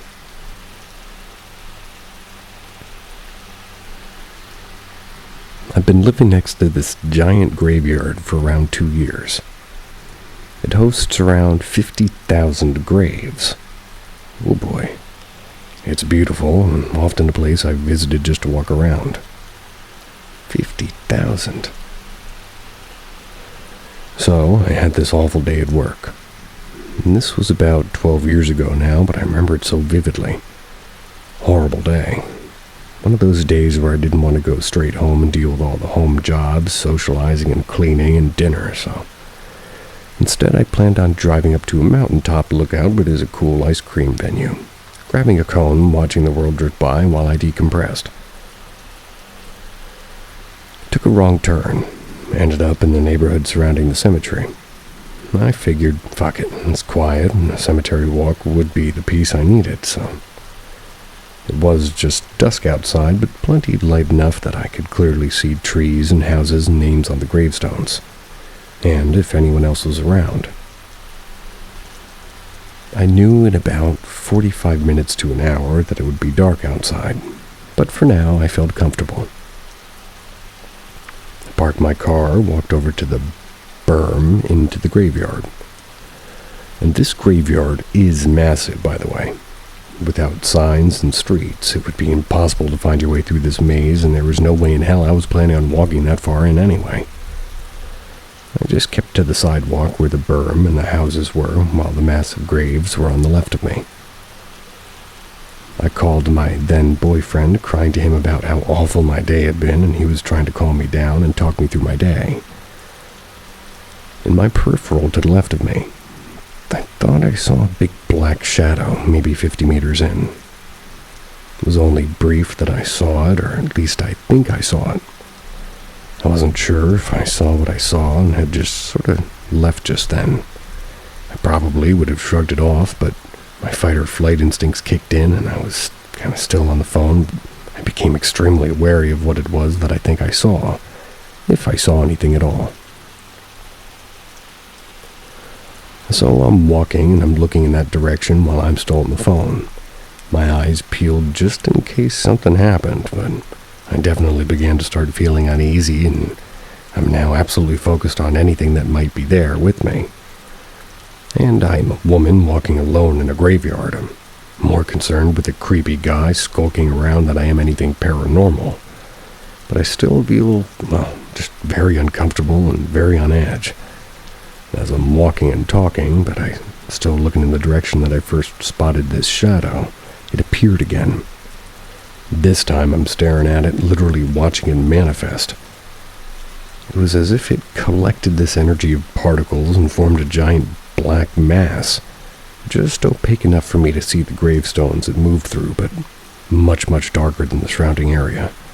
It was quite tall, much taller than the average human with no arms or legs. Just a moving black mass.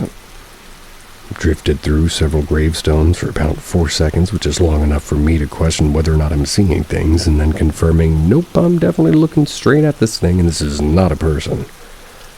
It was maybe a little closer than I saw it the first time. Not by much, maybe 40 meters now. 4 seconds is a really long time to see something and watch it move. I just stared at it, and I think I stopped talking on the phone completely. I don't remember what I thought at the time, other than the confirmation to myself that I'm seeing something real. Then, as quickly as it appeared, it had vanished, like a fog dissipating again. Instantly, I got this image in my head that the next time I saw it, it would be right in my face. Quickly told my boyfriend I would see him at home. Turned, hurriedly walked to the car, and left. I just feel like maybe something was looking out for me and sending me a warning that whatever that thing was, it did not have good intentions and I needed to leave. Or you just needed to leave. I don't remember being very scared when I was driving. I don't feel like anything followed me or was in the car with me. Definitely snapped me out of whatever mood I was in that day, though. When I got home, I told my boyfriend what happened immediately. Shrugged it off, saying it must have been me hallucinating since I was super emotional. I was really irritated at that response, and I know what I saw. I'm usually really calm and rational, so there's no way that I just got so carried away with my emotions that I started seeing things. That felt so unreasonable of a response to me and kind of invalidating. I lived with my uncle at the time and told him what happened and how I was really disappointed with my boyfriend's response. And that's when he suggested that maybe I saw something because I was emotional and vulnerable. Maybe my walls were down and it was drawn to me. The more I think about the incident, the more it just feels right. I think whatever it was seemed curious about me. Maybe I did have my walls down, I don't know, but I don't think that whatever it was had good intentions. I'm just glad to not have any lingering experiences with whatever that was. It's been so many years, and I remember it so vividly, and I'm pretty much racking my brain wondering what the hell that thing was. I've even considered talking with psychics about it just to hear what their opinions are. Not that I'm particularly schooled on psychics, but I think you're barking up the wrong tree there.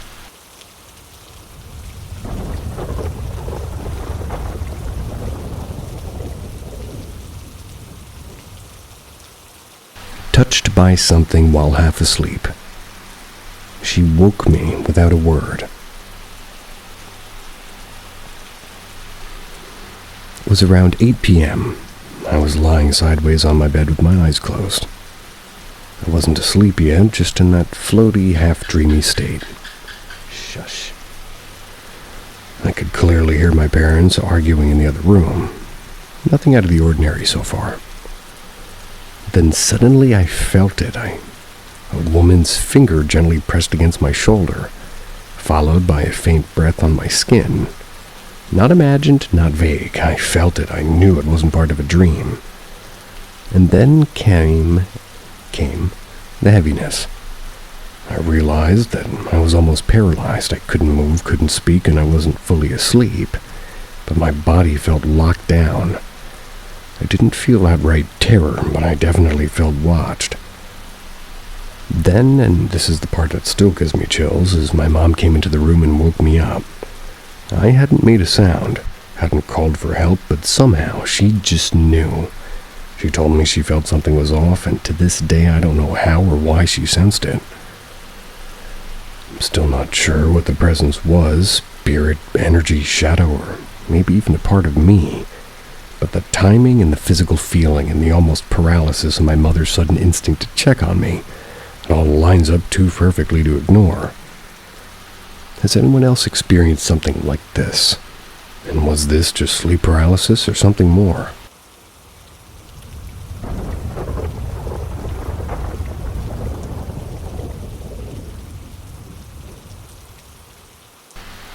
I don't know what happened.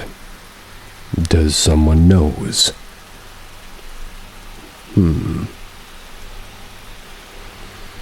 Well, what happened is that last night I was alone with my mother, and I lived with my father, my brother, and my sister. In my house, I'm the youngest, so nobody would believe me if I told them about this.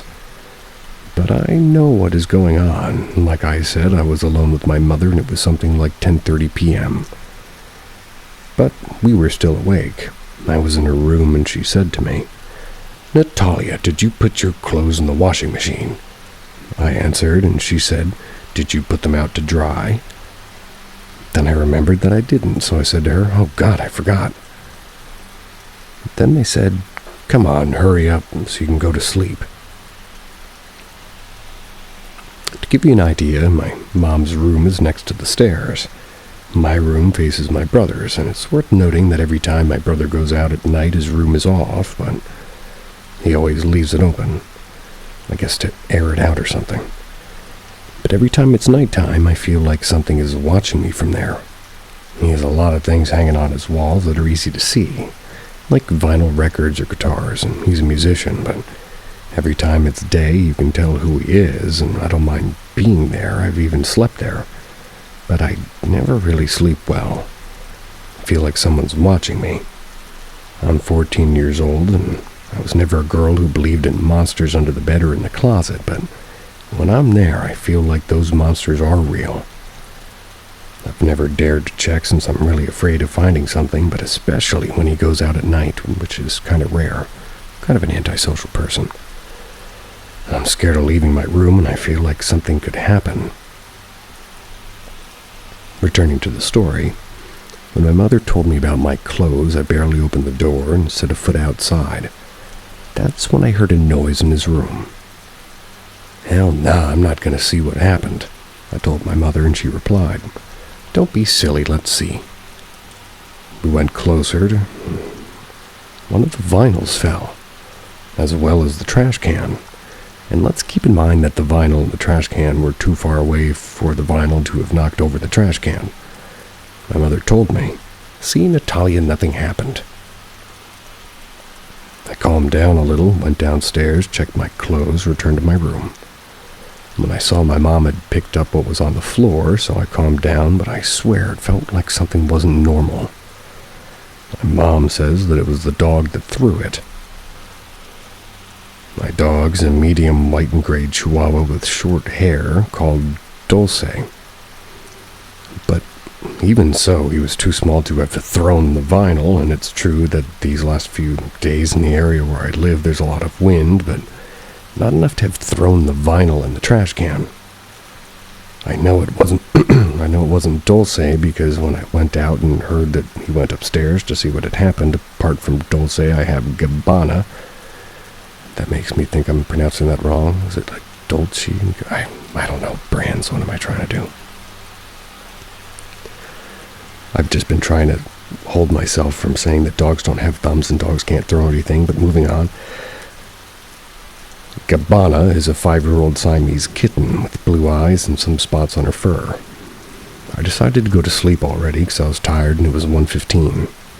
Since I finished my chapter of my series, my boyfriend was at a party, so he was telling me some things when I went to sleep at exactly 5 a.m. A horrible sound began to sound, and it woke up my entire house. Seconds passed before we realized that it was my cat. That was making a noise as if it was fighting something. When we woke up, we ran to see my cat, and I share a room with my sister. She's the oldest of my siblings, so many times she's the most mature to react to these types of situations or to analyze them. But not even she knew what it could be. Despite not having any clues, I knew that this had something to do with what happened in my brother's room.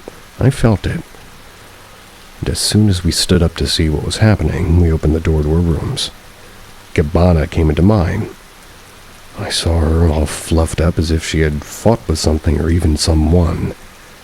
And as soon as the whole mess ended, when we saw the floor where my cat had urinated, sometimes when she defends herself or feels uncomfortable, she urinates to keep the other person away. Me too. But this time she was supposedly alone, right?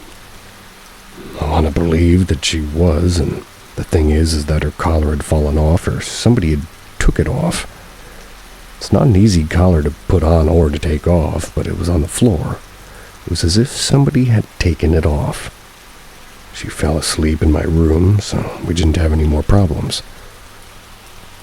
Another detail that I forgot to mention is that when my cat arrived, she was wet, but not like she had fallen into the pool, more like she had been licked. We thought maybe she fought with an animal, but we inspected well. For my cat to have made a noise like that, it could only be another cat, or something bigger. My mom inspected my house, and she said she didn't find anything. And as soon as all of this was over, my sister told her boyfriend, and her boyfriend is someone relaxed. He works as a bartender, so he leaves work late. That's why he was able to answer when she sent him the audio. Sure, she fought with the goblin, said her boyfriend. My sister answered, I don't know, it was an animal or if it was something paranormal. But I heard the word paranormal. I decided to tell my sister what happened before. She thought it was the wind, but we were already scared, so we closed the door and went to sleep. It's already 1 p.m. and nothing else has happened. But I'll keep you informed if anything else happens.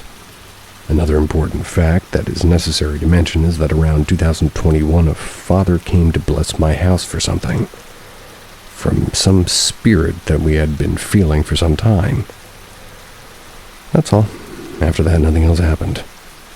But now I say goodbye. If anybody knows what could have happened, please tell me. And if you have a dog with thumbs, please tell me.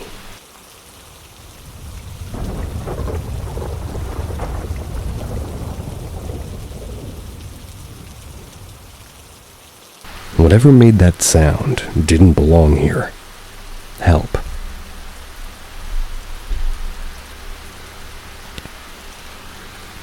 My fiancé and I were sitting outside around a fire pit. It was around 2 or 3 a.m. It was quiet and peaceful.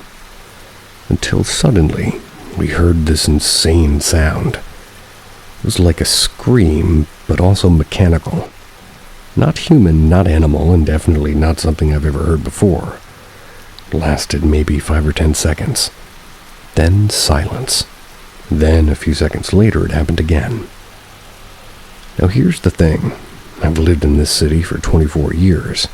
My childhood home was also just down the road from the train tracks. I've grown up hearing every possible train sound, and this wasn't a train.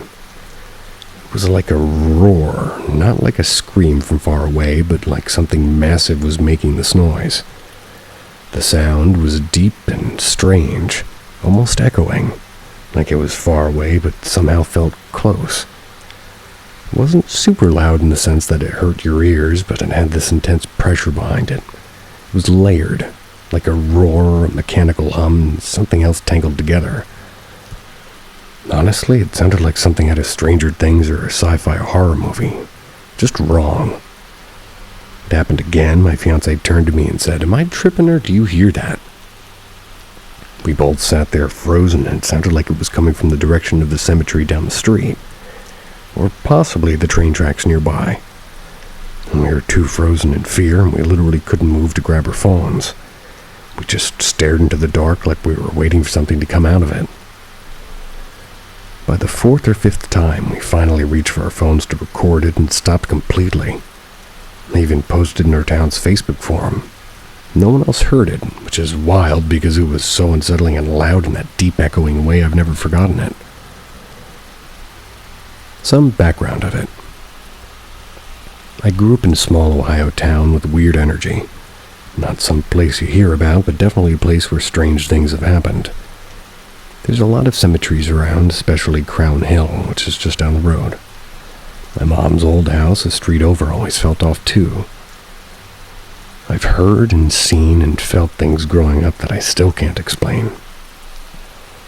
The house my fiancé and I were living at the time of this particular noise had its own weird feeling. You'd hear phantom footsteps and things falling off shelves for no reason. And one night my fiancé turned on the Xbox, sat down, and it shut off. He did it again, and it shut off again. I even went in, and I was the skeptical one, and tested it. Stood there for a minute, then sat down, it shut off. It was like something was playing a game with us. It happened 5 times in a row before suddenly going back to normal. One night a large cardboard box moved on its own with a loud thud, like it had been pushed. It was around 11 p.m., and her daughter was asleep in the other room, and we were honestly about to grab her and leave. A few months later, our house burned down. I had only left for 30 minutes with my daughter, and the fire investigation ruled out electrical causes and any sign of foul play. It was ruled as undetermined and unexplainable. 2 quick things about the noise is, as well as trains, there's also, I forget what the name is, but there's a manual kind and then an automatic kind where you can put this cart on the train tracks, and usually they're not used very often, and they make really, really screechy sounds. Imagine those cartoons where you see, like Wile E. Coyote getting on the train tracks and moving that thing up and down with his hand. One of those things. Just from my experience, they sound kind of like that noise you're talking about. But Ohio is kind of creepy. All of it.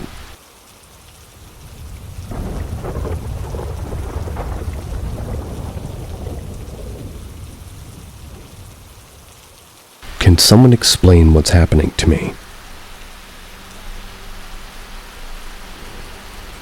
For context, I'm a 26-year-old male living in Washington State. I've had paranormal experiences since I was little, most of them scary. I've even seen a UFO at one point. And no, I have no history of schizophrenia or anything like that.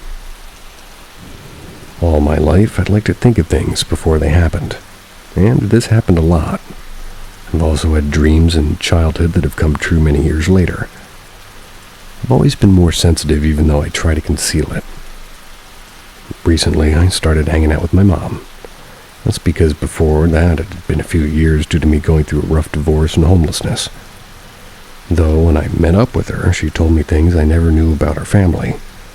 Like how she, my grandma, and my grandma's grandma, how they all have had psychic abilities. My mom has had many accurate dreams about natural disasters and earthquakes. People seem to just spill their guts to her, like random people.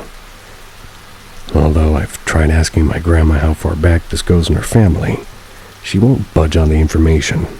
Don't know why. And on top of all that, days where I met with my mom up again until now, and I've seen 1111 and 111 multiple times, like daily, to the point where it has no business appearing that much. At the same time, it started happening to her too, and since we've been even had some same thoughts. Not to mention, we both have the same gut feeling about the same thing at the same time, despite not seeing each other for years, and not seeing each other until now when she told me about it and I was able to make the connection. We both also had hummingbirds come really close to us at our houses. Now don't burn me. I am a Christian, she is too, so you can imagine how confused I am. But at the end of the day, I seek the truth, so what the hell is happening to us? For one, hummingbirds like ya.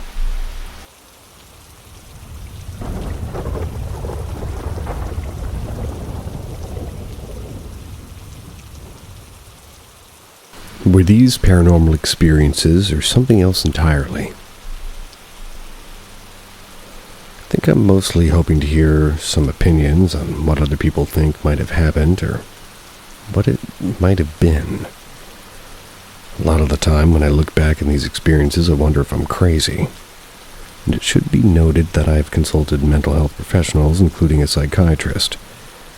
And whilst none of them can explain it, they don't seem to think that I was hallucinating or experiencing a break from reality. All of these particular experiences stopped when we moved from that house when I was 15. The house was not particularly old, and there's just a handful of some of the weird things that happened, though. Whilst all of this stopped after moving, I do still have strange and unexplainable experiences, but much less frequently. One of my earliest memories, I would have been 3 years old. It's of me waking up during the night. And like most kids that age, I was afraid and wanted to climb into my parents' bed. There was a baby gate at the door of my room, but I was able to climb over it. Directly to the left of my room were the stairs. There were regular steps going down, and then a large square step followed by a triangular-shaped step as the stairs pivoted around the corner. There was a large window directly above those steps that would let some moonlight in. That was the only source of light. As my feet hit the ground on the other side of the gate, I heard a very deep, gravelly voice snap at me. It told me that I was going to get in trouble, and that I needed to go back into my room.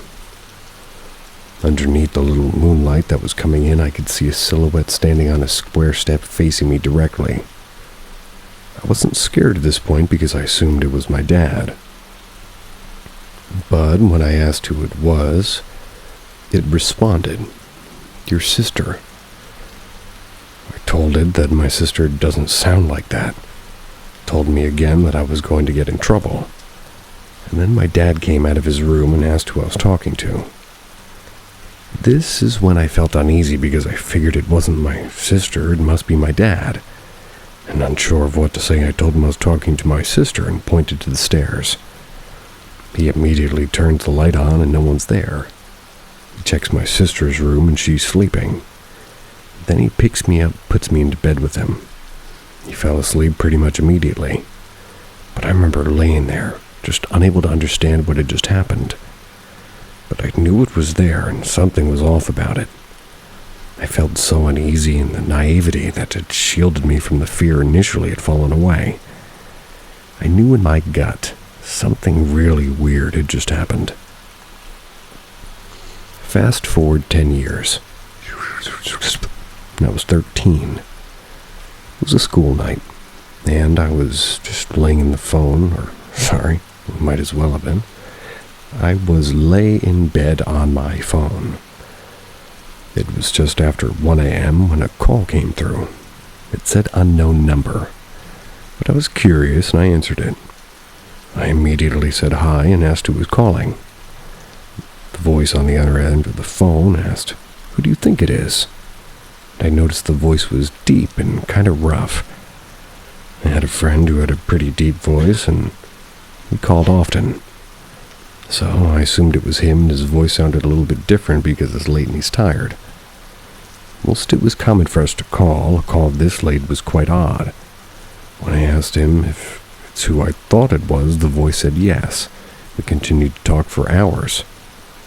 I was convinced I was talking to my friend, and sometime around 4:30 a.m. the call suddenly drops. Thinking I had accidentally ended a call, I just tried to call my friend back. When he answered, he was startled from being just awakened so abruptly at such an odd hour and asking me what was wrong and if something had happened. I told him I was just calling back because our call dropped. He told me he had been asleep all night and had not called me.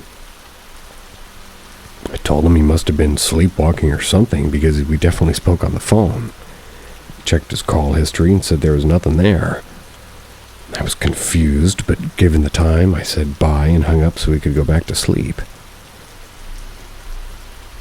After hanging up, I checked my own call logs. I saw there was no history of that phone call at all.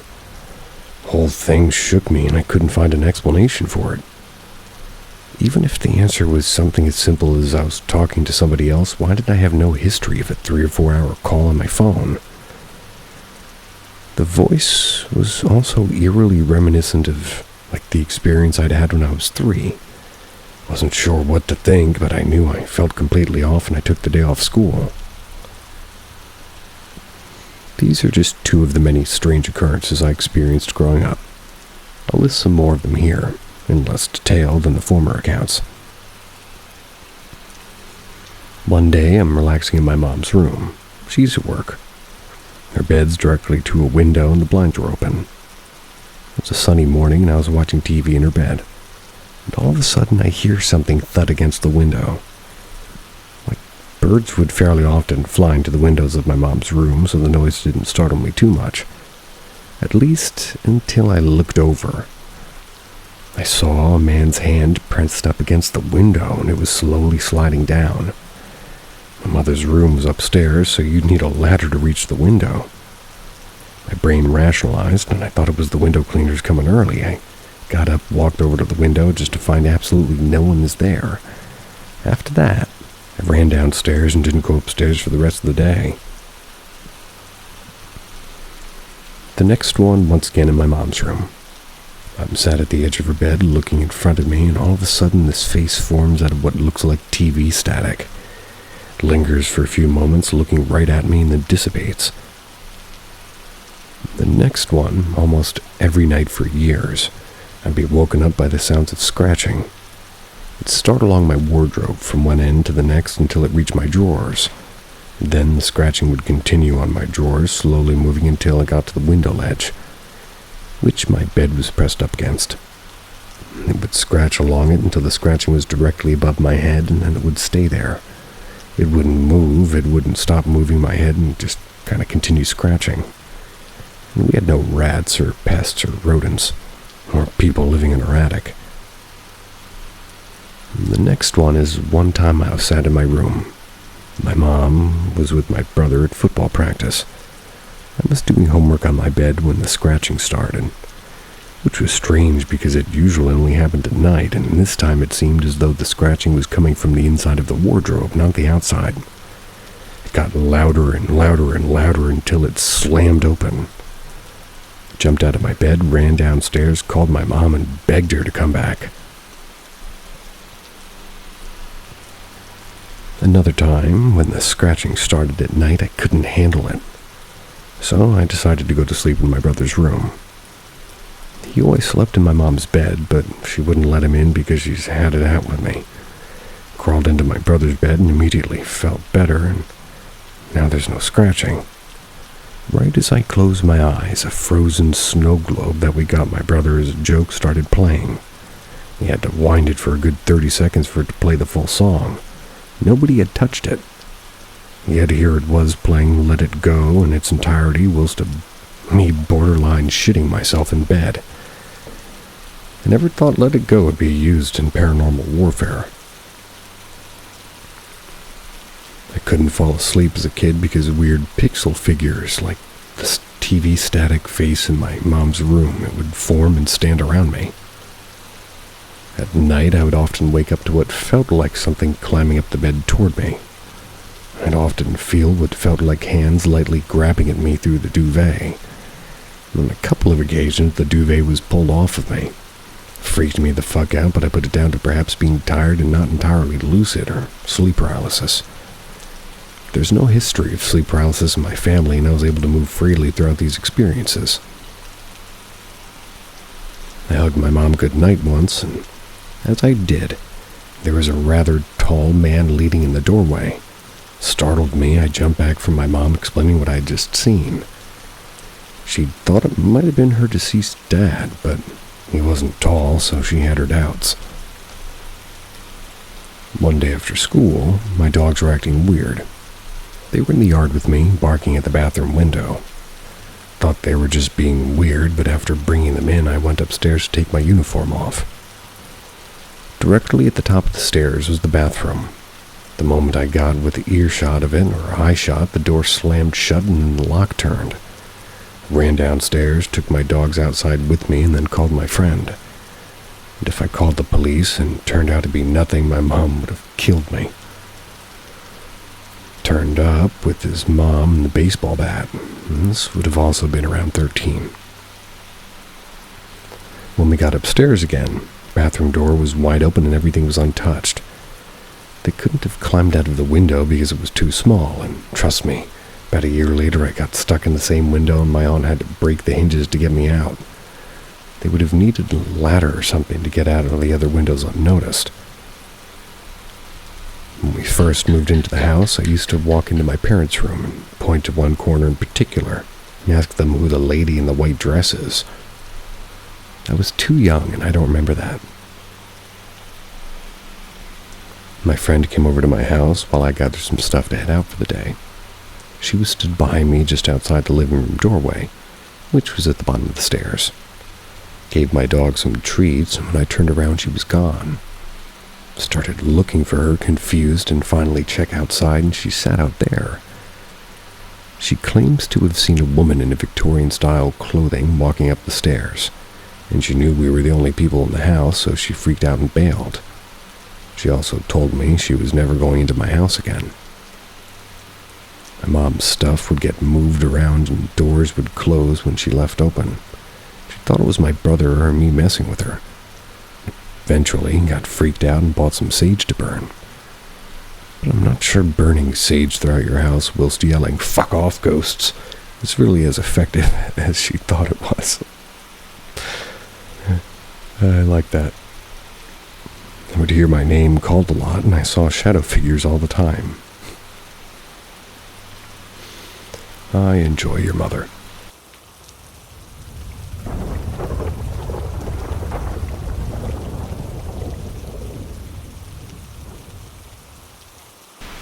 Gnomes. Please share thoughts.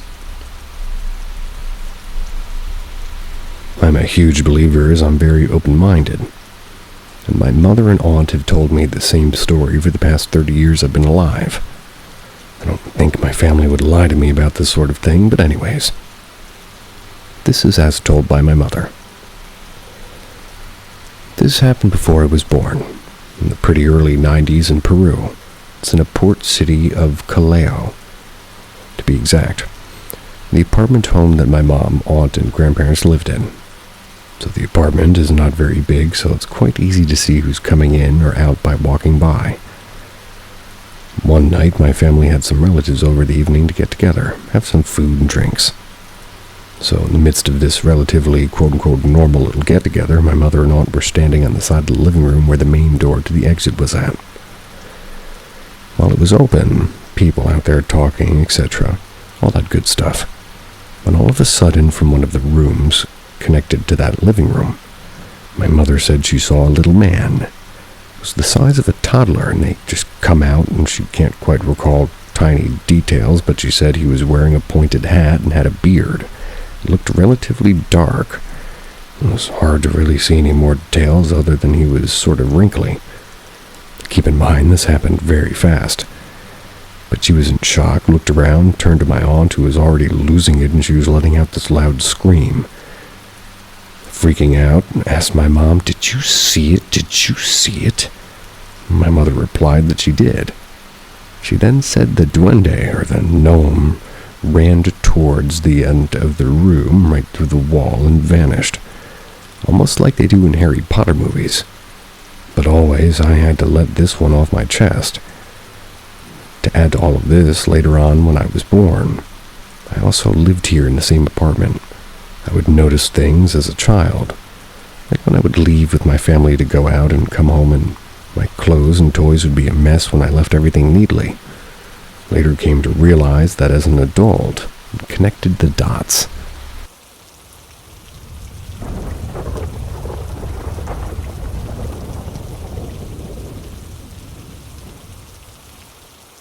It followed me down the stairs tonight.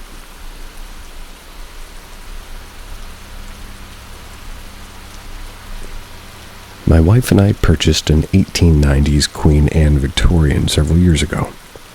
We're slowly restoring it for a traditional bed and breakfast as part of our retirement plan in another 10 or 15 years. My wife found one written account of a ghostly encounter following our initial individual and personal experiences, which is not generally what you find when you're trying to explain away an experience. There's every reason to believe that the original owners passed away in the house, and subsequent to that, it's my understanding that somebody died in the house, and the body was dumped in the water well that's now covered by a mid-century addition to the original structure. Think Social Security fraud. The FBI ultimately dug up the body from the well. My own experiences have been fairly limited and mostly what the hell oriented.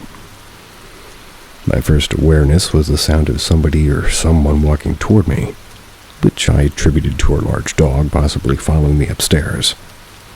But she was downstairs and behind a closed door when I checked later. My wife described similar experiences with the main area of focus being at the top stair landing. She has a practice of singing or humming a tune as she comes down the stairs, and she believes that this either interrupts the experience or at least detracts from her own. I normally follow this musical practice too, when whistling a tune we sometimes sing to our dogs or singing an old jingle. I was home alone this evening, and I needed to go upstairs to my study or my lair to grab something. It was a long day. I had a few pressing things on my mind. So instead of singing or whistling, I was thinking about a work conversation from earlier.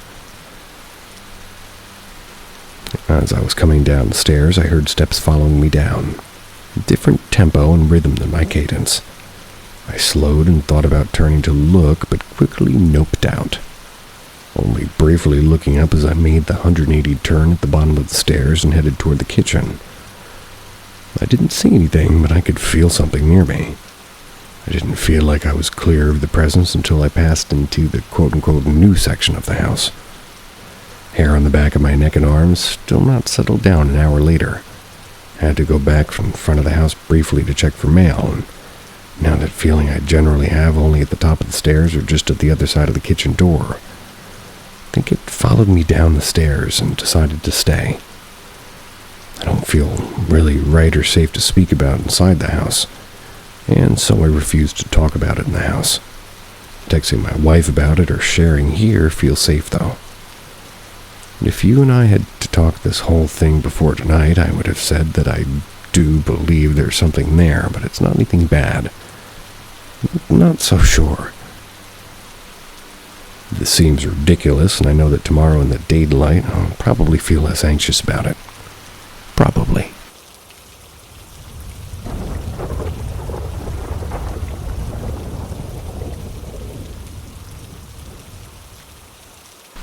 I'd like to hear everyone's thoughts about this.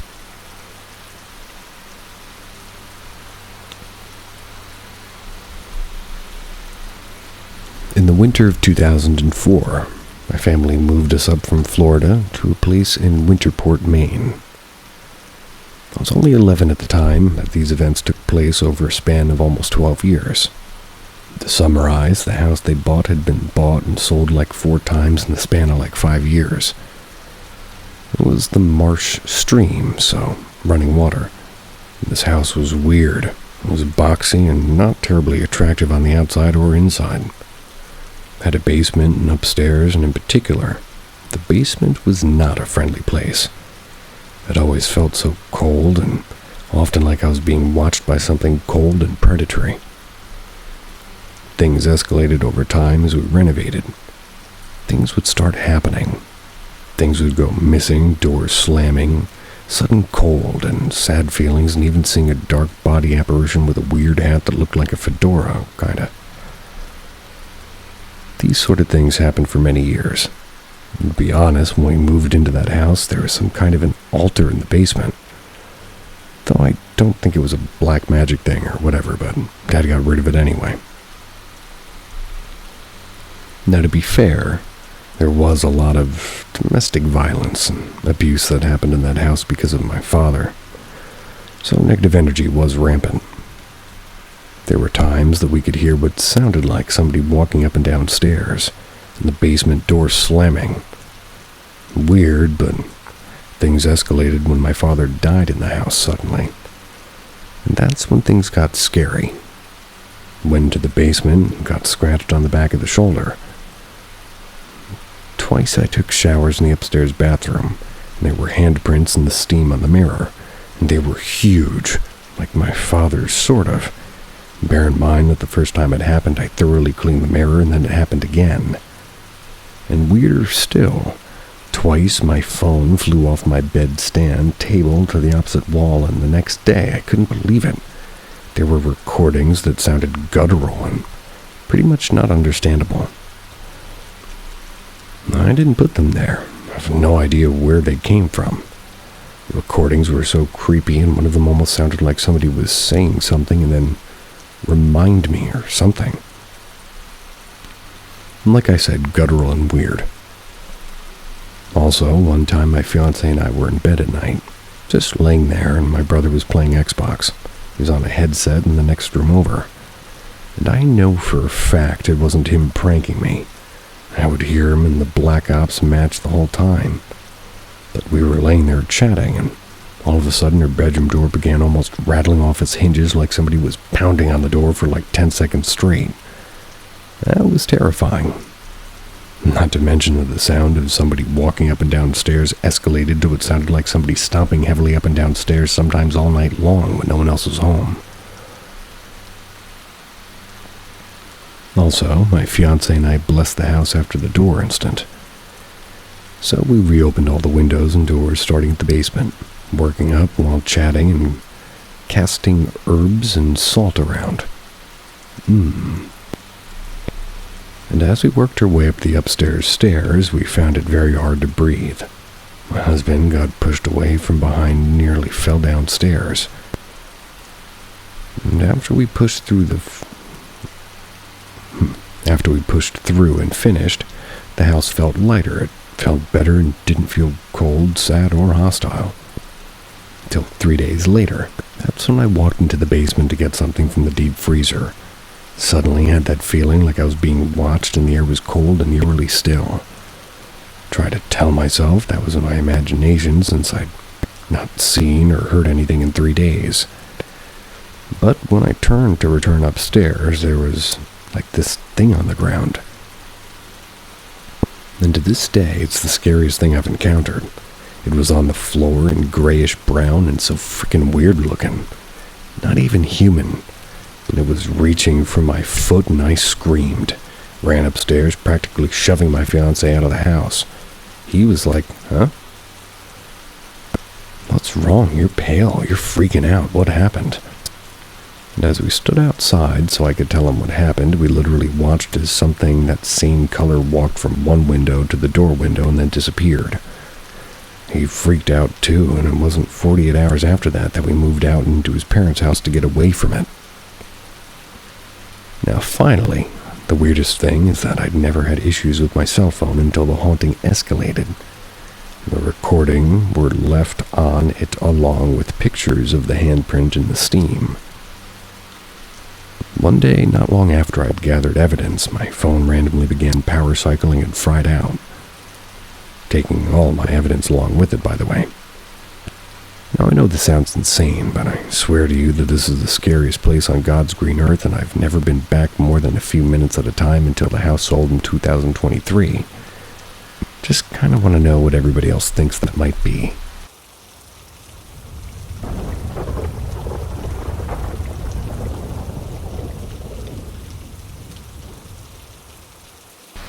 I have an insane paranormal story. I've held on to it for 30 years, and it has many, many witnesses.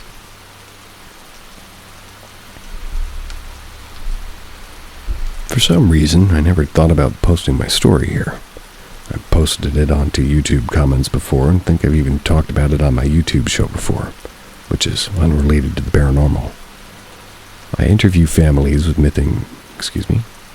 missing children and family members to get kind of the word out and bring them home. I'm a very normal, simple 41-year-old guy with zero history of any mental illness apart from a little bit of anxiety. No bad medical history or drug use. Drank in my teens and 20s when I would go out to bars and stuff, but never had any bad habits or anything like that. And anyway, it started when I was 5 or 6, which would have been 88 or 89. I would see what I called the bloody man walking up and down the stairs in my house. Can't remember his face, and not sure if it really there, because never looked at it, and don't know if he had one or not. Just remember that it would never really be in the middle of the night, but more like bedtime.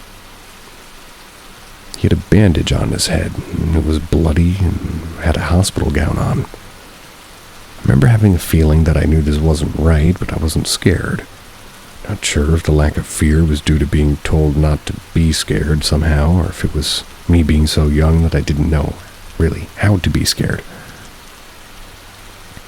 Anyway, this person I would come to learn later in life was my uncle. He'd been beaten in the head with a baseball bat, came home, brain swelled in his sleep, and was taken to the hospital by the family in the morning, where he died several days later. This was August of 1982. I was born December of 83. There's much more to the story, both his life and that night itself, but I'll hold off that for now. I saw the bloody man somewhere in the range of 15 to maybe 30 times. Then my mom and I moved out of there to get our own place. This was my grandfather's house, and I was gone for about 5 years. Around 12 or 13 years old, I moved back to that house. While I never saw the bloody man again, it was far from the last paranormal encounter I would have in that house. After being back for around 5 or 6 months or so, one day I was showing my little sister how to play Sonic the Hedgehog, and as I'm explaining to her, it's clear as day, a female voice says her name. My sister instantly got up, went to the door, and said, "Yeah, Ma?" And I was frozen solid in fear. This was for 2 reasons. The first was I knew for a fact that that wasn't my mom's voice that said my sister's name. It was my grandmother's. They had died for 10 years. The second thing I knew that my little sister didn't seem to realize was the voice had not come from downstairs. It came from right at our feet by the foot of the bed. I just sat there frozen in fear while my sister yelled for my mom, who of course said she'd been washing dishes and never called her. My sister then sulked and went and walked to bed, and "What's the matter?" I asked her. She said, "I hate those stupid stairs. The bloody man is scary." So I asked her, and I was like, who had told her about the bloody man, and was it any of my friends? She was in shock that I knew who the bloody man was and was crying for me to believe her that she really sees him, and none of my friends had spilled the secret to her. She was about 5 at this time, same age I used to see him. The next part of the story involves all my friends. So every sleepover after hearing my grandmother's voice, my bedroom door started to shake. Thinking it might be my stepfather, we would open it as it was shaking, and no one would ever be standing there. Upon realizing this, the shaking would terrify us. So every sleepover for about a year, the door would shake and these horrible claw-like scratching sounds would go down the door.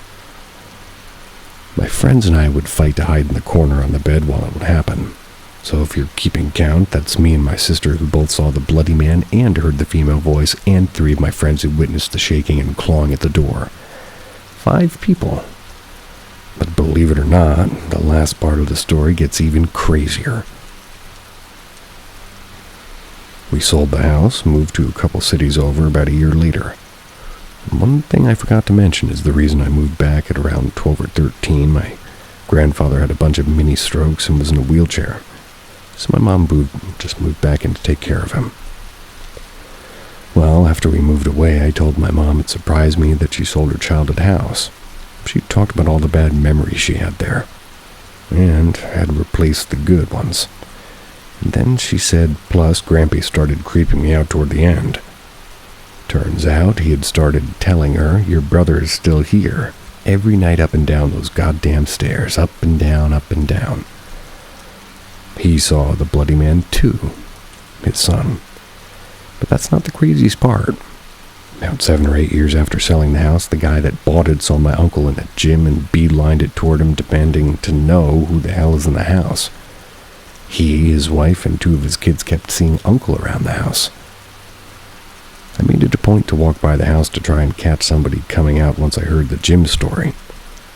One day I caught the youngest son leaving. I introduced myself and asked him about what he had seen. He said he was too young at the time, but his mom, dad, and 2 brothers would always see my uncle behind them in mirrors in the house. They got rid of the mirrors and it stopped, and, well, at least he said that. I don't quite understand that part because mirrors had nothing to do with it for me, but still, that's 3 people in my family, 3 friends, and 4 people of a different family that essentially saw the same thing, or heard it at least. I'd give anything to learn exactly what the heck went on in that house all those years.